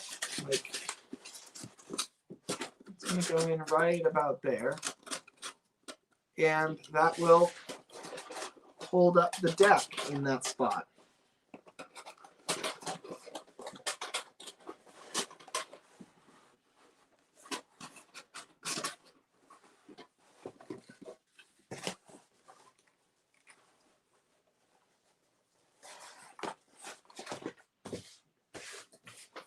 I don't think I need to cut holes for this one because it seems like the deck, or it seems like the hole is holding its shape just fine, but I might as well. So I will once again draw a line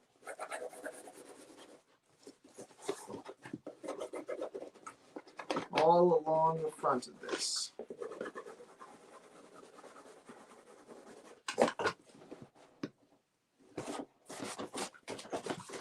Then I'll cut just a couple holes.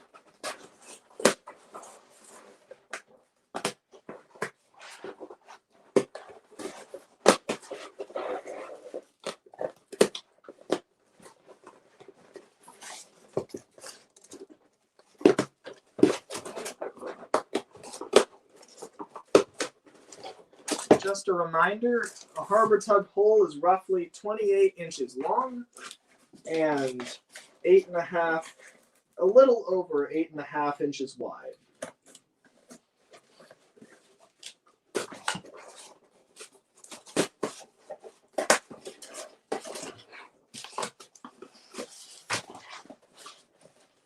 Fun fact, it's just wide enough to hold a troublesome truck lengthwise.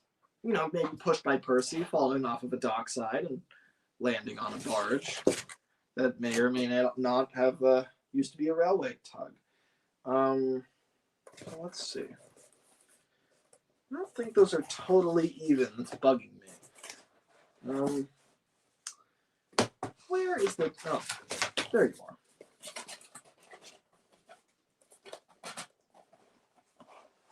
Okay, so they're a little bit too far. They're not quite lined up. So I'm just going to cut a few more right next to them.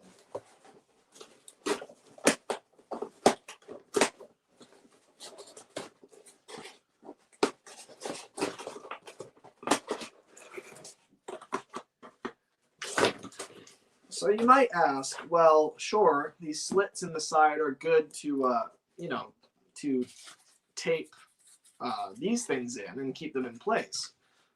But aren't they going to cause problems with letting water in? And no, they're not, because if any water is getting to the cardboard in the first place, we have a problem. So there's going to be a pretty thick Flex Seal and masking tape coating around the whole outside of the boat. So really the shape, this is all the skeleton of the boat. You know, this is for shape. but you know, it's not actually for function.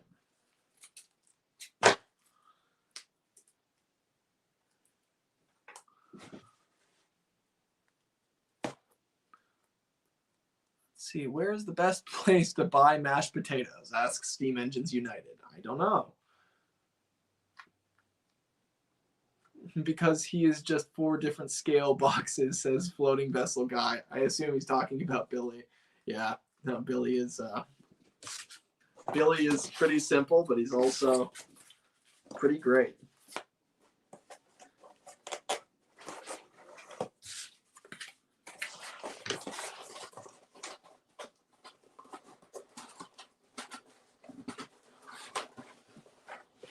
Mine's a bit too short, but just wide enough, says Iron Horse.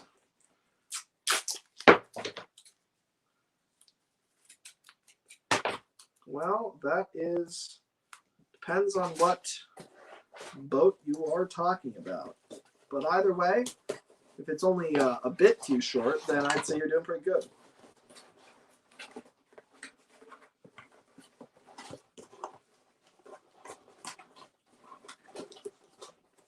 And also the fact that you can tell that is good.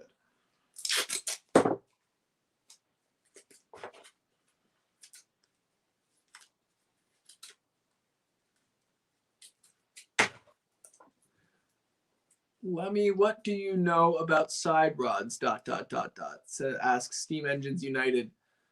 I know a surprise. It depends on, no matter what version of the question you're asking, I know a lot about them. I know a lot about real steam engine valve gear and how it works, and what the different rods do. I researched that a lot a while back, and I still recall a lot of that information. But also, I have a pretty good idea of how one might go about building them. It's just about kind of making them the right length, and if you're making like say a cardboard Thomas, making a cardboard Gordon model, and you wanted the side rods to work, I'd make them out of like a thin plastic, because you want them to be made out of something rigid. I've tried making cardboard side rods before, and they're a huge pain. So there's some things you don't make out of cardboard. Cardboard's strength is that it is flexible, but you know, when you have a very specific component that needs to be rigid, make it out of plastic. Not sure if that answers your question, or if that's even remotely the type of question you were asking. But that's my opinion on your side rods question. I don't know, this isn't right. It's this is kind of pulling. We kind of want a nice bulbous curved front here, and this is kind of pushing it in because the support is not shaped quite properly.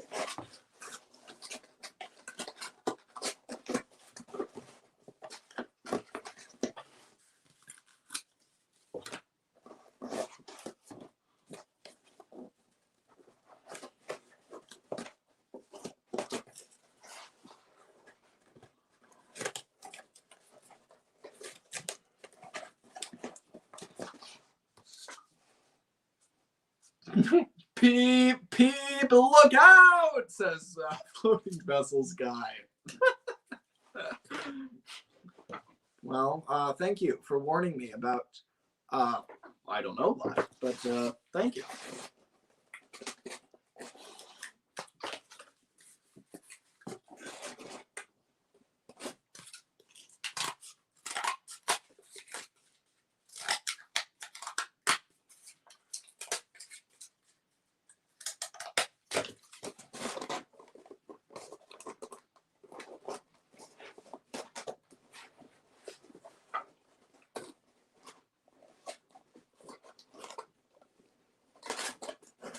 Okay, I have cut this too small, I believe. So I shall just cut out another one. Ah, that fits perfectly. I like when I find a piece of cardboard that lines up perfectly. So again, so the supports are really trial and error. Sometimes you cut it too short, so you just want to cut out another one that's a little bit wider. See, like that. That's pretty good.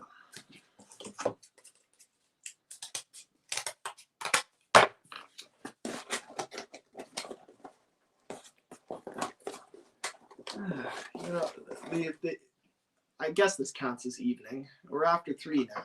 The evening light, just something about it in this room really reminds me of 2007 and just that era when I first discovered TUGS. And it's nice. It's just like this is, I think this is around the same time of day that I found that video, which is cool.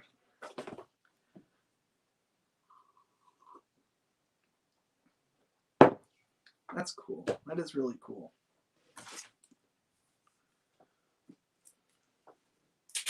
Oh, don't get all sentimental on us now.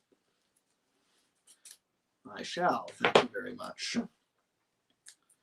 It's undignified.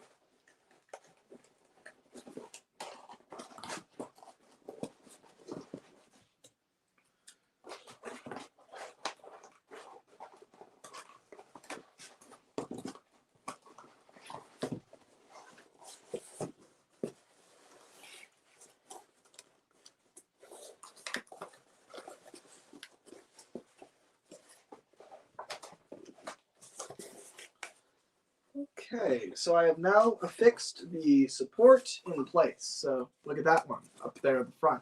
So now we've got 3 of these. Oh, awesome. Oh, look at that. I love that. So you put the model down and it levels at the right place. That means we're doing a pretty good job.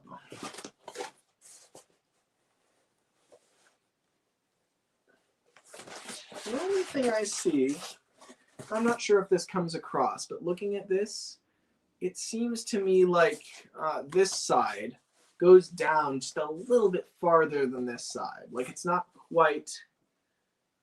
quite perfectly the same. Like it kind of bulges out more on this side. So I'm just gonna go in here and just trim a little of that away, just to make it symmetrical.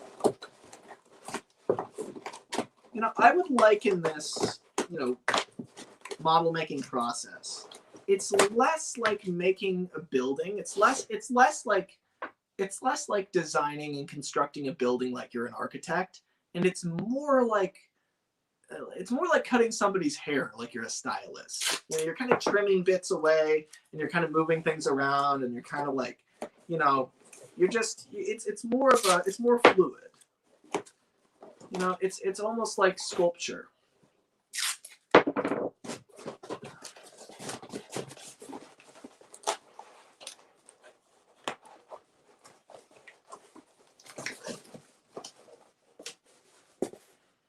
Oh yeah, that's much better. Look at that.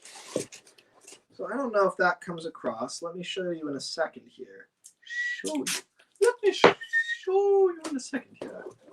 And let's look what I've done. See, look at that. That's pretty good.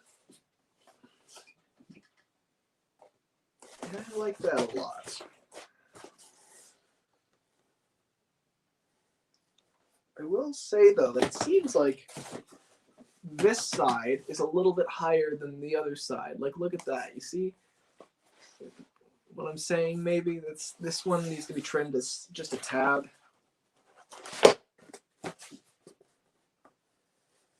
Yeah.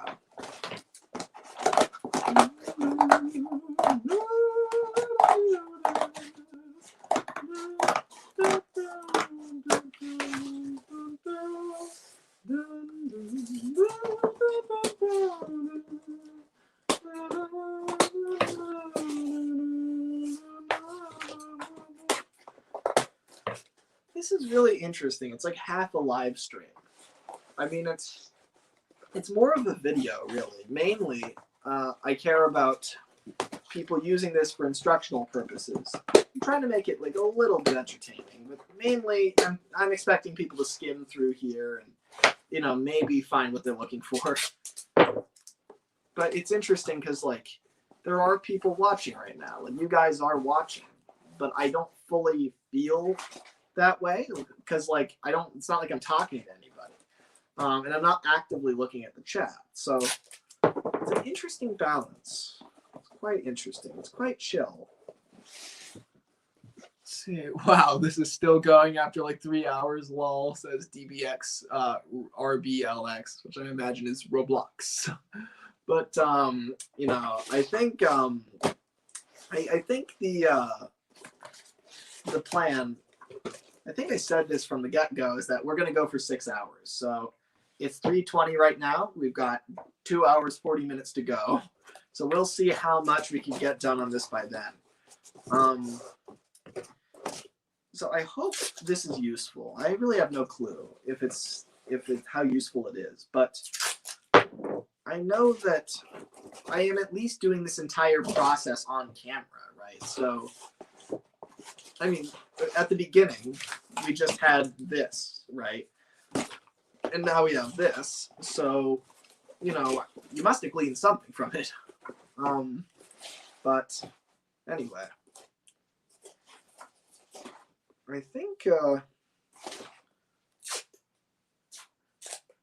I think we should reinforce the supports, because right now,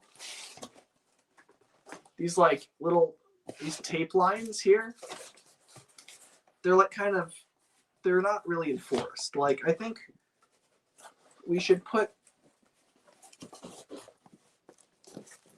like a piece of tape right there on top of it.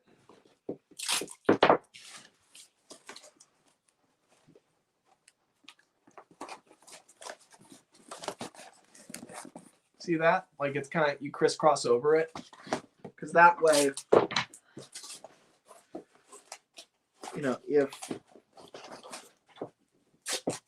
that little strip of tape slides out, well, it really can't, because, you know, you've also taped over it in the opposite direction. So it just makes it a little bit stronger. And I have had problems in the past with the supports falling out. So I'm really trying to make them secure. And I think I'm succeeding in that. Because you really want them to stay in place. I mean, they keep the shape of the boat.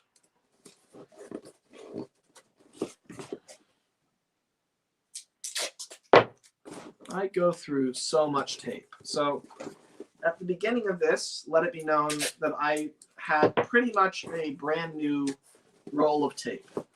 And we'll see at the end of it how much I've actually used. I love this part. I love when you take like the bottom and connect it to the side like this. Like, look at that. Isn't that so cool? It's like you're making a curve.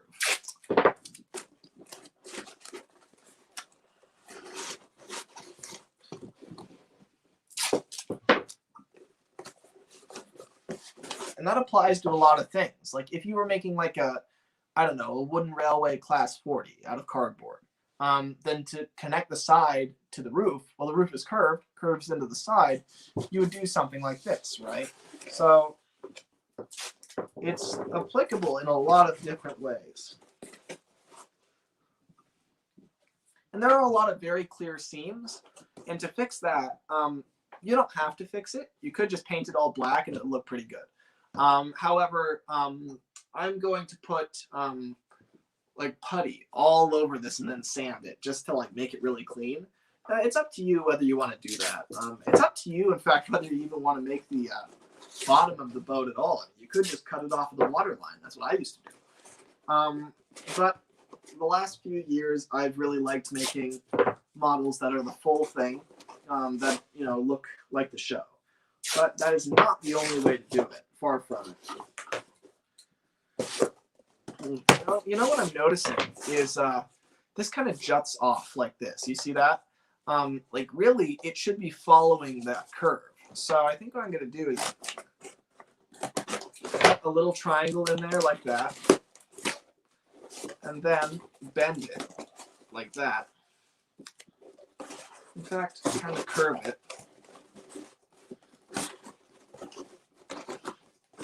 Like that, and then just tape it onto there. I'm sure there are a lot of people who are kind of thinking like, just seal up the back already. Why is the back not sealed up? And I'm saving that bit. Don't worry. Don't worry. We'll get there. Don't worry. Don't worry. It's okay.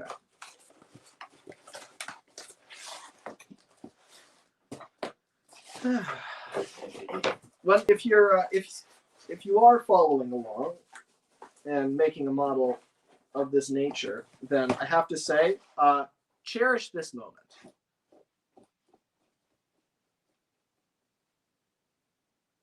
Because once you put the keel on the bottom, it won't be able to do that anymore. But this right here makes me feel like a good engineer. Like, it rolls. Like, I made flat pieces of cardboard roll. Isn't that great? Or rocks and rolls. And it returns to the level position. Like, isn't that great? It's pretty great. I love that.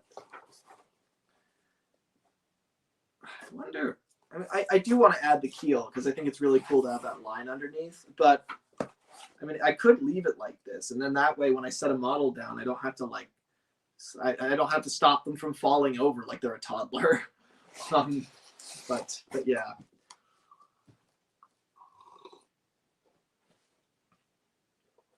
Floating Vessels guy asks, Lemmy, should I make a Zug 10 cents / zip? Zug / 10 cents / zip. Yeah, totally, go for it. That sounds really cool. If I were to pick, I've been feeling like making 10 cents for a while now. It's interesting because for a long time I wasn't interested in that prospect because he's the main character. He's kind of, it's like he's the one that people are most likely to do, and like TC, a TUGS replica, he's already working on it. But I would like to make it 10 cents. That would be really cool. Yeah, but you should go for it. I mean, maybe make it 10 cents or make a Zug. Zug would be cool. Or Zip. They're all cool. There's nothing in TUGS that isn't cool. All of it is 100% cool. I kind of want to make a Billy Shoepack, says Train Freak Productions. Yeah, go for it. Yeah, I mean, he's a pretty cool model. He's like such a he's one of the few that I like the look of, even though he's unconventional. Because mostly I just like normal tugboats and tugs.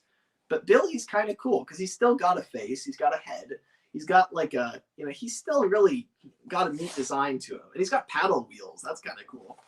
And his colors are neat. And the weathering shows up on him really nicely because he's all white all over. So he's pretty cool.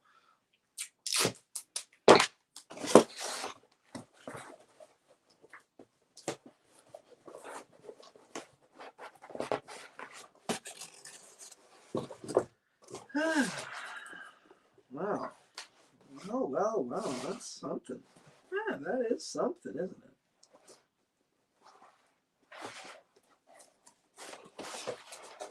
Trim that down a little bit. I know I keep doing this. I keep cutting like the side profile of the boat. But I play with that the entire time I'm working on the model. I don't really ever stop.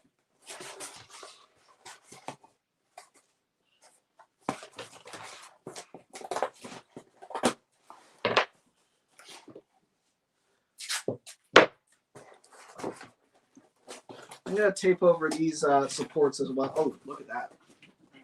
So, is that showing up? You see how that tape right there is, you see that? How it's like not quite sticking on there? There's kind of a gap now. That's because it's trying to pull free. But we won't let it do that. Let's hold it tight and let's tape over that.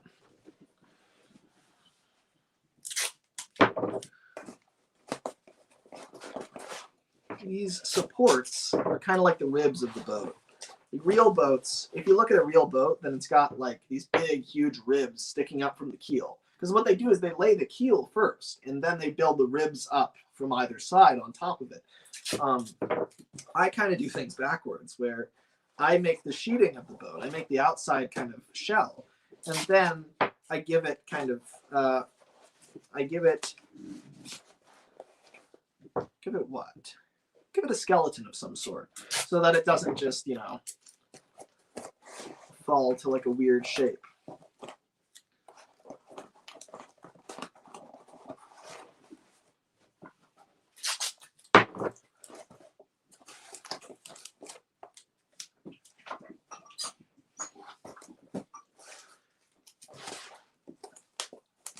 I really would love to display these at some sort of show.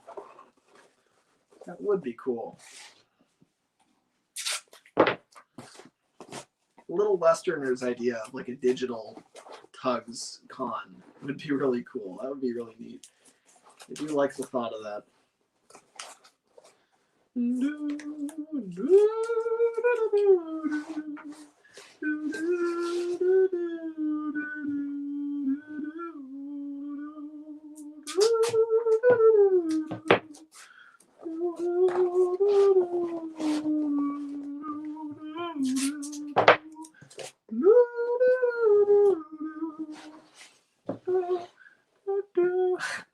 Zug is drinking beer? Question mark or exclamation mark?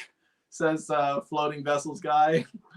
I assume you're talking about that one picture where Zug is surrounded by like beer bottles where they went to like that pub.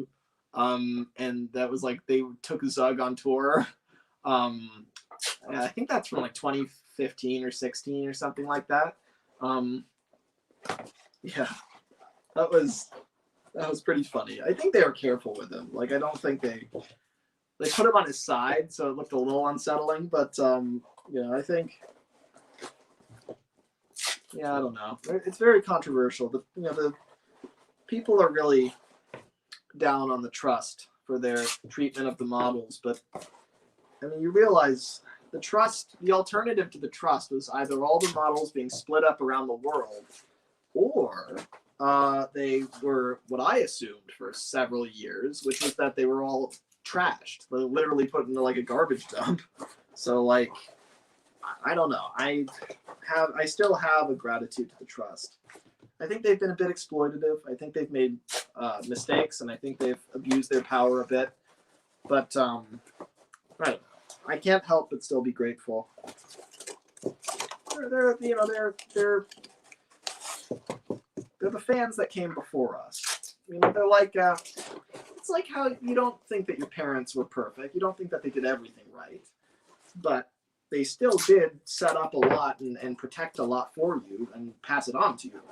And one day, the people who are involved in the trust will not be the trust anymore.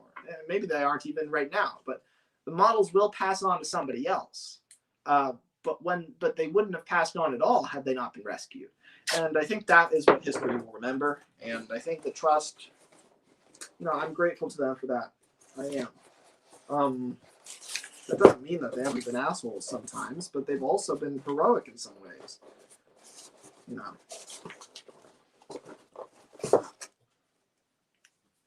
Yeah, I don't know.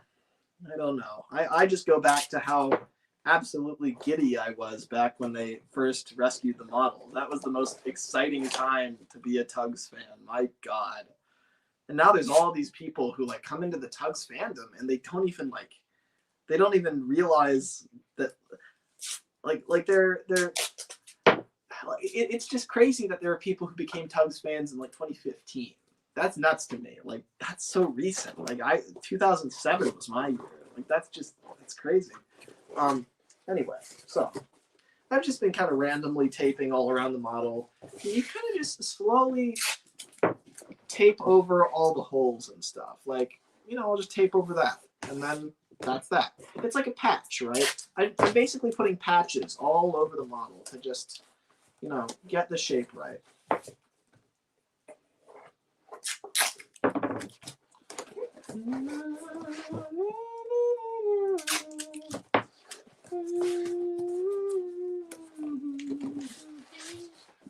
Matapaka says maybe display them at Shining Time.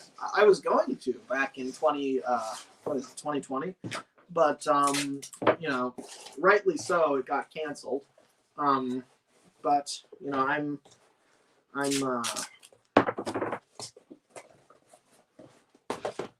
glad that no one endangered themselves that year.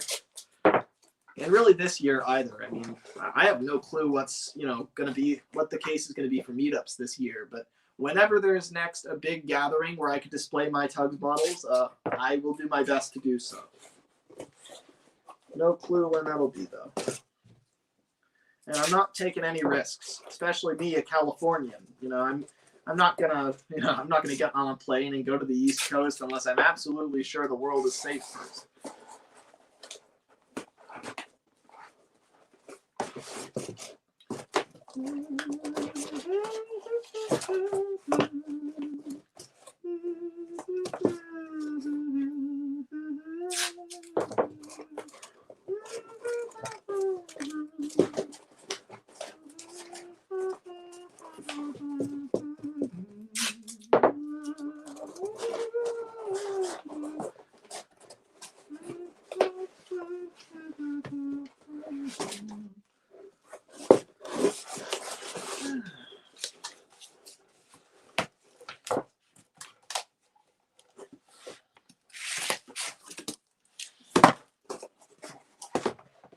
Okay. I think it's also probably worth saying that you should tape over the seams on the inside too, like that right there. It's good to just to strengthen it, because otherwise the pieces can pop inside, and that's never good. So just cover all your bases. You can't over tape, but you can under tape. So try to tape as much as you can. You want to just really cover everything in tape. Like, I'm not kidding, right? Like, by the time you're done with this, people won't be able to tell it's cardboard. The key to using cardboard is to make it very hard to tell that it's cardboard. Like I always put tape over, like say these parts here where you can see the corrugation. I am always very careful to cover those up, even if it doesn't serve a structural purpose. I just don't, it's better to see this smooth finish than these corrugated, parts. God help me if I'm using the wrong word. Let's see. What are people saying? People are talking. People are making an interesting joke. Let's see. Solomon says, I've been thinking of making a gigantic Godred for a while, but then I remember he's like 200 meters long. I mean, yeah, you'd have to think about the scaling. Like a Titanic in TUGS scale, I've looked it up, I've done the calculations, it would be 20 feet long. But also the TUGS models themselves aren't quite in scale with the Thomas models either, despite the fact that the trains in TUGS are G scale in gauge 1. Really, the TUGS should be a lot bigger. They've all actually been scaled down. So, yeah, no, scale is very dubious in TUGS. Like, the ocean liner really should be another 6 feet longer, but no one is holding TUGS to it. No one blames them. There's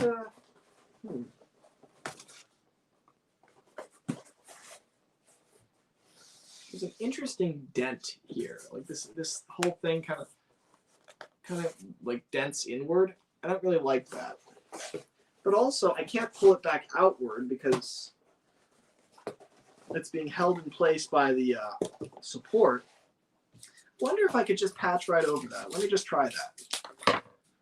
Like if I just put that there, right, and that'll just raise that dent back out. But I'm gonna have to make it gradual. So I'm gonna like rip off like the edges of this.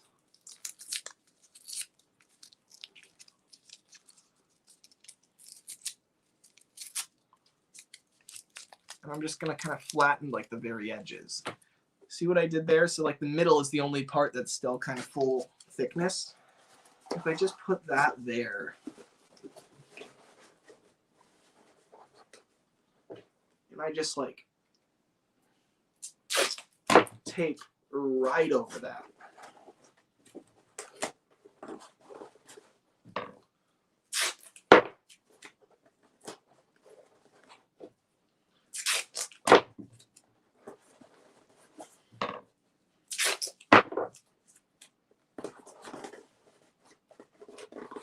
Oh yeah, that worked out pretty nicely actually. That kind of got rid of that dent.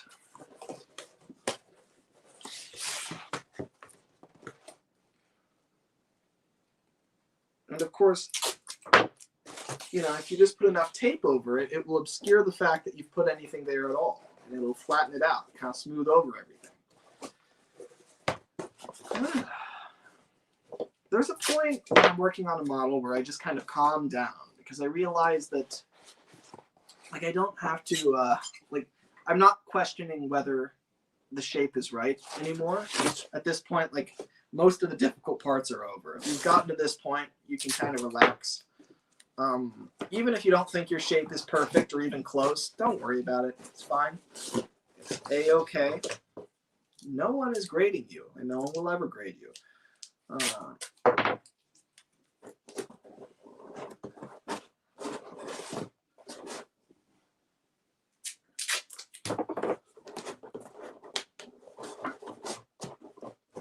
That's so cool. Can you imagine how big the TUGS set is? It's huge. It's big enough that it would take you a minute to walk from one end to the other. Like, it wouldn't be immediate.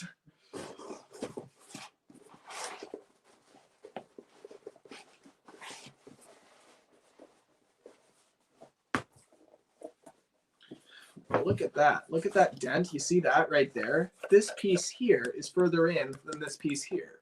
Easy solution to that. You may have realized it by now. Just cut. That's the solution to all your modeling problems. I stress modeling. Let's see.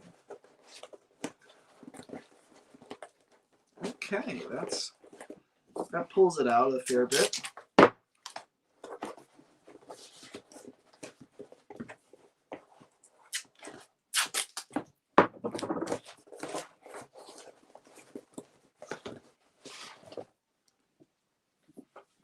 Like, a lot of this really is just giving the model breathing room.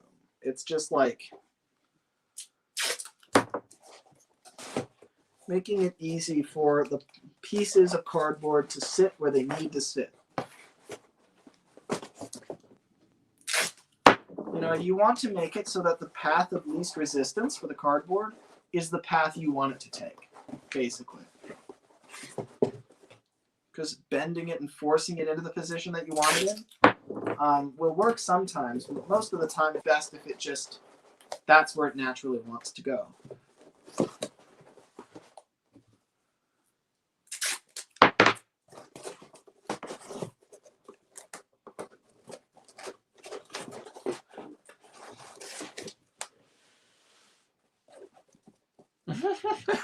Train Freak Productions says, are we just going to ignore how many dead fish there was in the TUGS set? Yes, David Mitten introduced fish to the tank because he loved fish and he loved animals.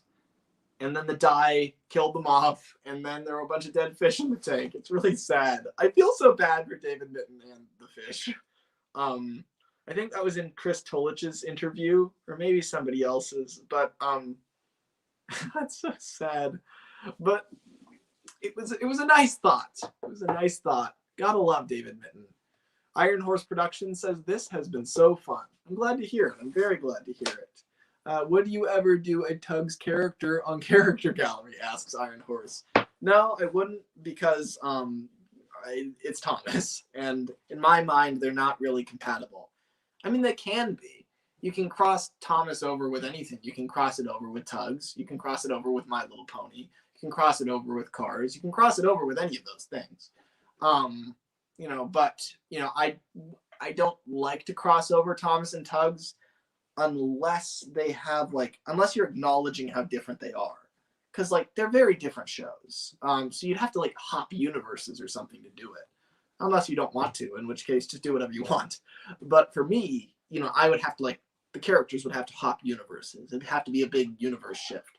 But I would love to do, like, an alternative to Character Gallery. Like, if I could make, like, a TUGS version of Character Gallery, I might want to do that one day. That would be really cool. But I wouldn't do it on the Thomas version because, in my mind, like, thematically, they're just different.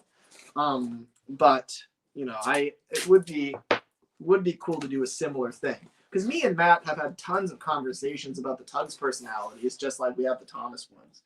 But yeah, yes. Train Freak Production says, I think there needs to be more Ivor the Engine crossovers. I've never watched Ivor the Engine. I have no clue really what it's about. All I know is that the train does not talk, and that always turned me off from it. But I'm sure that it has a lot of merit because a lot of people seem to like it.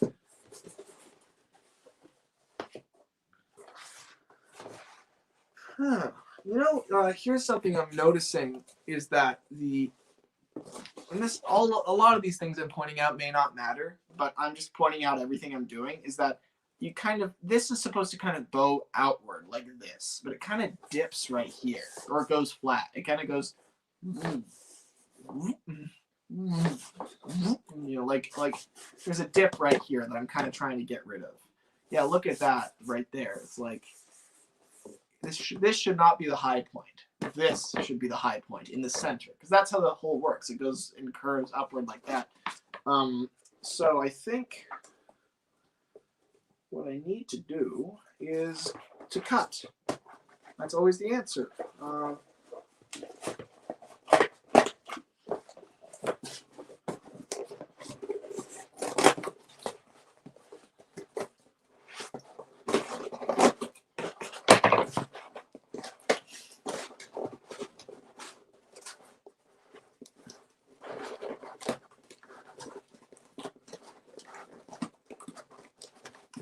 All right, I cut a plus sign right there. And that, as you can see, is making that bulge that we want. Sometimes that's all it takes. So I'll just tape right over that. I don't even need to fill that gap with anything.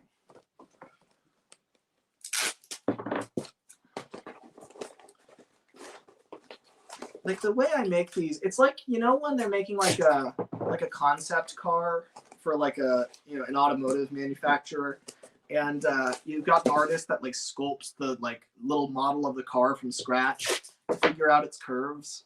That's kind of how I do this. Like, I'm kind of making very subtle adjustments over time. I'm not trying to fix everything all at once. This is a very slow, long, calm process. And eventually, I figure out how to get the shape I want.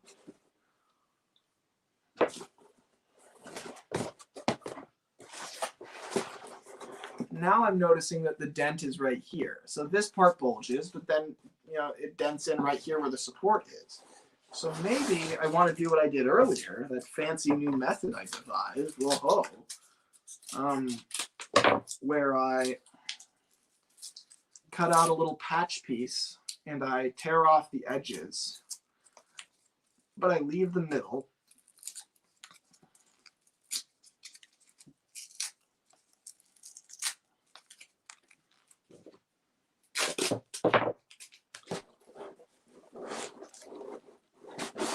And right there, I'm thinking, is where it'll go.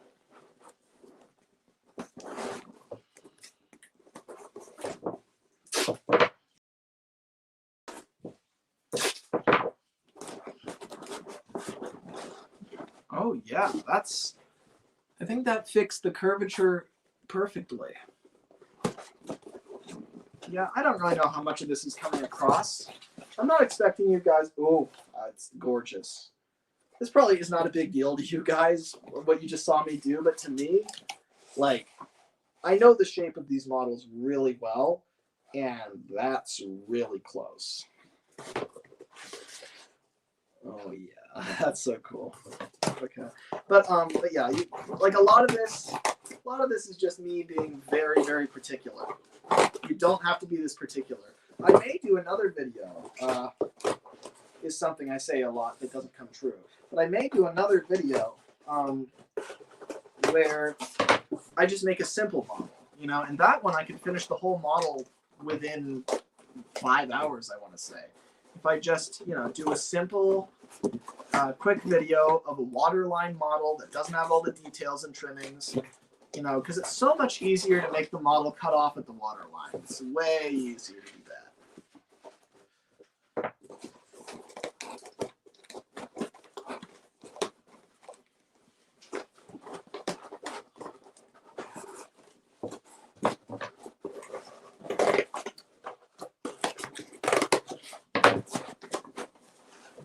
See that? I cut those little flaps in there. That'll give it some breathing room, allow it to create that lovely curve that I'm looking for.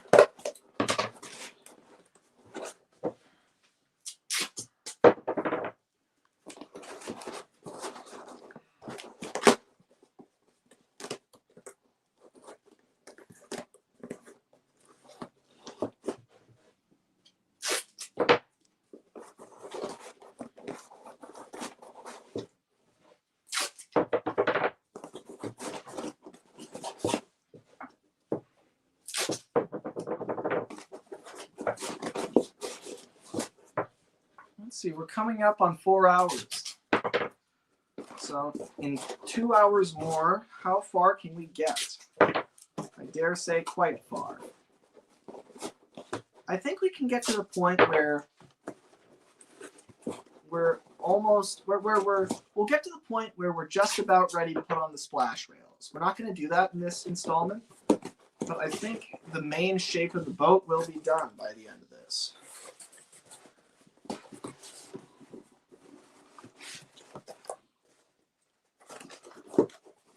I'm seeing that it dents in just a little bit here. I don't really want it to. So I'm going to, let's see, how do I fix that?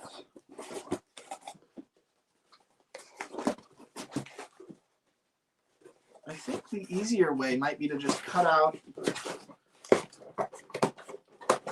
a little bit from right there. Because see, this part here just bulges outward. So I'm just going to cut a little slit and then seal it up.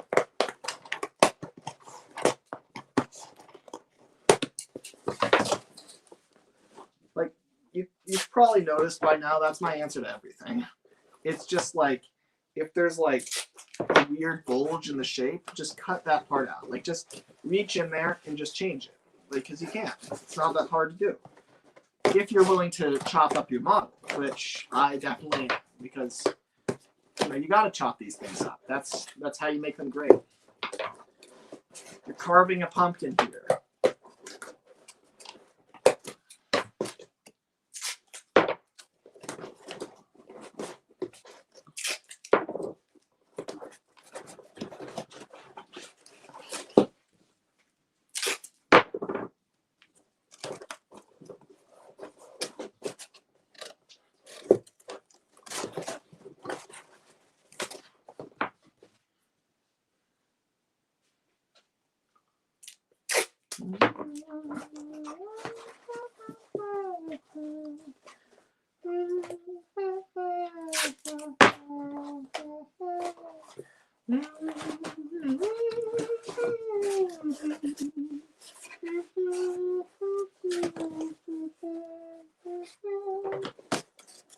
Oh, nice. That's really good. And like the light reflecting off of it really kind of tells me that it's right as well.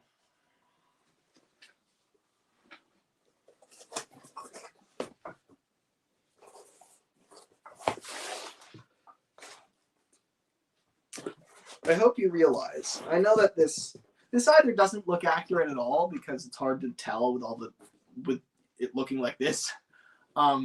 It's either it doesn't look accurate at all to you, or it looks very accurate to you, and you're thinking like, wow, that's very difficult to do, I'm sure. But the thing is, I would be reacting with the same glee even if this was like not nearly this accurate. Because I've always reacted this way when I've made everything.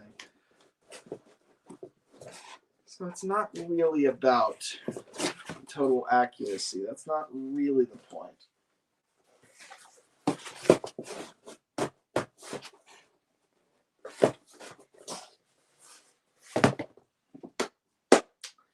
Okay. I think we are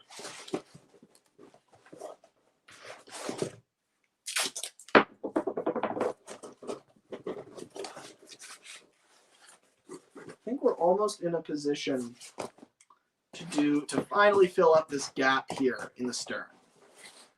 I imagine that's probably what most of the 2 hours left will be about. Let's see. Lemmy, can you be my friend? Asks Floating Vessels Guy. Certainly, but I also have a very vague and fuzzy idea of what friendship is. In my mind, anyone that I get along with is my friend. So as far as I'm concerned, everybody here in this chat is my friend. Oh, and also Floating Vessels Guy says, I'm going to sleep. Bye. Good night, and thank you for attending. You had a lot of interesting comments for sure. And good luck. I believe it was you who suggested Zip or 10 cents or Zug to build for yourself. If you do go and do that, then good luck. So let's see.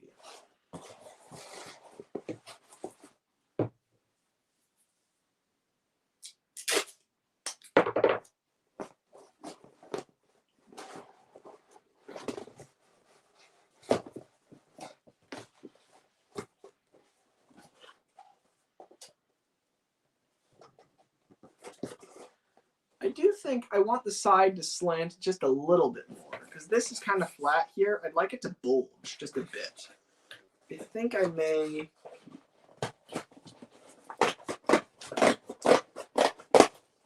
cut there just to create just a bit of a bulge.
That looks quite legit.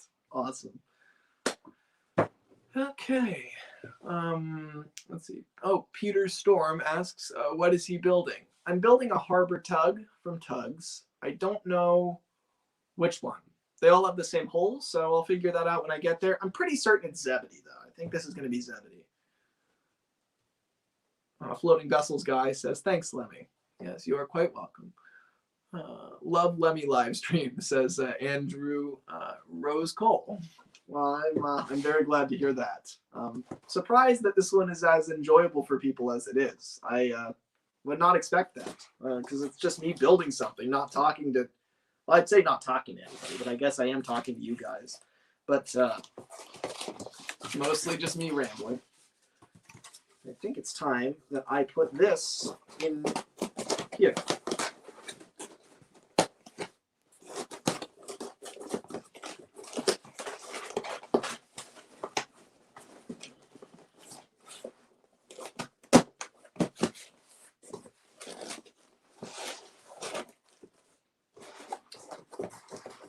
Oh, that's cool.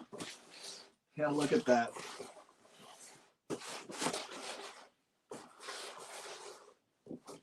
Now this is still a little bit low at the front. Like, you notice that? How, like, you know, it's kind of gets, this bit gets taller and then shorter over here. I think I am gonna adjust that a bit. And also I'm noticing because I altered the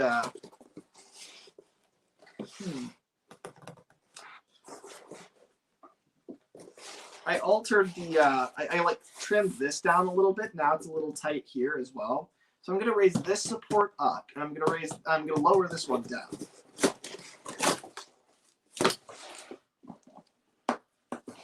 Start with the tricky part of trimming this to size. Oh, I wasn't supposed to cut that.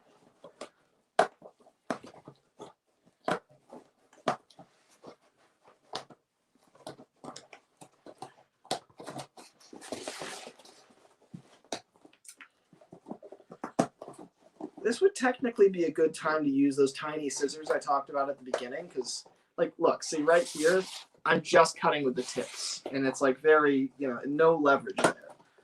but also I haven't had to use those specific tools so far. I've just used the scissors, the tape measure, the tape, and the pencil. And that's pretty cool. So I guess I was right when I said I really don't need all those secondary tools. And that's the thing. That goes for anything, really.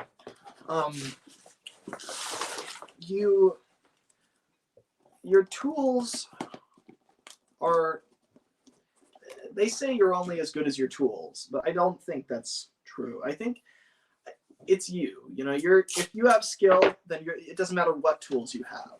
You can make anything work. And you don't want to rely on your tools too much. You know, it's not like, oh, if I get this fancy photo editor, I'll be able to do better edits and that sort of thing. It's like, to an extent.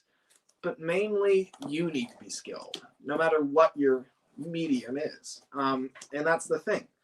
Is like, you know, it doesn't matter if you use the right materials if you don't understand, you know, how to make something great in general.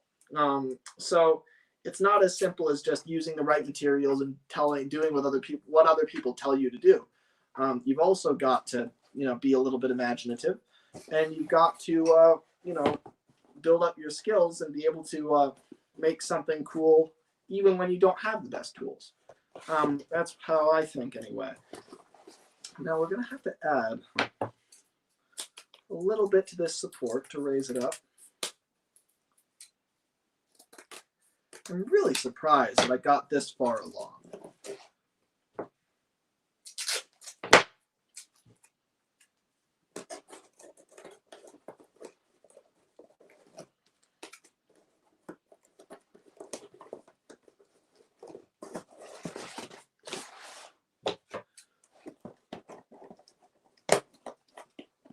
You know, I am doing a few things that are new in this video that I haven't done before. For instance, I'm making the deck removable. And I didn't used to do that. On Blue Nose, the deck is permanent. There's no removing it. And that's kind of a huge pain in case you have to get in there and maintenance him. You know, I mean, when I floated him at the park, you know, he did leak a little bit. Just a tiny bit, though. Like, he leaked so little that it wasn't a problem at all. But I could see a little stain. And it's nice to be able to like get in there and check if he's got any leaks, right? But it's hard to do that when, you know, you've just got this little hole to peer through, you know, and you can't take off the whole deck. So it's nice to be able to take off the whole deck. Also, he's got like a motor in there at the very back. I can't really access it because you know, it's really hard. I have to like reach in there and it's tricky. If I could just take the whole deck off, that'd be so much easier. So that's what I'm doing now. You know, it's basically making a lot of pieces removable. Okay. That's, I'm not sure if that's quite right.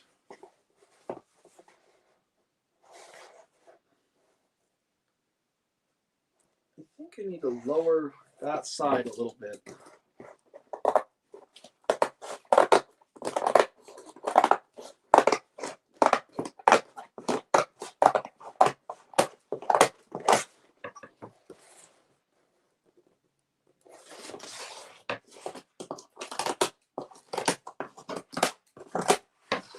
You'll notice I constantly look at the model from this angle. You know, I kind of like take it and just look straight on at it. And the reason is it allows you to kind of line things up. Because the further away you are from the model, the easier it is to tell if things are lined up. It's kind of like when you're hanging up a picture and you know, walk 10 feet away and look at it to see if it's level. It's a lot harder to see that if you're right up next to it. You know, you got to kind of get a good distance.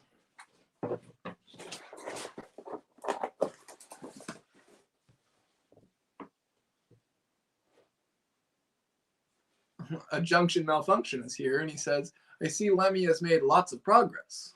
Yes, I have indeed. And then new things in this video. Panic. Me no like new stuff.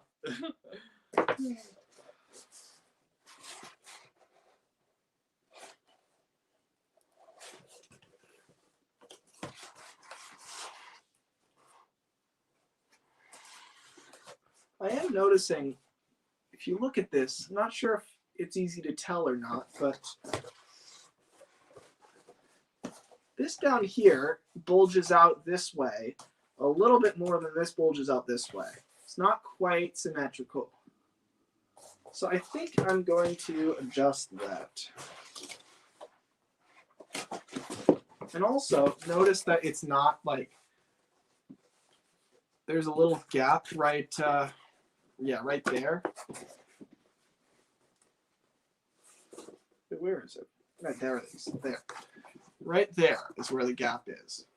You know, so you want to pull it taut around that. So I'm just going to cut this.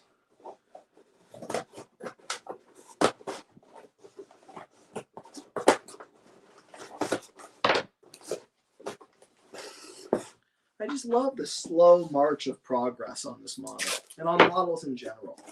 It's just so nice and relaxing to just slowly fix tiny little things that seem insignificant, but then they all come together to just make a model that is just excellent, right? Like this, you know, you're just slowly buffing out and altering tiny little curves that don't, you know, that hardly matter, but then they do matter in the end. Okay, so now, what's it time for now? Well, let me put this in and see if it's at the right level now.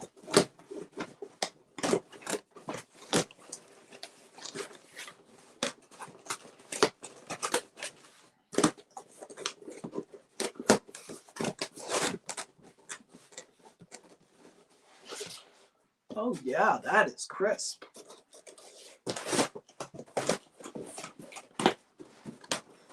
Come on.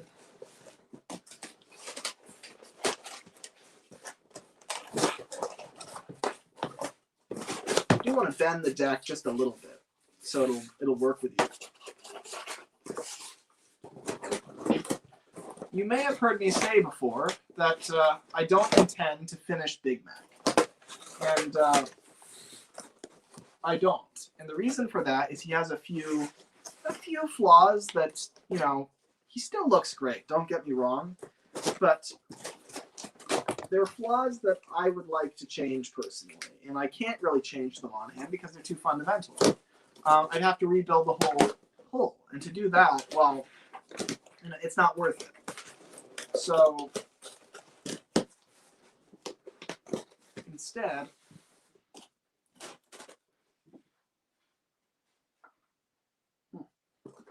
some sort of shaking.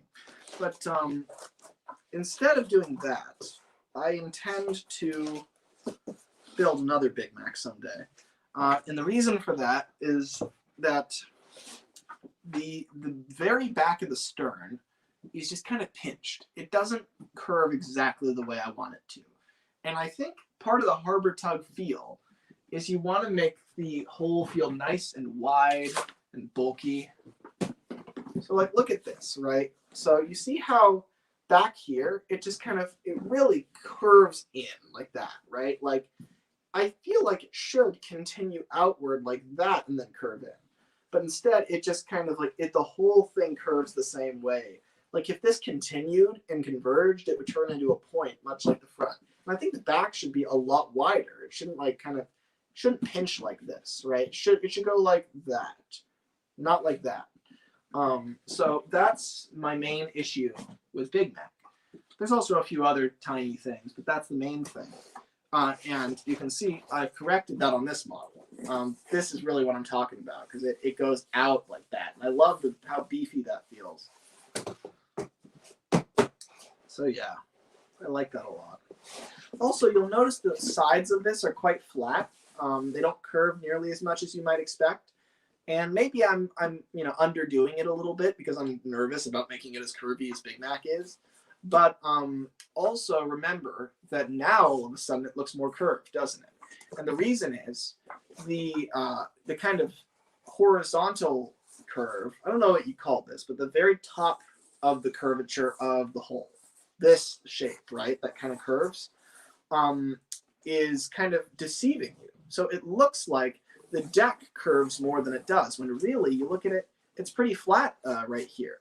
But it's kind of hard to tell what is the curve from the top and what is the curve from the side. You can confuse those very easily with each other. So from some angles it looks one way, and from others it looks another. So it's it's difficult to tell. But it's trial and error.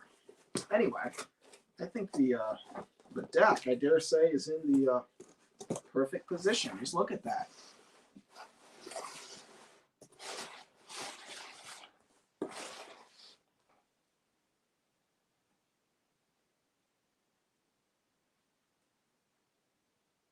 Do those models actually float on water? Asks a junction malfunction.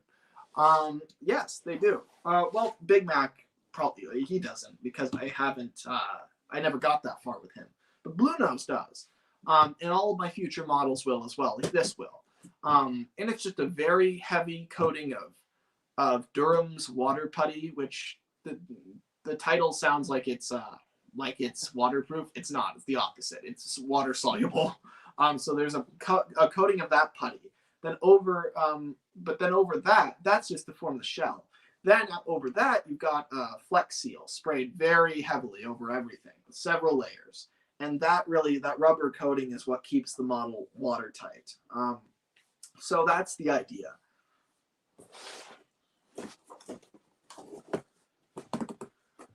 Okay, so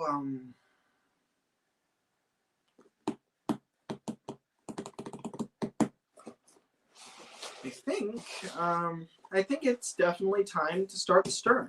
And that's really the last major thing we're going to do today. And we've got an hour and 45 minutes to do it. Not bad. Oh my God, my coffee is still half full. I'm hungry. But it's not dinner time yet. That's all. Anyway, so now I think I'm going to look at the pictures again.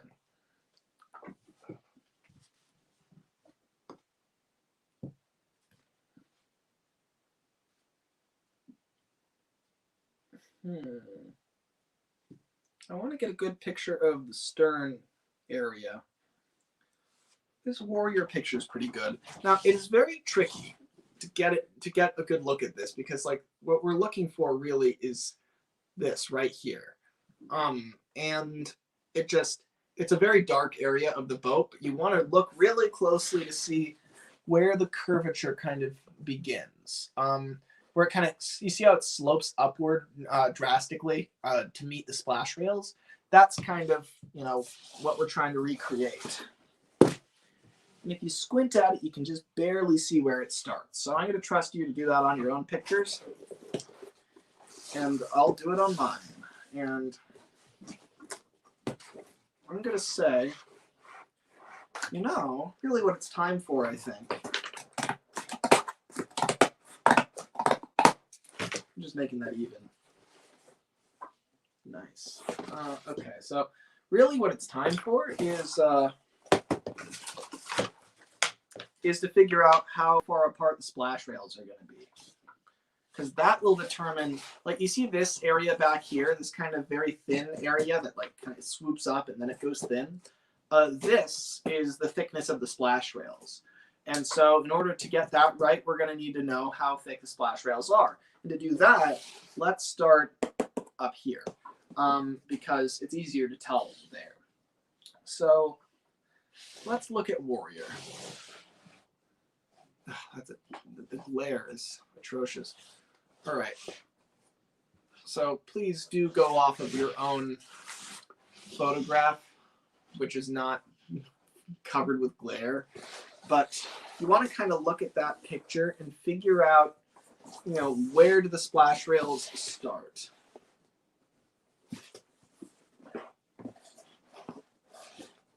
So that's about the same angle that you're looking at it from, more or less.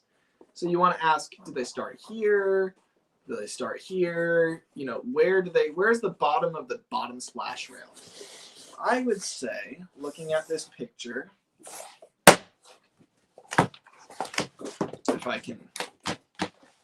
my iPad will hold out that long. I would say they are.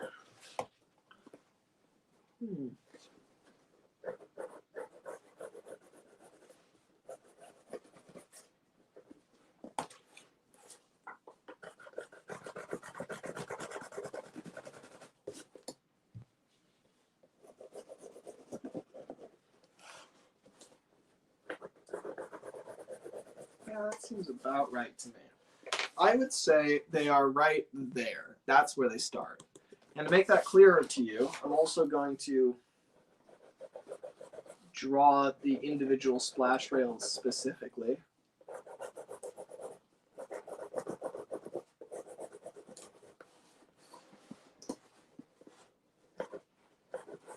And I'll even draw the, I don't know what you'd call the V-shaped splash rail at the bottom. It's like the wave breaker or something. It has some name.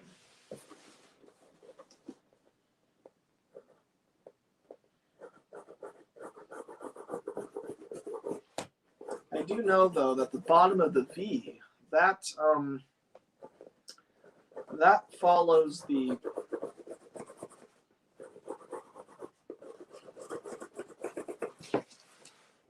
I don't think that does the trick. That follows the water line. So, all right, look at this. So I've drawn where I believe the splash rails are. So it's around there. So I think that's about the right height. It's kind of hard to tell because this picture of warriors looking down at him. I'd say that is about right. It like the bottom of the splash rails is about halfway of the total height of this front end of the boat.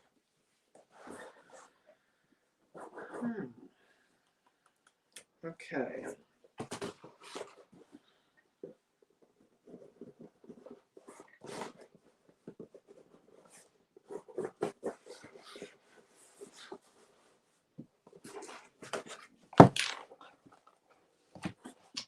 So now, I think I'm going to color in, actually, with marker. And this, you don't have to do this, but it helps a lot. I'm going to color in what I just drew there.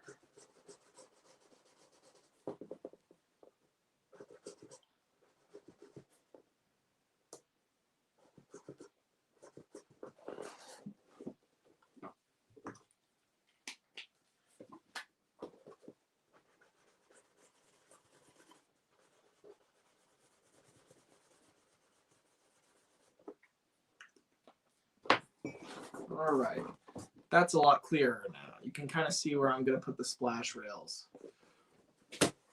That's a little too thick.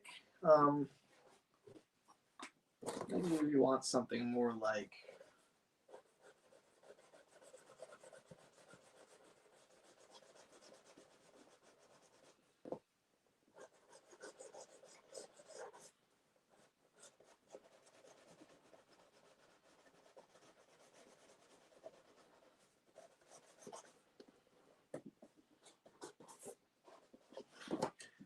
All right, that section that I just boxed off, right there, that is, I think, the thickness we're looking for, the kind of the distance. I'm thinking that's what I'm going to do at least. That's cool.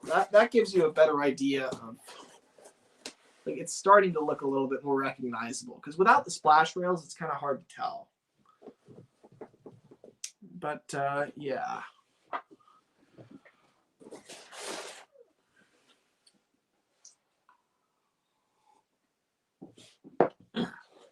Thank you, Solomon. Much obliged. So, let's see. How do I think what I'm going to do, this is what I do when I try to measure the splash rails consistently. I'm going to take what I've drawn here, and I'm going to hold up a piece of cardboard to this, and I'm going to make myself a little measuring device. Draw there, and draw there. That should do it. So See what I've done there? I've basically drawn little dots where the splash rails are. Now, I'm just going to take that, move it freely around the boat. Draw there, draw there, draw there. Draw there, draw there, draw there. You get the idea. And then you'll just connect the dots.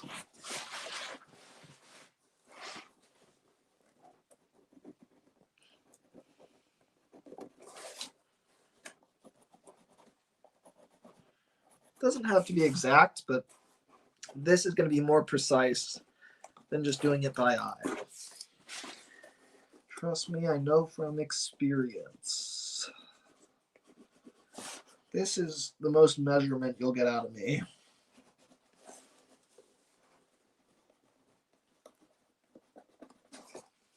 Okay.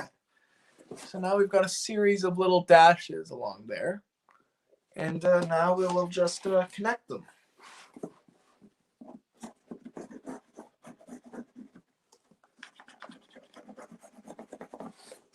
The most important line among these is the bottom one, which I'm starting with, because that will determine where the splash rails kind of start. It kind of blocks off that section. It makes it a lot easier to kind of see how the boat's going to look. Because here's the thing, is that like the splash rails are this huge line that kind of divides the side of the boat.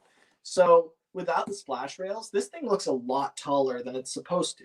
So you kind of have to visualize that properly before you get there. But once you have the splash rails, it tells you a lot about how this is actually supposed to look. See, look at that. Look at that line all across. And it'll be even clearer when I do it up in marker.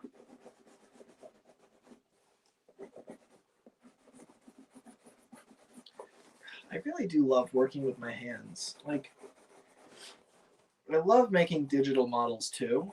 I'm very proud of when I make digital stuff, but it's just not the same.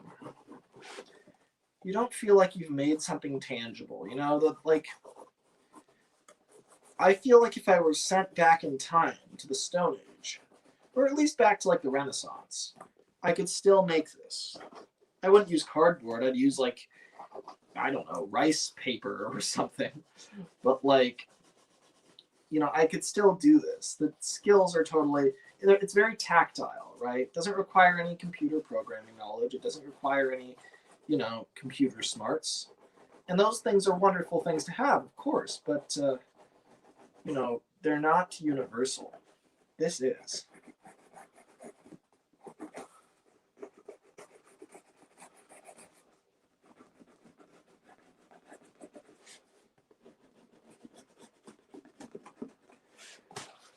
Oh, yeah, look at that. All right, so now I've drawn the splash rails all the way across, so you can see exactly where they're going to be. Now I think I'm going to try to ink that whole area as well.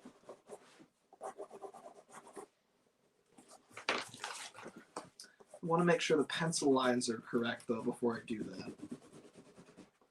Just make sure they're very consistent.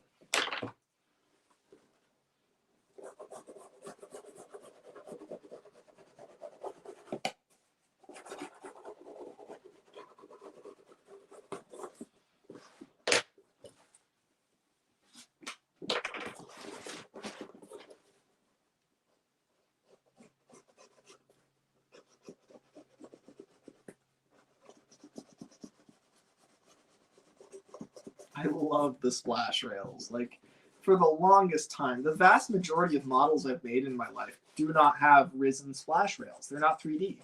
I used to just paint them right on, and you can do that. You know, and it'll look great. Don't get me wrong.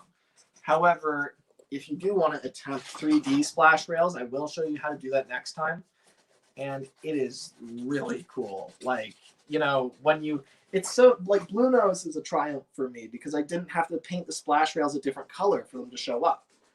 Like, he's all the same color, and you can still tell what is supposed to be where just based on the shape. That's so cool. Like that's such an accomplishment to me.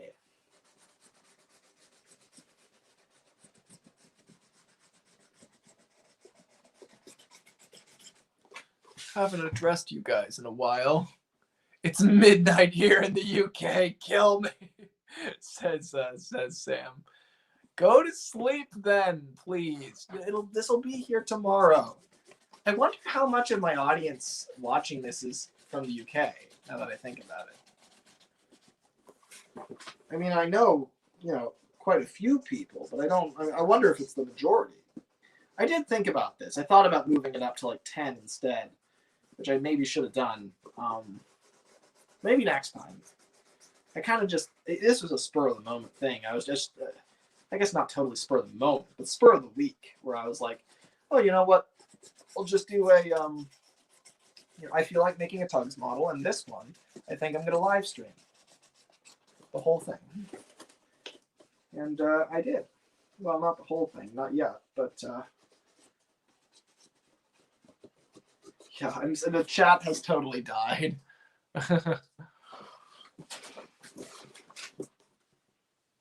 I will keep going because I think it is the people's responsibility to put themselves to Betty by.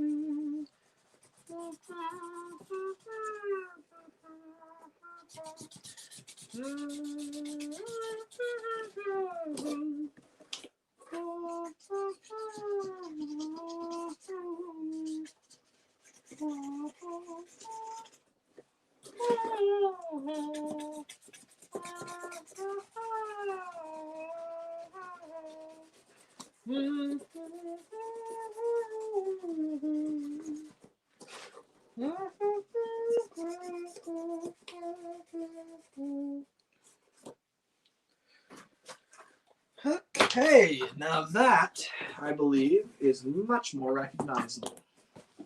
See, look at that. Like, now you can really get a sense for it, can't you? Like, those change a lot. And I think it'd change even more if you could see the splash rails here that are like a V. But on Zebedee and Zach, they're black. They're not painted white, so they're noticeable, but not too noticeable. So this should give you an idea. I'm also going to draw the water line. Let's see. Junction malfunction says, Lemmy, you're good at many things, but no singing. I'm not going to take your word up on that. Good night, Lemmy, says Will Thomas 199. Ah, good. You're going to bed. Good thinking. Good night, Will. I believe that was your actual name. I remember our conversation. Was it last live stream or the one before? Whatever the case, it was a very good conversation. We have to have more of those. Sing, says Iron Horse Productions. I'm getting mixed messages here. I got him to sing streamlining earlier, says Steam Engines United 345. Okay, this is coming together. This is coming together. Whoa!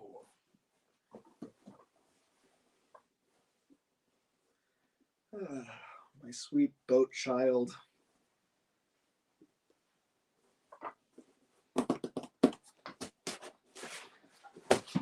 Okay, well, anyway, so now the reason I had us draw the splash rails is because look at that. See, I told you how it's supposed to end at the very bottom of the splash rails, and you've got a lot of excess right here. So we're just going to cut that off. Like, we're going to cut up until, like, the very bottom of it. You know, like, right, cut that right off.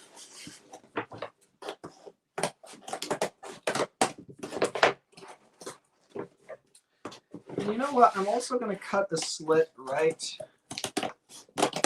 there, so you can bend that bit in. Because we're going to kind of take this and we're going to kind of bend it in like that. And that's how we're going to create this kind of complex shape at the back. And, you know, where is my measuring device? My favorite measuring device has vanished into thin air.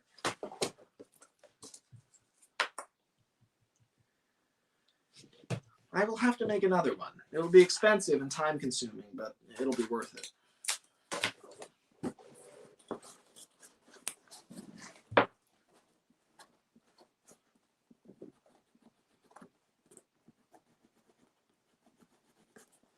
Okay.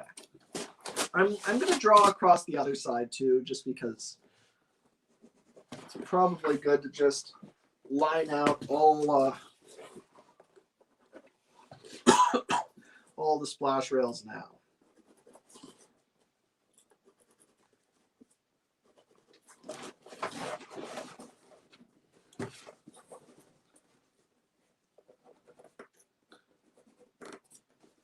I really hope we get to the point where I can draw the water line. I love drawing the water line. That's the best part.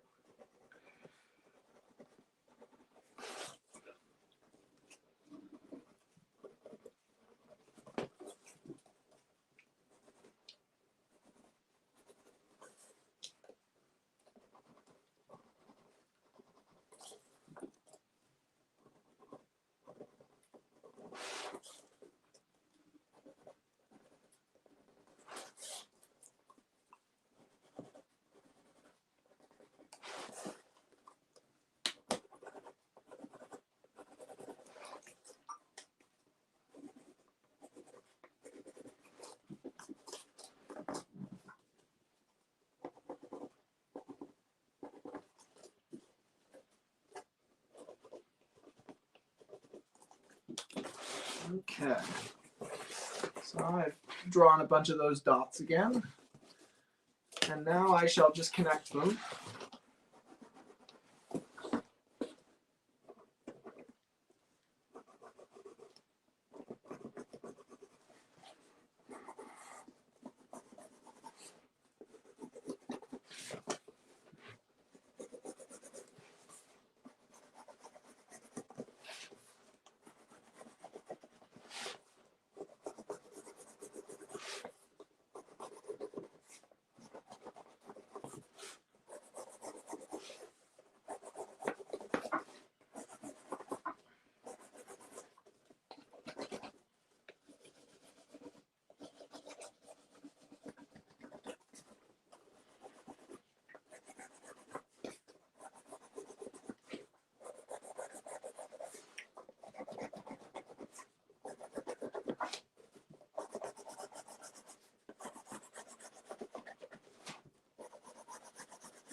See.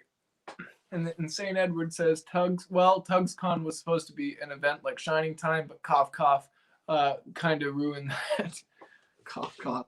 I honestly think, Sam, that it's much more likely to succeed as some sort of live stream than it is an in-person event. For one thing, you are incredibly young, and it's quite difficult to put together an entire event at your age.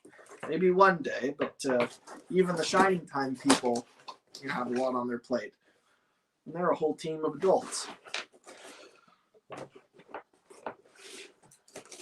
I would not want to take on the burden of organizing an entire event.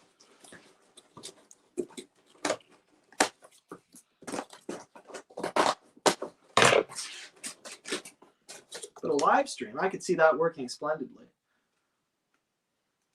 You know, I could, you know, guide everyone through all my models. Maybe reveal something at the occasion. That would be pretty cool, right? If I like reveal the finished model.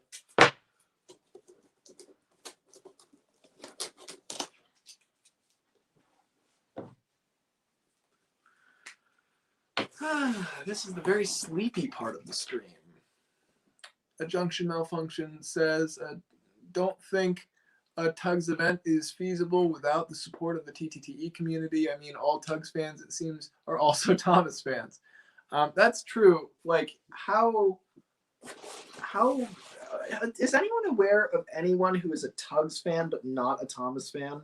I don't think there's a single person who's in that camp.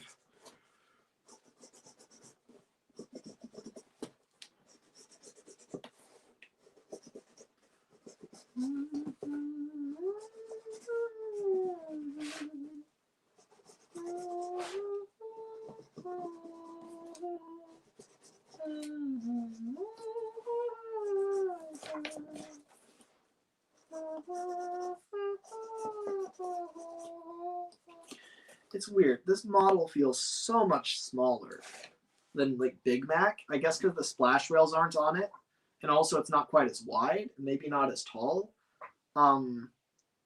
It should be roughly the same size, but it feels a lot smaller than Big Mac. I mean, I'm glad. It's cool. I like it a lot better than Big Mac, but and I think it's more accurate. But it's just interesting how different a model can be if you're just an inch off.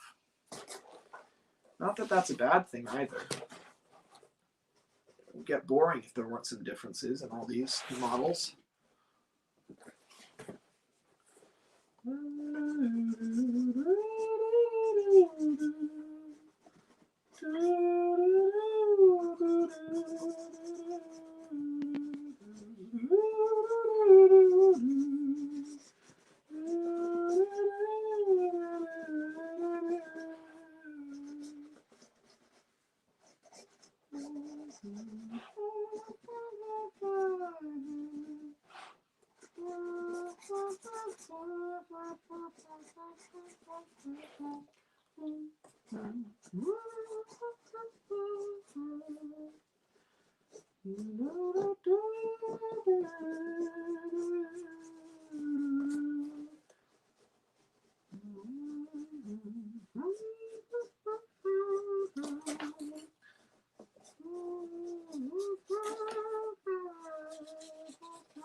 Okay, so the bottom of the splash rails is a little higher than I thought.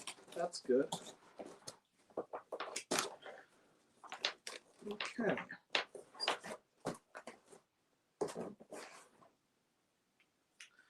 Oh, interesting. There's a dent that I did not notice before.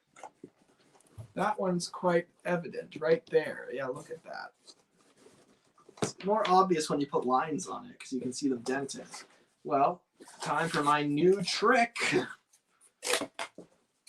You know the drill.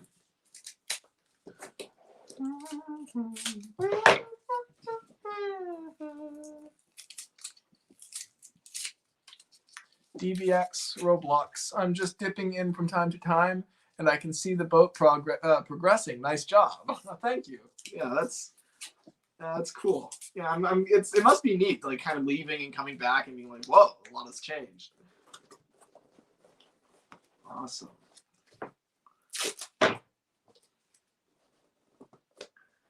Yeah, I think it would be really cool. I would love it if someone did like they just took this video, but they just took it from 6 hours and sped it up to like just 2 minutes, right? Like that would be crazy. Just seeing like the progress happen so quickly, like a blur. I would like to point out that this did not exist when we started. Like I just made this. It just exists now. Like this is the thing that now exists. Pretty cool. Okay, and the patch job more or less did the trick as well. Okay. But it also covered up some of our line work, so I'm just going to redraw that.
I don't think I've warned anybody about the dark pen. Like, I don't think I put that in the supplies list. I did at the beginning of the video, I think. But yeah, not beforehand. Oh well.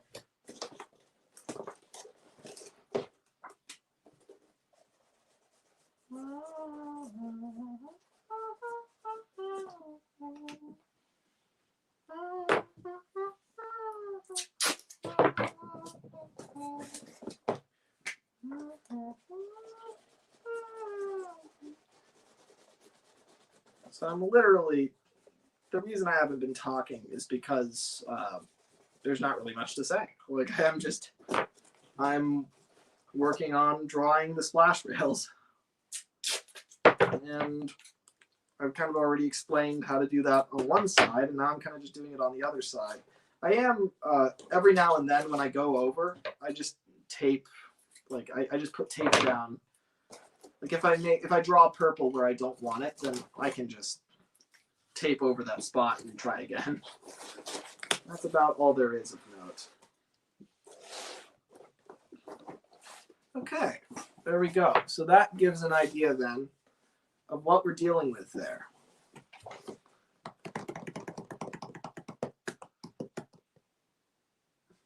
Westy says, I'm hoping to follow along at a later date, but it's been fun watching in and out so far. Good to hear it. Yeah, I mean, this video really is for people to go and follow at a later date if they really want to. I mean, I just wanted to put it out there, and you know, I think people are tired of waiting for a detailed tutorial video that's really polished. So I was like, I'm just going to live stream the process. I would have spent all day today working on this anyway, whether I showed it to anybody or not. So I thought, okay, I'll just put a camera there and just talk while I'm doing it. It's a good excuse to talk anyway. I like hearing myself talk. Okay.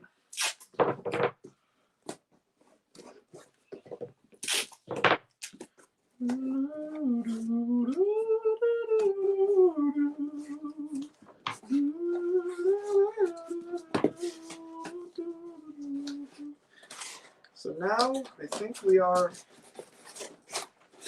all right. Awesome. We're finally ready to do the stern. So I'm gonna take the deck out.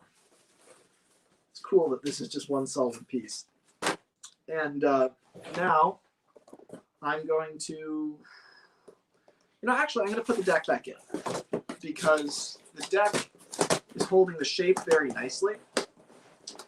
So you'll notice the one part of the model that still does not hold its shape is that flappy bit back there. So what we want to do is leave the deck in there while we cut out a piece similar to this. Oh, and that will do nicely. We didn't end up using that because it was too wide. Now let's see. So let's just cut out a rough shape.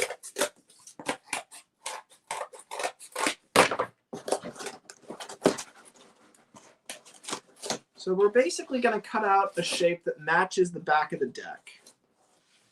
In fact, let's just copy it right here, right now.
Okay.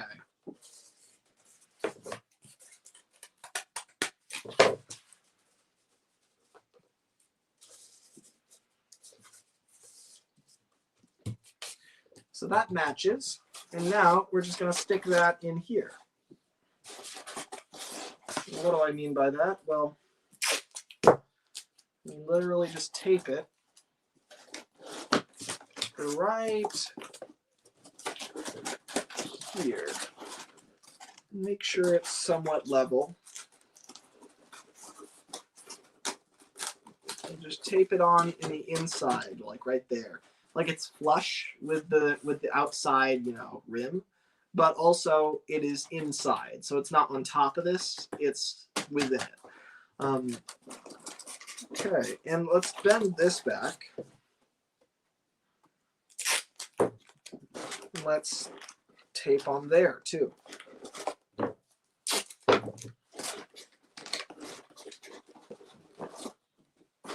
Oh, nice. I think I'll cut this even further.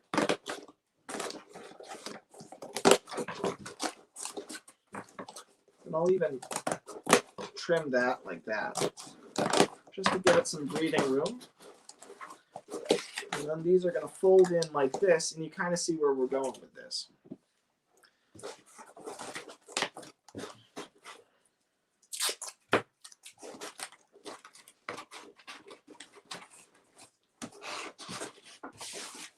And so now, this is finally holding its shape.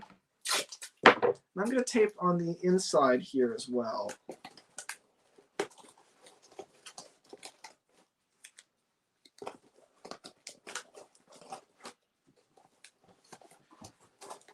And something I haven't done yet is, as I said, the sides are supposed to slant inward just a little bit.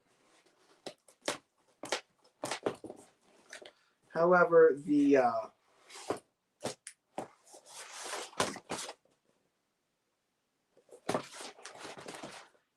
back is not doing so. It should slant as well. So we're just gonna take that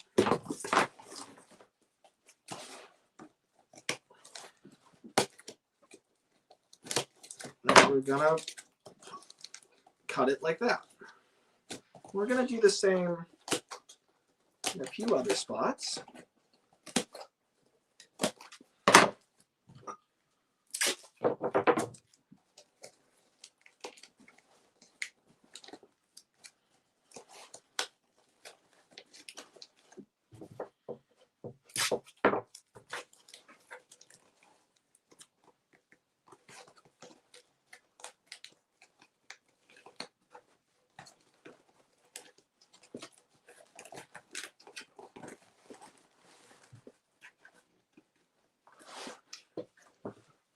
D-Man Cluster said, dropped by to say this is super cool.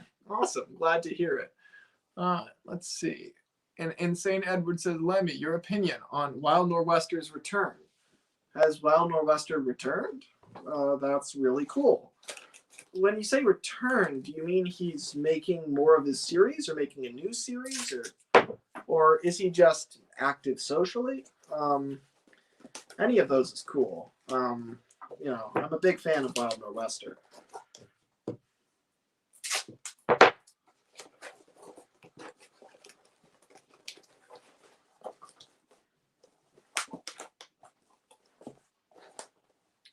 I do worry that these are not slanting as much as they should be. Could just aggressively bend them. That could work.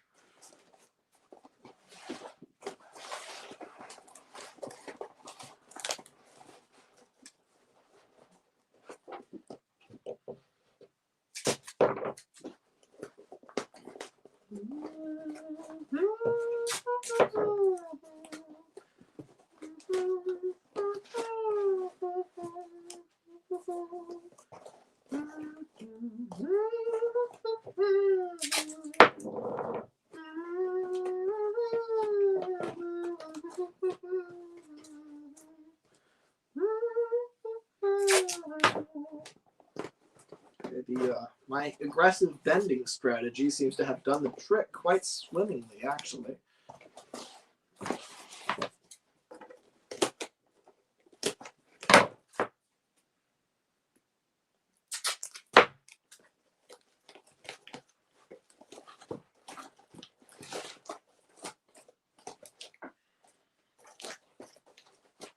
There's a lot of these nuances in the shape of a tugboat, especially one from Tugs, that I just love. Like that, like just the slant of that. Like, you see that? Like where the splash rails just, they chop off like that. I love the look of that.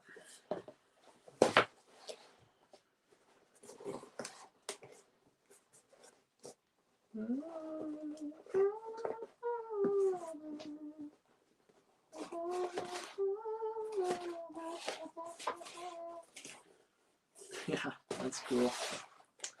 All right. So now we are finally ready to block up this hole at the back. So I'm going to cut into these a little bit more.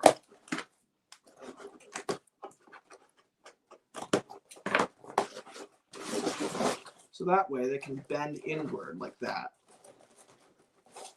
Basically taking the sides and slowly bending them in so they can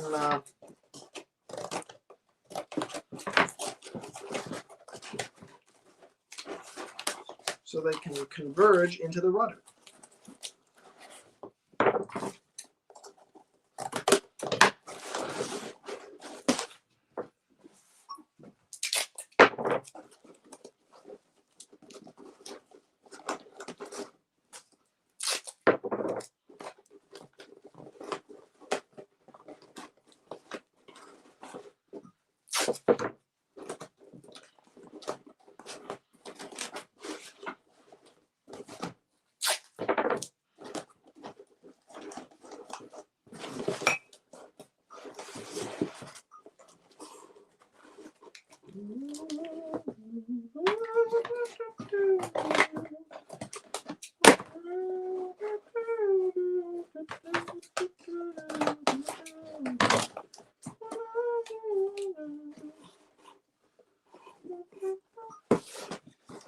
we need something to put in this gap here. This is what we finally need. We're coming up on 5 hours. So we've got 1 hour left, and I think we will make grand use of it.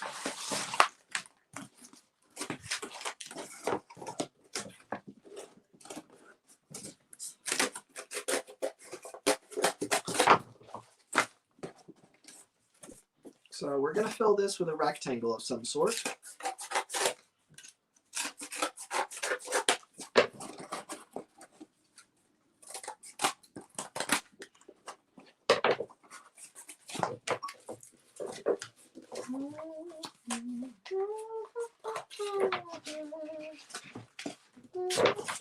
So I kind of curved it like this. It curves like that way at the bottom, that way at the top. So it's like, goes right there. You see that? So I think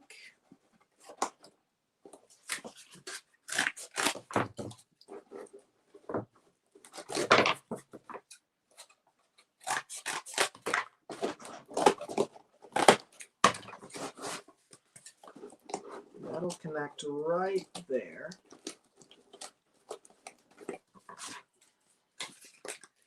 And I'm gonna cut little dents into the sides so that these pieces slot right in like that. Like you see that? You put that there, and then those merge in to fill the gaps.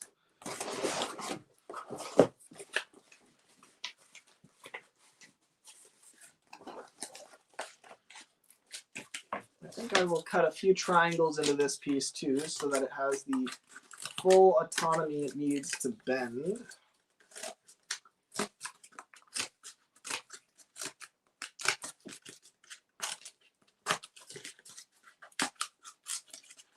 I'm going to cut a bunch of slots at the bottom here too, just to like, because that will allow them to, you know, to, I'm not sure how to explain it actually. I mean, you shall see.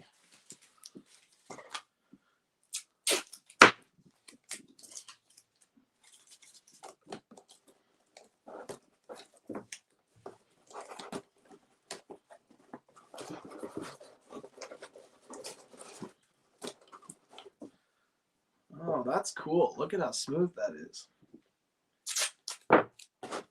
So I do wonder if that will be quite right.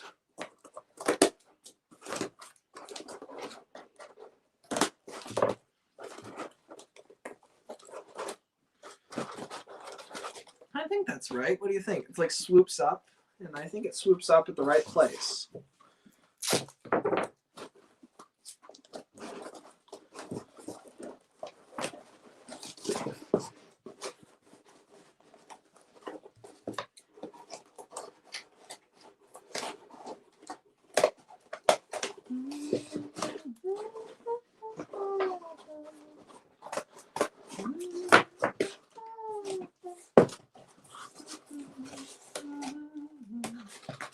Let's trim that even further.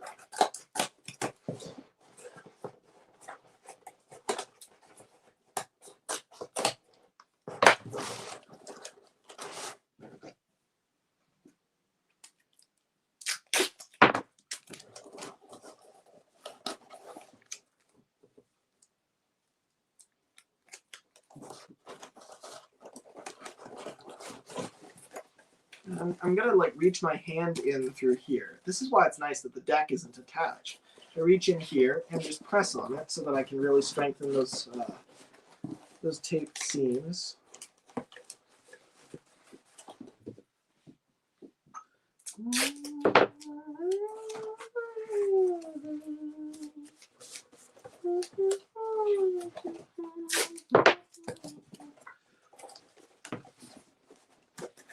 And it seems rather hideously that on this side, beautiful gradual curve there.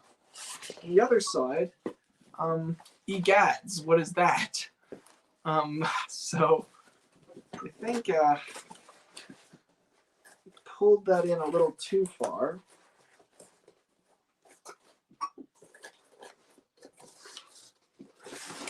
There, so I think I've got to allow that to pull back out to its natural length. And see the gap that creates, that slit right there?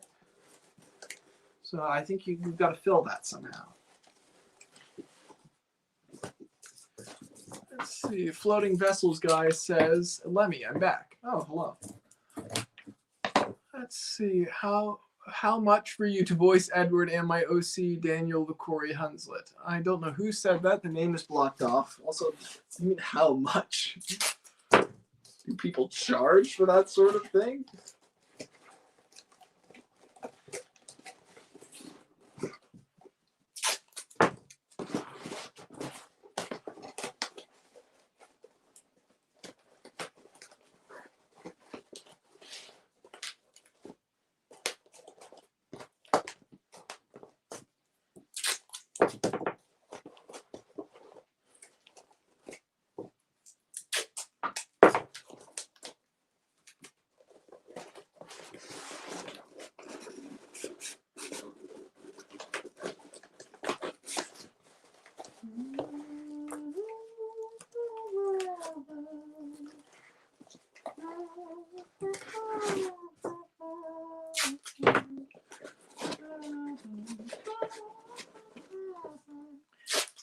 So what have we learned today?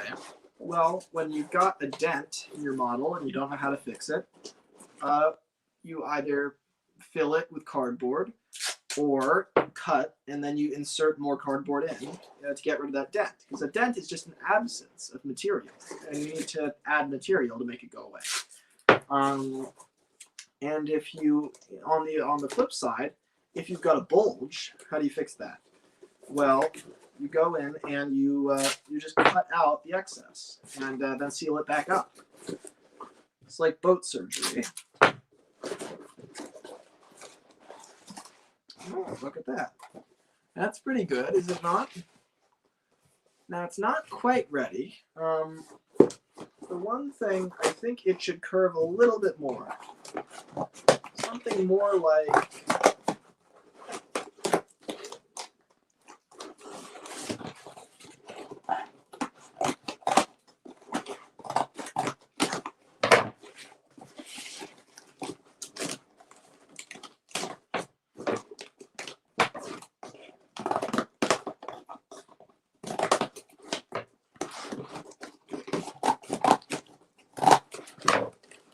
Okay, it looks like I just destroyed it, but I did not. I put it in the perfect situation to be bent into the right shape.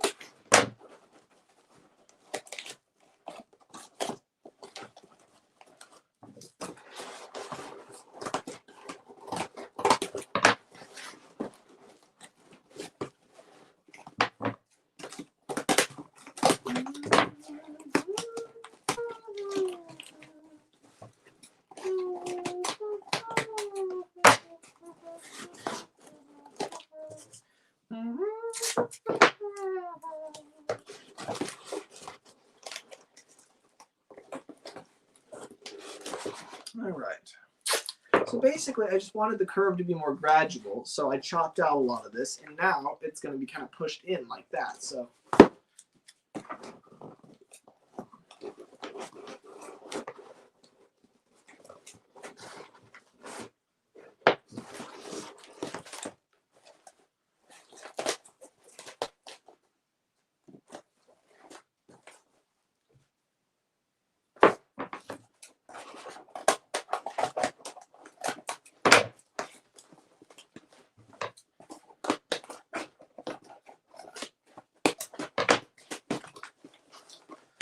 And sometimes you're kind of skirting the gaps with masking tape. You know, like it doesn't always have to be cardboard touching cardboard. Sometimes masking tape can just fill a chasm.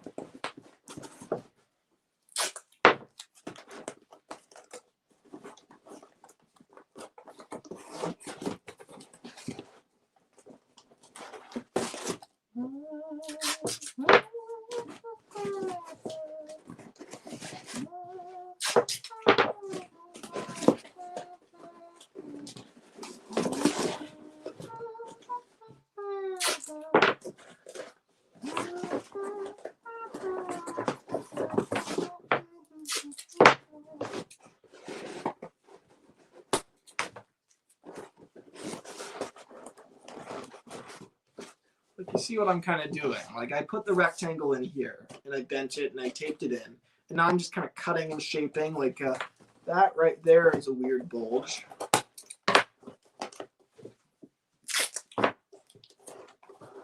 And now it isn't.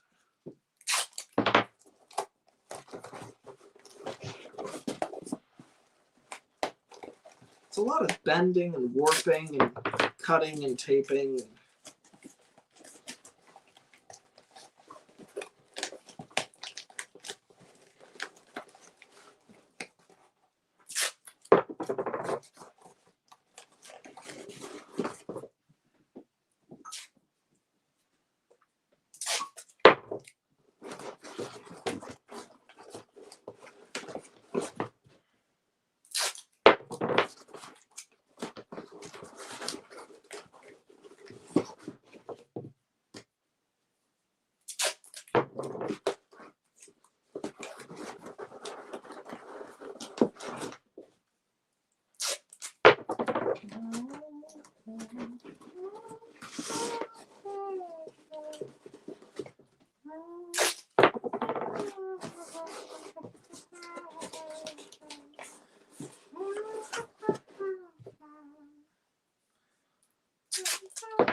Okay.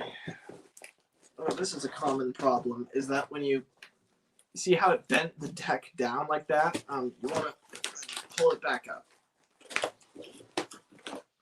Yeah, it's easy to let it do that if you're not paying attention.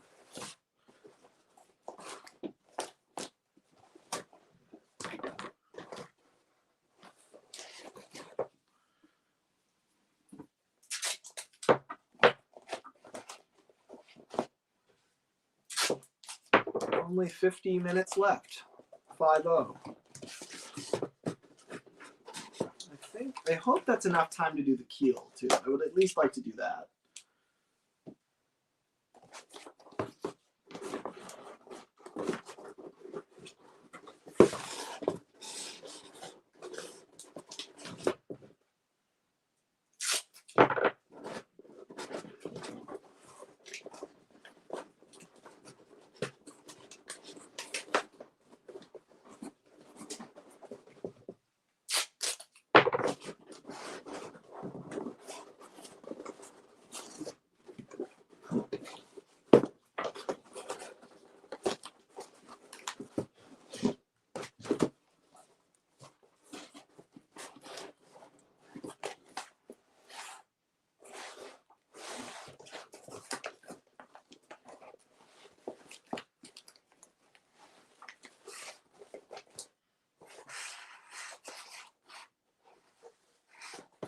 Okay.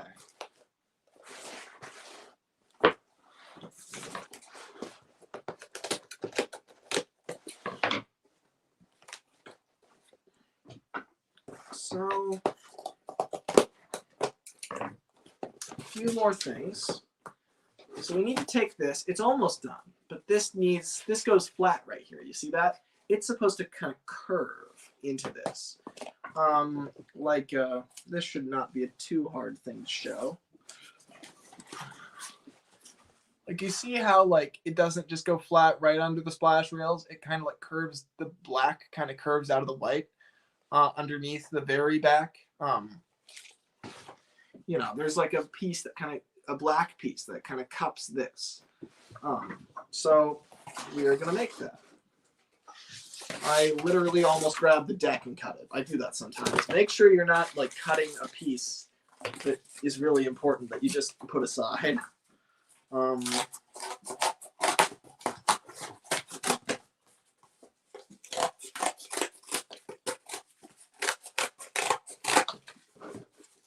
Alright, so I just cut like a general curve here. And now what I'm going to do is cut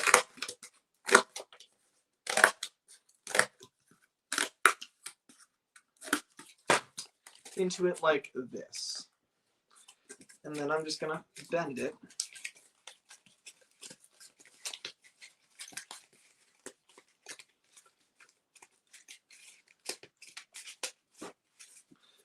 like that.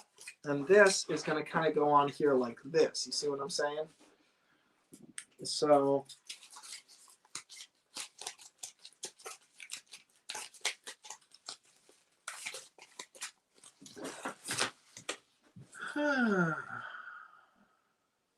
let's see. What are people saying? Percy is a gangster is a cinematic masterpiece. Oh my god. I've had a few other YouTube poops that I've been like working on for like the past 2 or 3 years.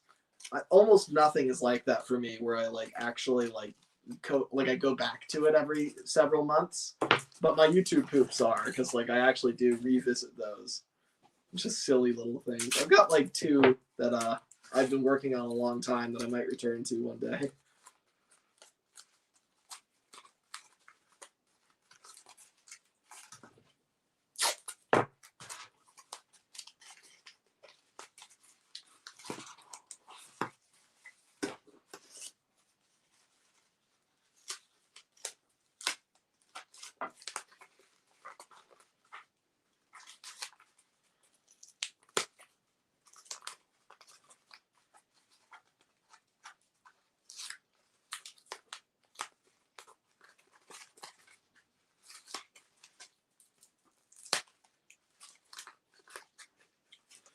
I'm just loosening up these connections here.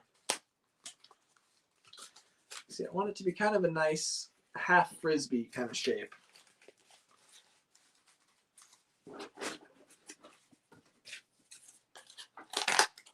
I think I'll cut a line right there to give it some space to kind of spread out. And then I think I'll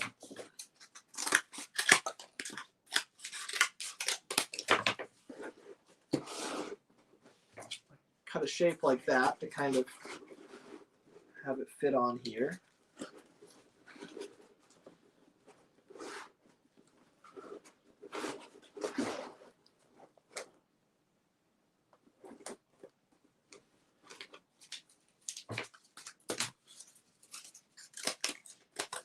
Cut more lines in here, I think. I'll kind of bend it up. So it's kind of like a, you see that piece like,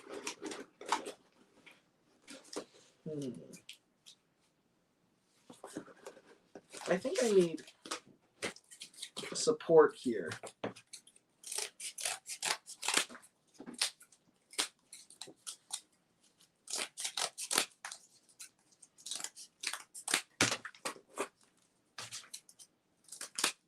Just something like this. And then I'm going to tape it right here.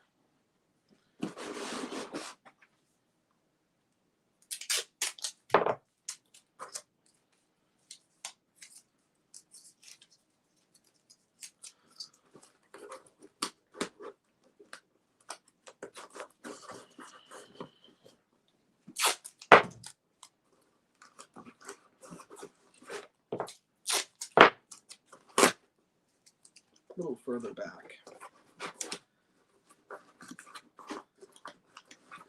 Okay. There we go. So that keeps it in position. And I'm going to trim it a little bit.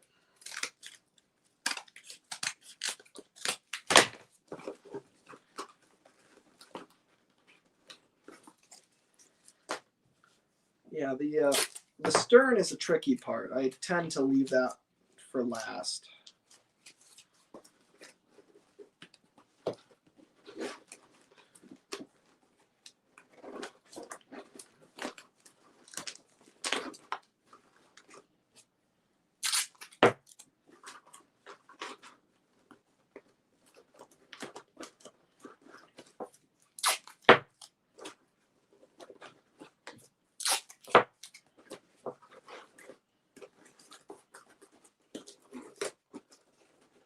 My support got pushed over. Gotta make sure that doesn't happen. To do that, I'm just gonna put tape on these sides as well. Like, you know, lengthwise along the support. That way it won't flex quite as easily. And in fact, I'm also going to make a counter brace and put it right there.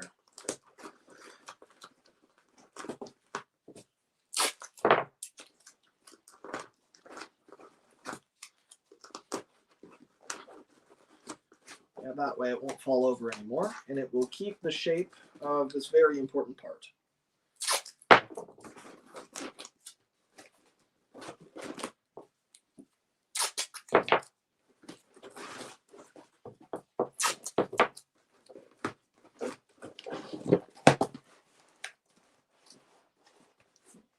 See how that's adding just a little bit of curvature? Now we've kind of got to bridge the gap here.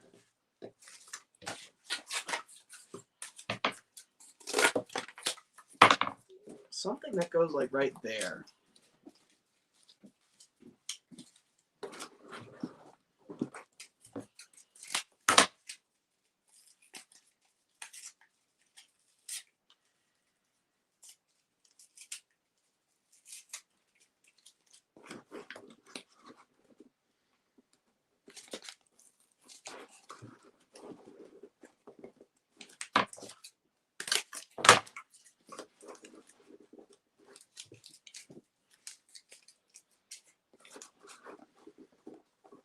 That could work.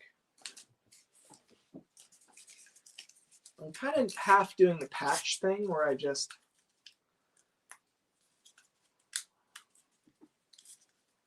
tear off the edges, right?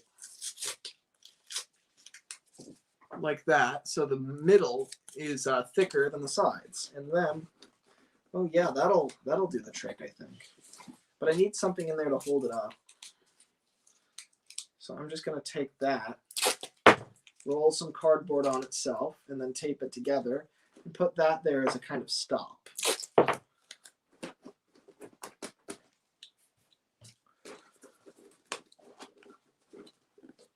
In fact, I'm going to make like a little bar. See, because the thing is, I don't want it to just drop down. I want it to kind of curve up. So I'm going to put that right there, and then I'm going to put that on top of it.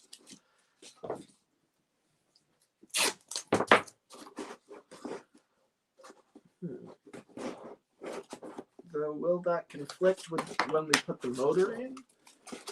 Probably not. Not if it's this low.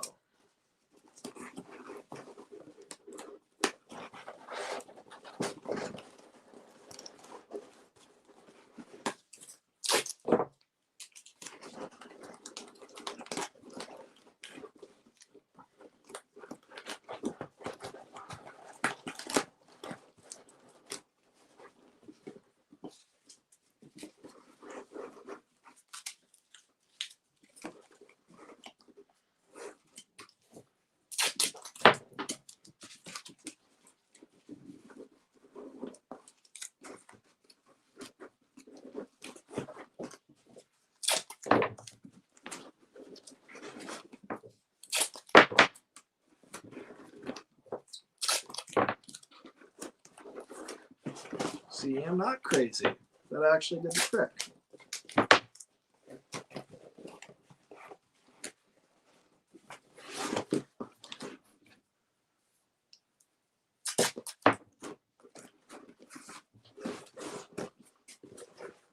So you see what that's doing right there? It's kind of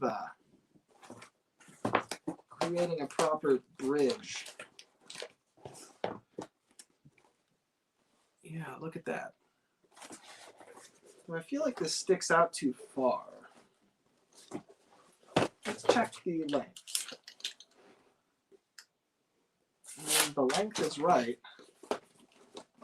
but I do feel this back piece just sticks out a little bit too far. It's probably not a huge deal.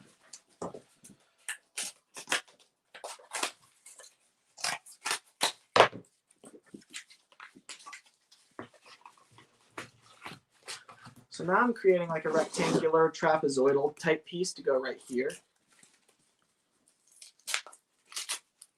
Basically just layering a lot of pieces on top of each other to slowly get the form I want. I will have to drill a hole through here later for the motor.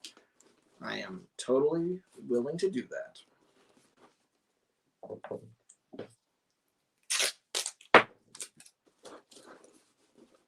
I will stop at nothing to make my boat a reality.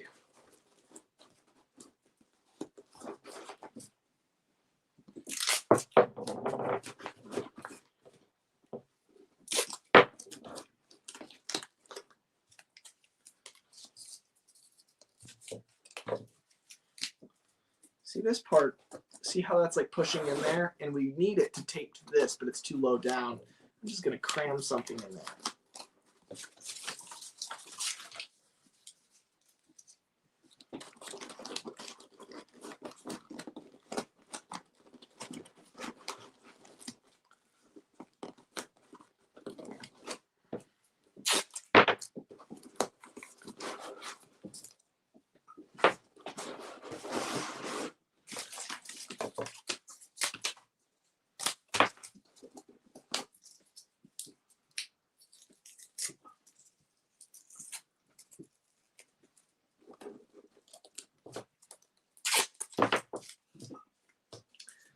Okay. I think this side is nearly dealt with.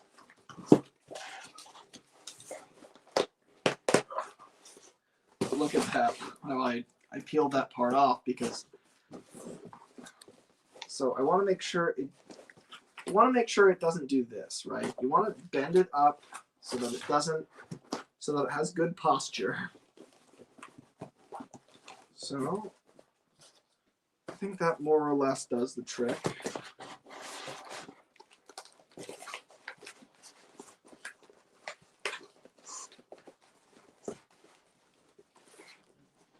Okay.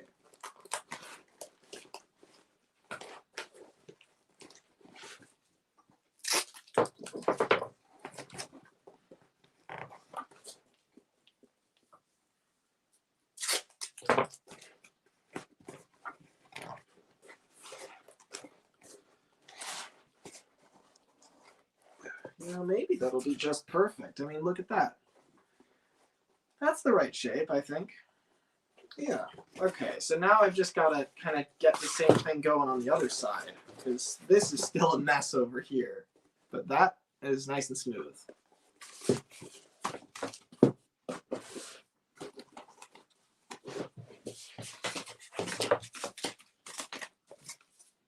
Only 30 minutes left.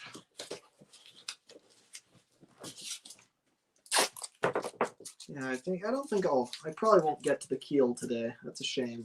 But that is kind of the first step in doing the splash rails, so I guess that makes sense to save till next time. And if I did make the keel, I'd also have to make a stand for this thing, or else it would just topple over. So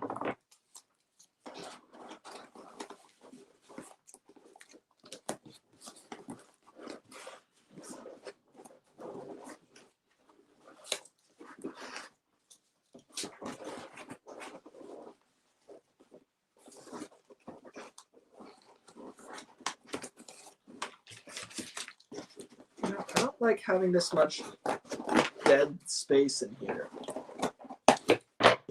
So I'm just gonna snip that. In fact, this could probably become the new rear of the boat.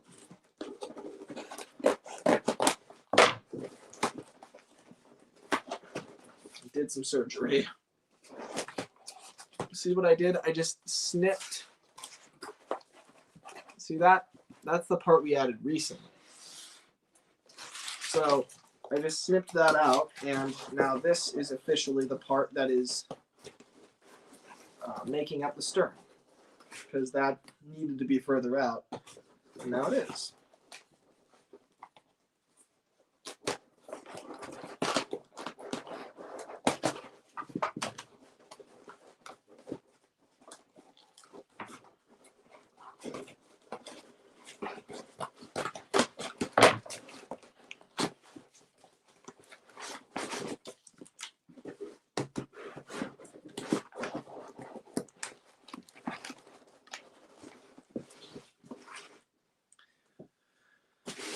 Okay, now I've got a clear vision for where we need to go here.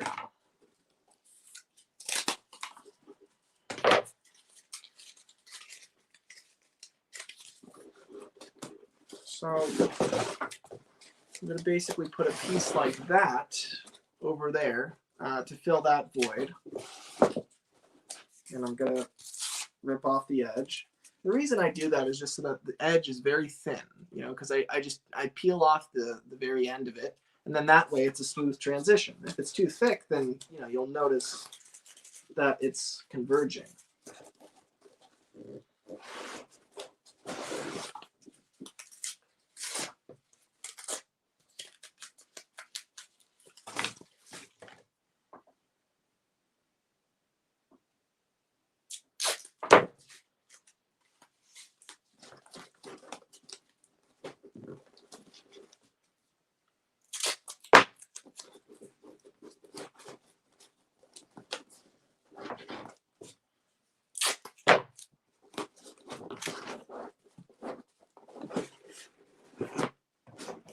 So that actually worked out pretty nicely. Look at that.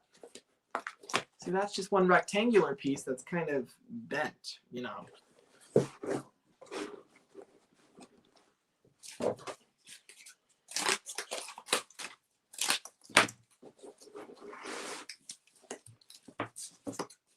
And this whole process is basically just cutting holes and filling them. Like, say that right there will fit that piece, and then we're just going to tape right over it. So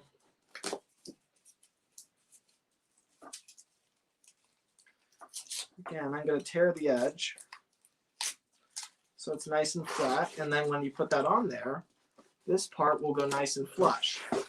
Like I tore off that edge there, and then you put it in here, and it just goes nice and flush with the side.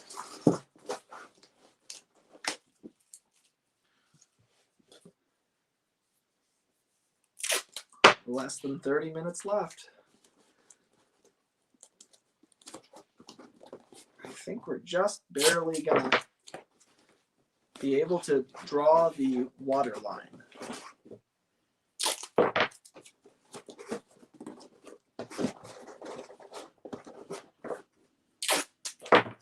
Oh yeah, look at that. Very clean. Yeah, look at that. Oh, except for the bending. Ugh, no, don't do that, please.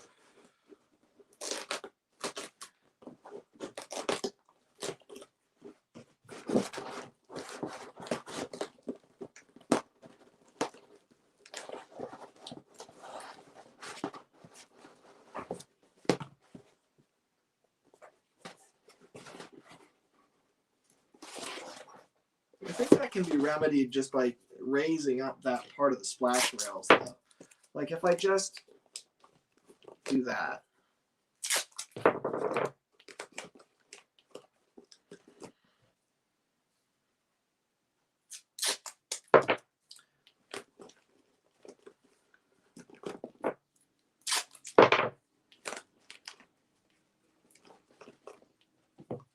See, that artificially rectifies the curve.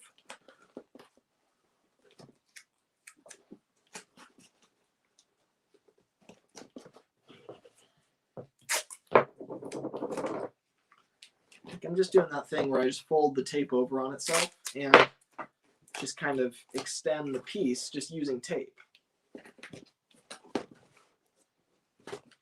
Now see, look at that. That kind of corrects the problem of the stern bending down. I think that's resolved. Okay, good.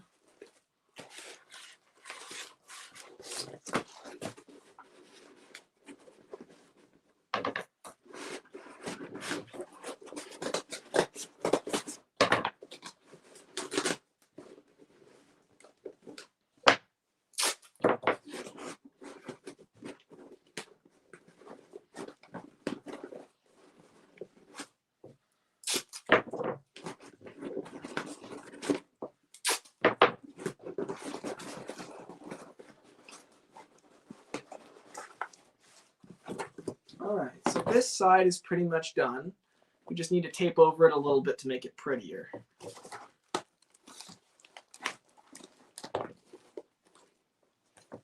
I would appreciate if it did not ruin its own curvature. And so that side's done. And then this side still needs one last piece, like right there to fill that gap. See that? So let's just cut something out that fits perfectly.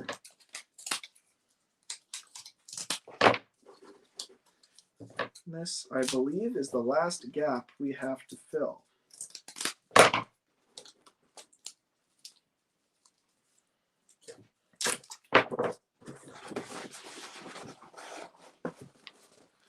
See, there's the gap, and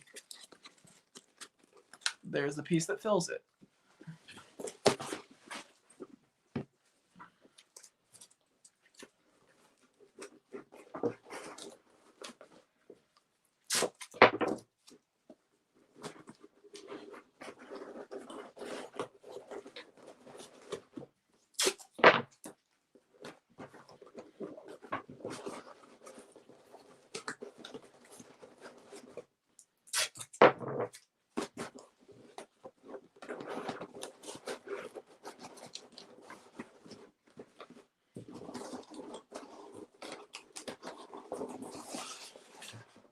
I've got all these pieces jammed in here that were I just put here for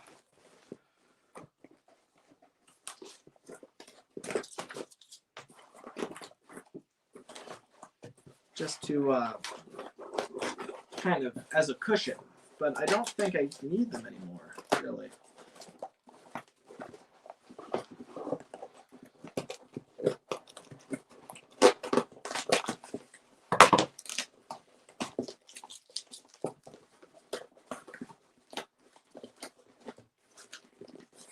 At this point, there's just a whole lot of excess in there. Like, look at the butcher's job that is back here. If I can get a good view of it. Yeah, like look at all those. Like, look at that. This whole part right here. So I'm gonna just tape over a lot of that.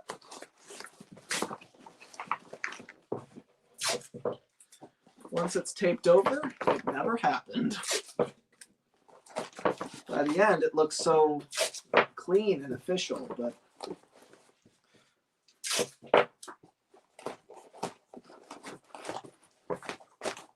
underneath, it's just a hodgepodge of different cuts and, you know, pieces all collaged together.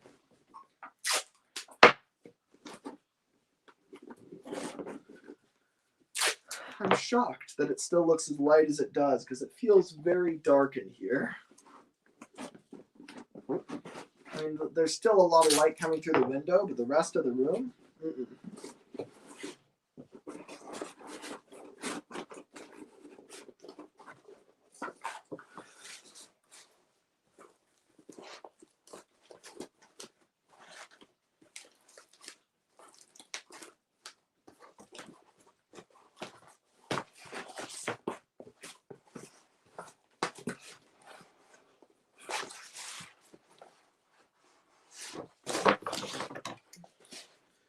So I'm just going to chop right here, just so that I can restore the curve.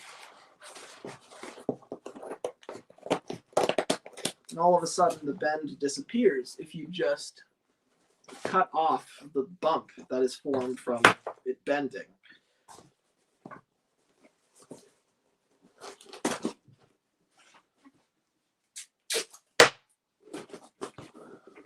Let's see, 38, 538. Do we have time for the rudder? How long is that going to take?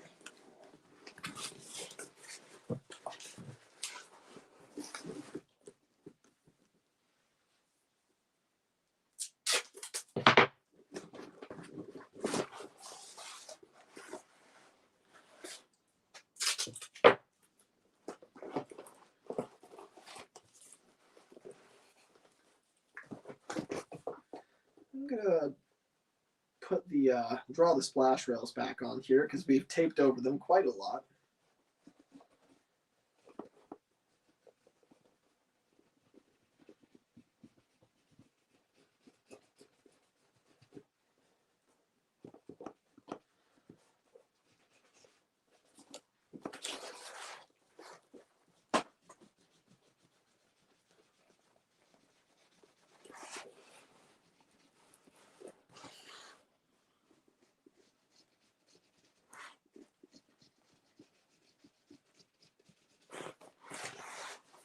Oh, what happened to my cap? There it is.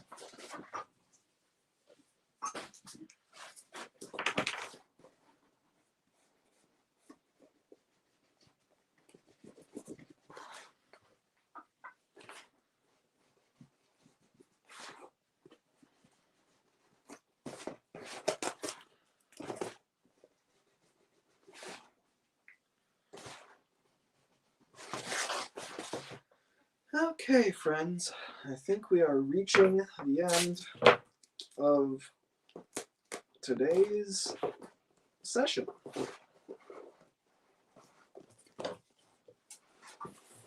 And my, have we gotten a lot done.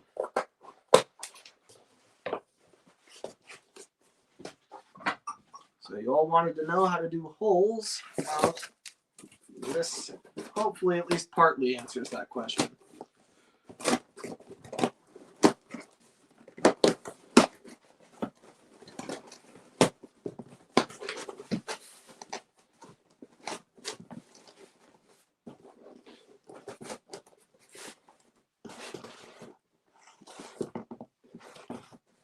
Yeah, look at that.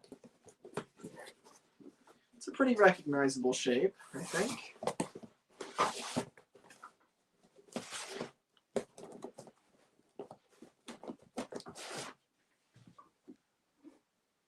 Currently 5:39 for me. Not sure whether that's AM or PM, but either way, crazy compared to. Well, actually, no, not crazy at all. That's my time. Laughs in the U.S. says Scottish Twin Productions. Thank you for making my day a whole lot better and for helping. I need to go back for that one. That was too good. Thank you for making my day a whole lot better and for helping me make my own. Can't wait to finish it. Awesome. Glad to hear it, Iron Horse. That's so nice to hear. And PM. Okay. So we're in the same time zone then. Ain't nothing like a Saturday sitting back and watching some crafting, says Scottish Twin Productions. I could not agree more.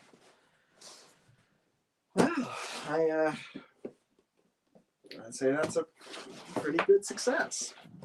So I think the last thing I'll do is draw the water line, because I don't think I want to attempt the rudder. I mean, do I? I've got 18 minutes left. It probably doesn't take too long to do the rudder.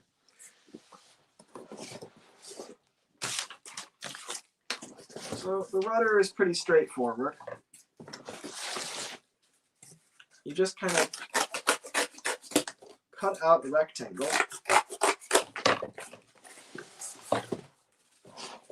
And let's see, I believe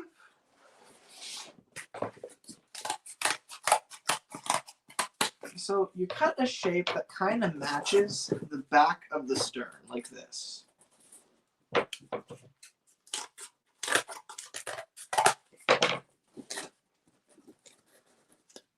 And I'm sure you can kind of see where I'm going with this.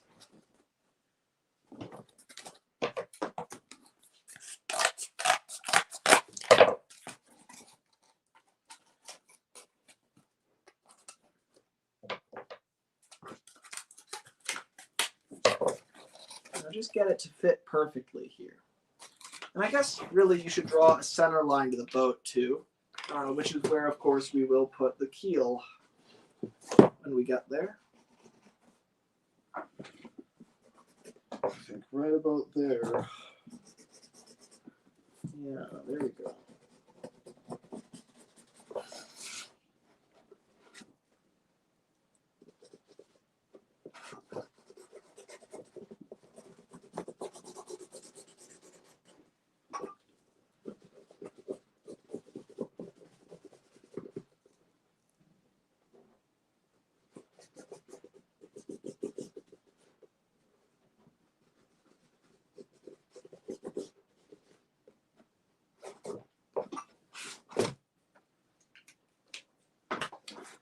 Okay, so there's our center line down the center of the boat. Seems pretty much right to me. Trim that just a little bit.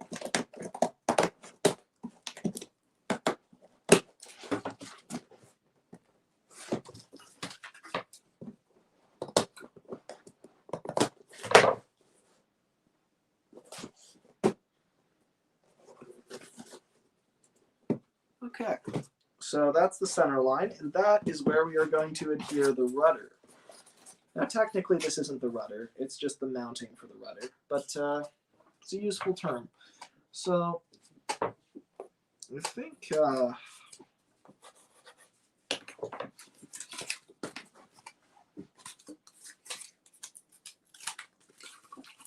it's shaped something like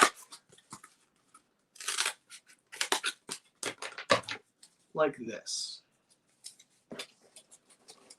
Goes right here and sticks off, and it's a little bit higher up, as you can see, than this part, or it's a little lower, I guess. And that's because the keel is going to come to meet it. So we don't want this to be flush with the deck. We want it to be a little bit higher, so that when the keel comes over, it'll be a raised bit that comes and levels with this. So I think that'll do it. Oh, look at that. That looks a lot more recognizable now, doesn't it, with that part in place.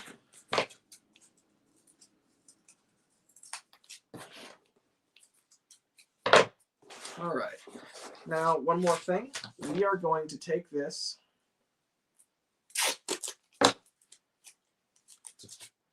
and we're going to make a copy of it. But here's the crafty bit. The rudder is always in danger of being bent. That happens to me a lot.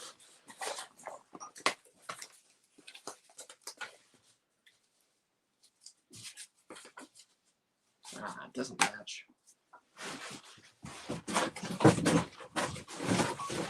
We really should not be cutting out more cardboard this late in.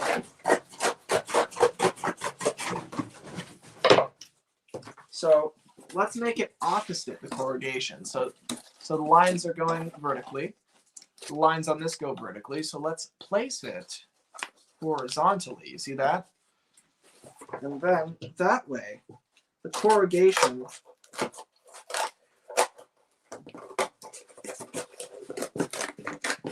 on one half of the rudder is going to brace the corrugation on the other half of the rudder rather than it bending together. So that'll make it stronger, which of course we want because the rudder is just this little flimsy part that sticks out from the rest of the model, and it's very easy for it to get bent, and it's very annoying. So I now make it double wide, and this is a lot harder to bend because of its nature. 13 minutes left, and it's very dark. I dare say I didn't want to have to do this, but I'm probably going to have to turn on the light. Let there be light. There is now light.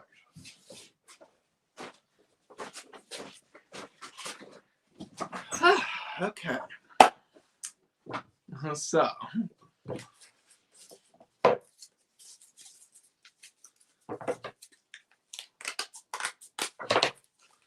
Things just got a lot brighter, didn't they?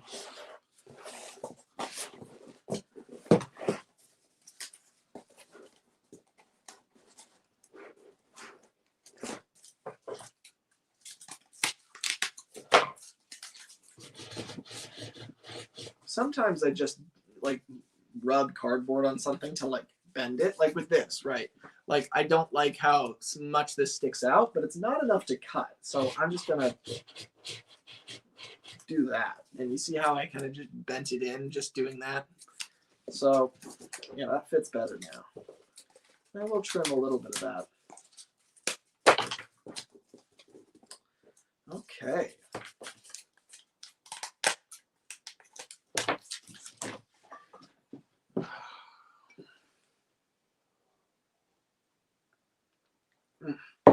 Almost done with my coffee.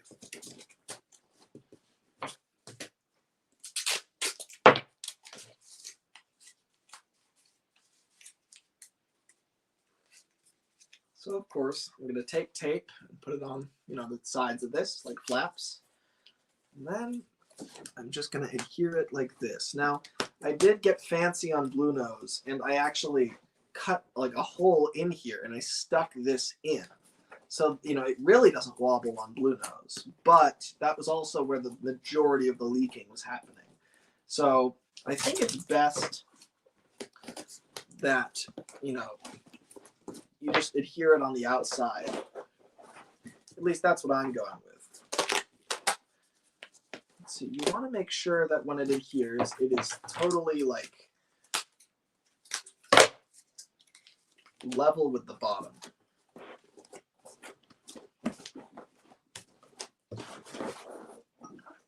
Like, you see how that juts up a little bit, just a bit? Like, we don't want that.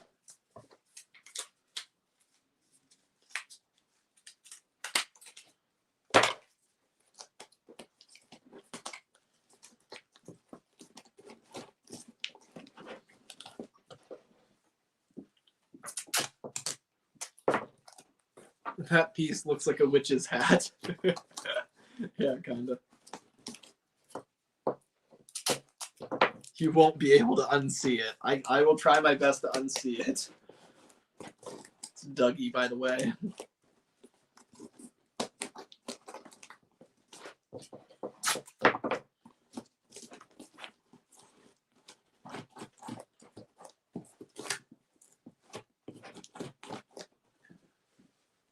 That coffee has to be cold by now, says Steam Engines United. It is quite cold, but that's okay. I mean, people have iced coffee, do they not?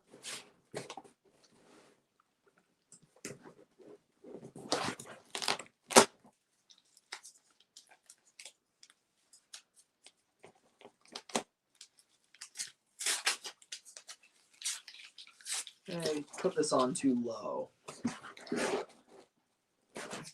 I think you just gotta really like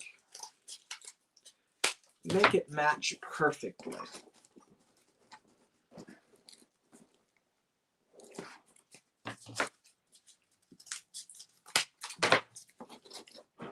There we go. That's what I'm talking about. Okay.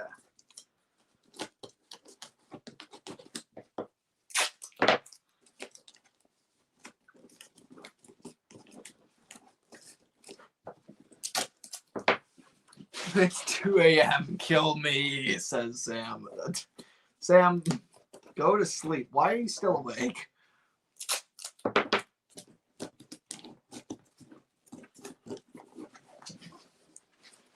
You realize it's not cool to stay up, right, Sam? Like, I just do it because I'm depressed. So, if you don't have a legitimate reason, then maybe just keep a normal schedule. It's not cool to stay up all night. It's just stupid. That's coming from me with love.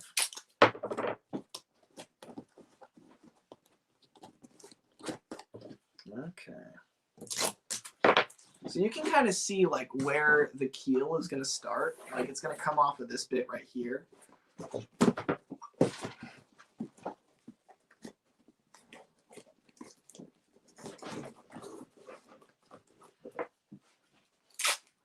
So to make the rudder a little bit less floppy, I'm going to take this and I'm going to tape like at an angle. I'm going to take a piece of tape and just put it like that. And then I'm going to take another piece of tape and have this come off at another angle like this. And that helps to brace it, right? Like they kind of span out at diagonals. It makes it a little bit stronger.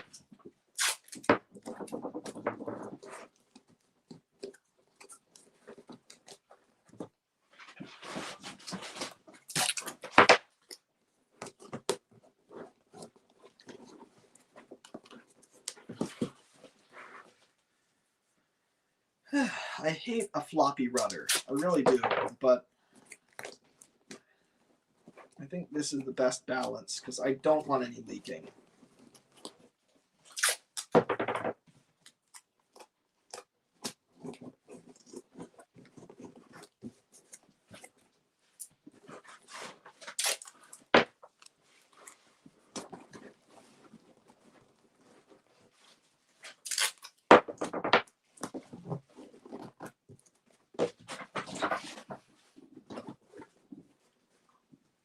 Okay, look at that. So now we've got proper rudder mount on there, and you know what? So it's annoying that this is still gone floppy. This is still should go up like that. Instead it goes down. But later on, there is a rim that goes around here that starts here, kind of goes around like that. I'm just going to make that rim a little bit taller back here, and then that will offset it. So I'm going to do that next time. So that's not going to be hard to resolve.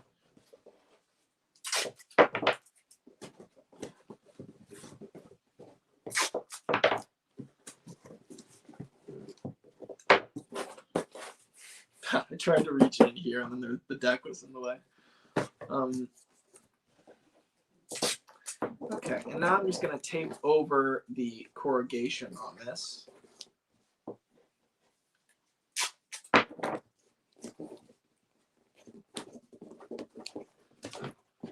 And kind of flatten this with a scissor blade.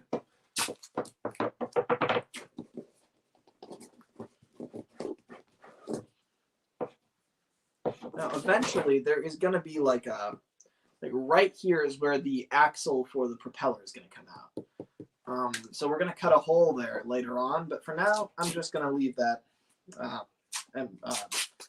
not empty, but I'm just going to leave that off. I'll cut that hole later.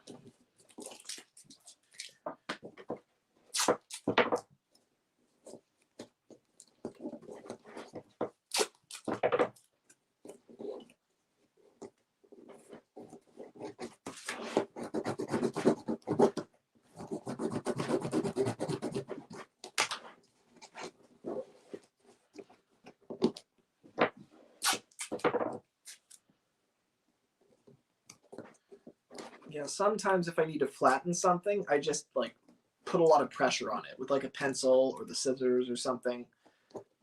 Sometimes that's the best way to do it.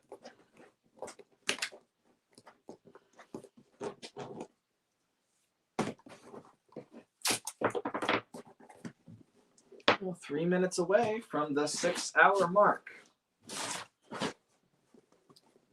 So I think more or less we're ready for the water line to be drawn. So this is quite a special moment. Now we kind of already drew it earlier today, several hours ago. But I'm gonna draw it for real now. And what's cool, I noticed this the other day, is the models actually have pretty clear like stains. Like you see where it goes from gray to black.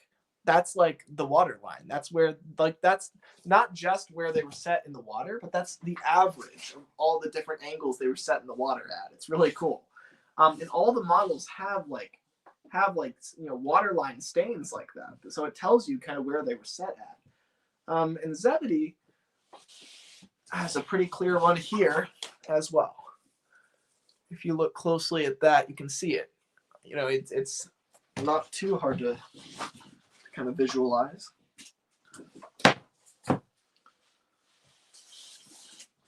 So I think I will draw it on officially now.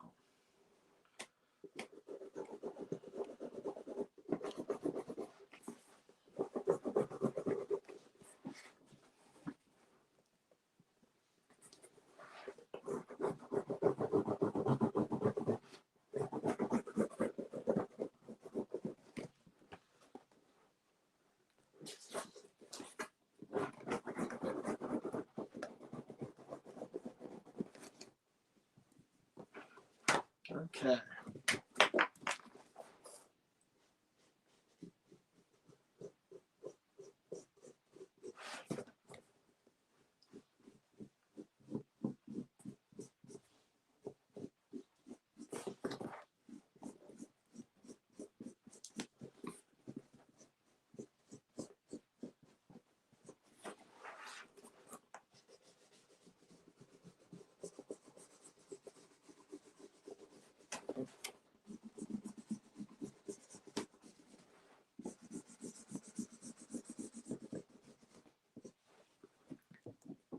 Oh, we're 15 seconds away from the 6-hour mark.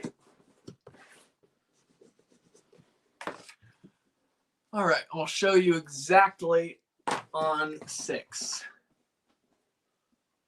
All right. So this is the official water line here. So I'm going to try to cut it off with the table here. If you just... So imagine that, right? That's something you can maybe recognize. So you see how it kind of cuts off there? Like that's really what it looks like more on the show. I think that's pretty cool. Looks amazing, says Iron Horse Productions. Thank you very much. Yeah, I'm really pleased with it. So I think we're really getting somewhere here. And I just love how like the way that there's a lot of it that's under the water that you don't see. And for years I didn't model that part, and I'm so glad I do now because I really love that part. It's all this under here. And notice the water line, like the boat, like I said earlier, this is like parallel to the table, but really it sits like this. And so the back of, you know, the stern sits way lower than the bow. I guess because the engines are back here, it's just a lot heavier and it just weights down. And I just love that look. It's just so cool. So, you know, that's really cool. I love that. That's awesome. Oh, I'm very pleased with the look of this. Yeah. I gotta say, I do really love when it just balances and sits like this, and I just push it and it returns to stasis. It returns to like the level point. That means I built it well. But also you can build a model really well and not have it do that also. I mean, that's not the true test or anything.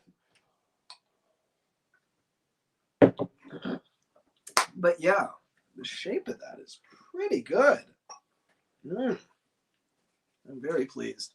And just look at the superstructure lines. I love that. That's crazy.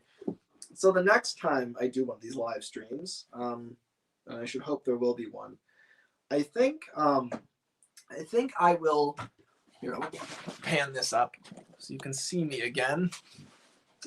So the lighting's a lot different, as you can see. We've been here a while. So I think next time my plan is to I'm gonna finish taping up everything because it's a little rough. I'm gonna add some tape over everything to kind of smooth it out. Then I'm gonna add the keel, starting, you know, here and just going all the way, meeting up with the rudder. I'm gonna add the splash rails, which I'm gonna make with bendy straws, all the way around. And then I will, at that point, oh, and I'll add the little risen bits like right here and right around here, because there are little bits that rise up. And what else? Maybe add the motor, like add, you know, at least drill the hole where the axle is going to go, but maybe, I'm not sure. But I think, yeah, I think I'll do all that. And I think after all that, I may even have time to apply the water putty, to like putty over everything and then just let it dry. And then the next time I'll sand it. So I'll let it sit for quite some time. Should be fine though. Yeah, I don't know how I'm gonna time that, but it doesn't matter. Anyway, so that, you know, pretty much covers how to make the basic shape of a hole. If you could, you know, follow all that, I'm very glad. But you know, I mean, it's basically me rambling for 6 hours, but you know, it all happened on camera. So hopefully that gives you some idea of how to tackle this. How to make something like this, and yeah, so that pretty much does it. So let's see, let's compare this to Big Mac. It's like a lot smaller, but I think it's supposed to be a lot smaller. Like, I think it's more accurate. Yeah, look at the difference there. My oh my. I always thought this was too big. like, because like if I measure this, where's my tape measure? That's, well, it's a little bit over 28 inches. So that is accurate. And then, but the width is way over. That's like 9.5 inches, and it's supposed to be 8.5 inches. So the width is pretty crazy. And I'm suspicious that the height also may be too tall. But it doesn't really matter. Like, this is still, you know, a marvelous thing to make. I'm very proud of it. But I'm also in the interest of constantly improving. And so, you know, I do like the look of this more. I think it's cooler. But it is bigger than Blue Nose. I will compare before I go.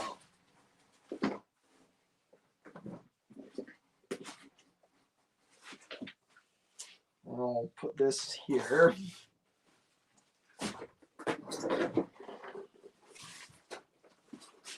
So there is still a huge size difference between the river tugs and the harbor tugs, because this is quite a difference here. Like, just look at that. Yeah, so that's quite something. I really do like how just big and bulky and powerful the harbor tugs are. Blue Nose is so heavy. Is that? I guess that's the motor, and also the batteries, and the water putty, and the flex seal.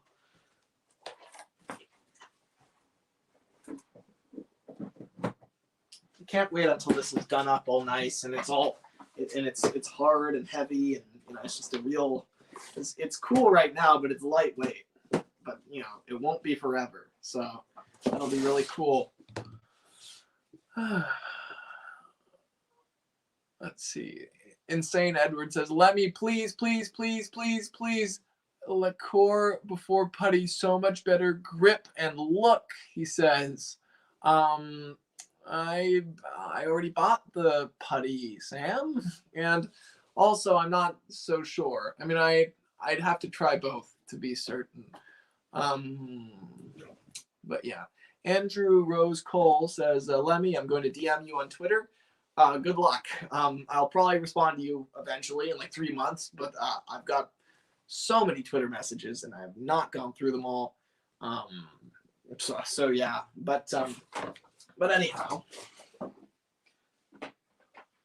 hopefully there's a chance to bring you into a stream soon or something like that. Seems to be about the only way I get around these days."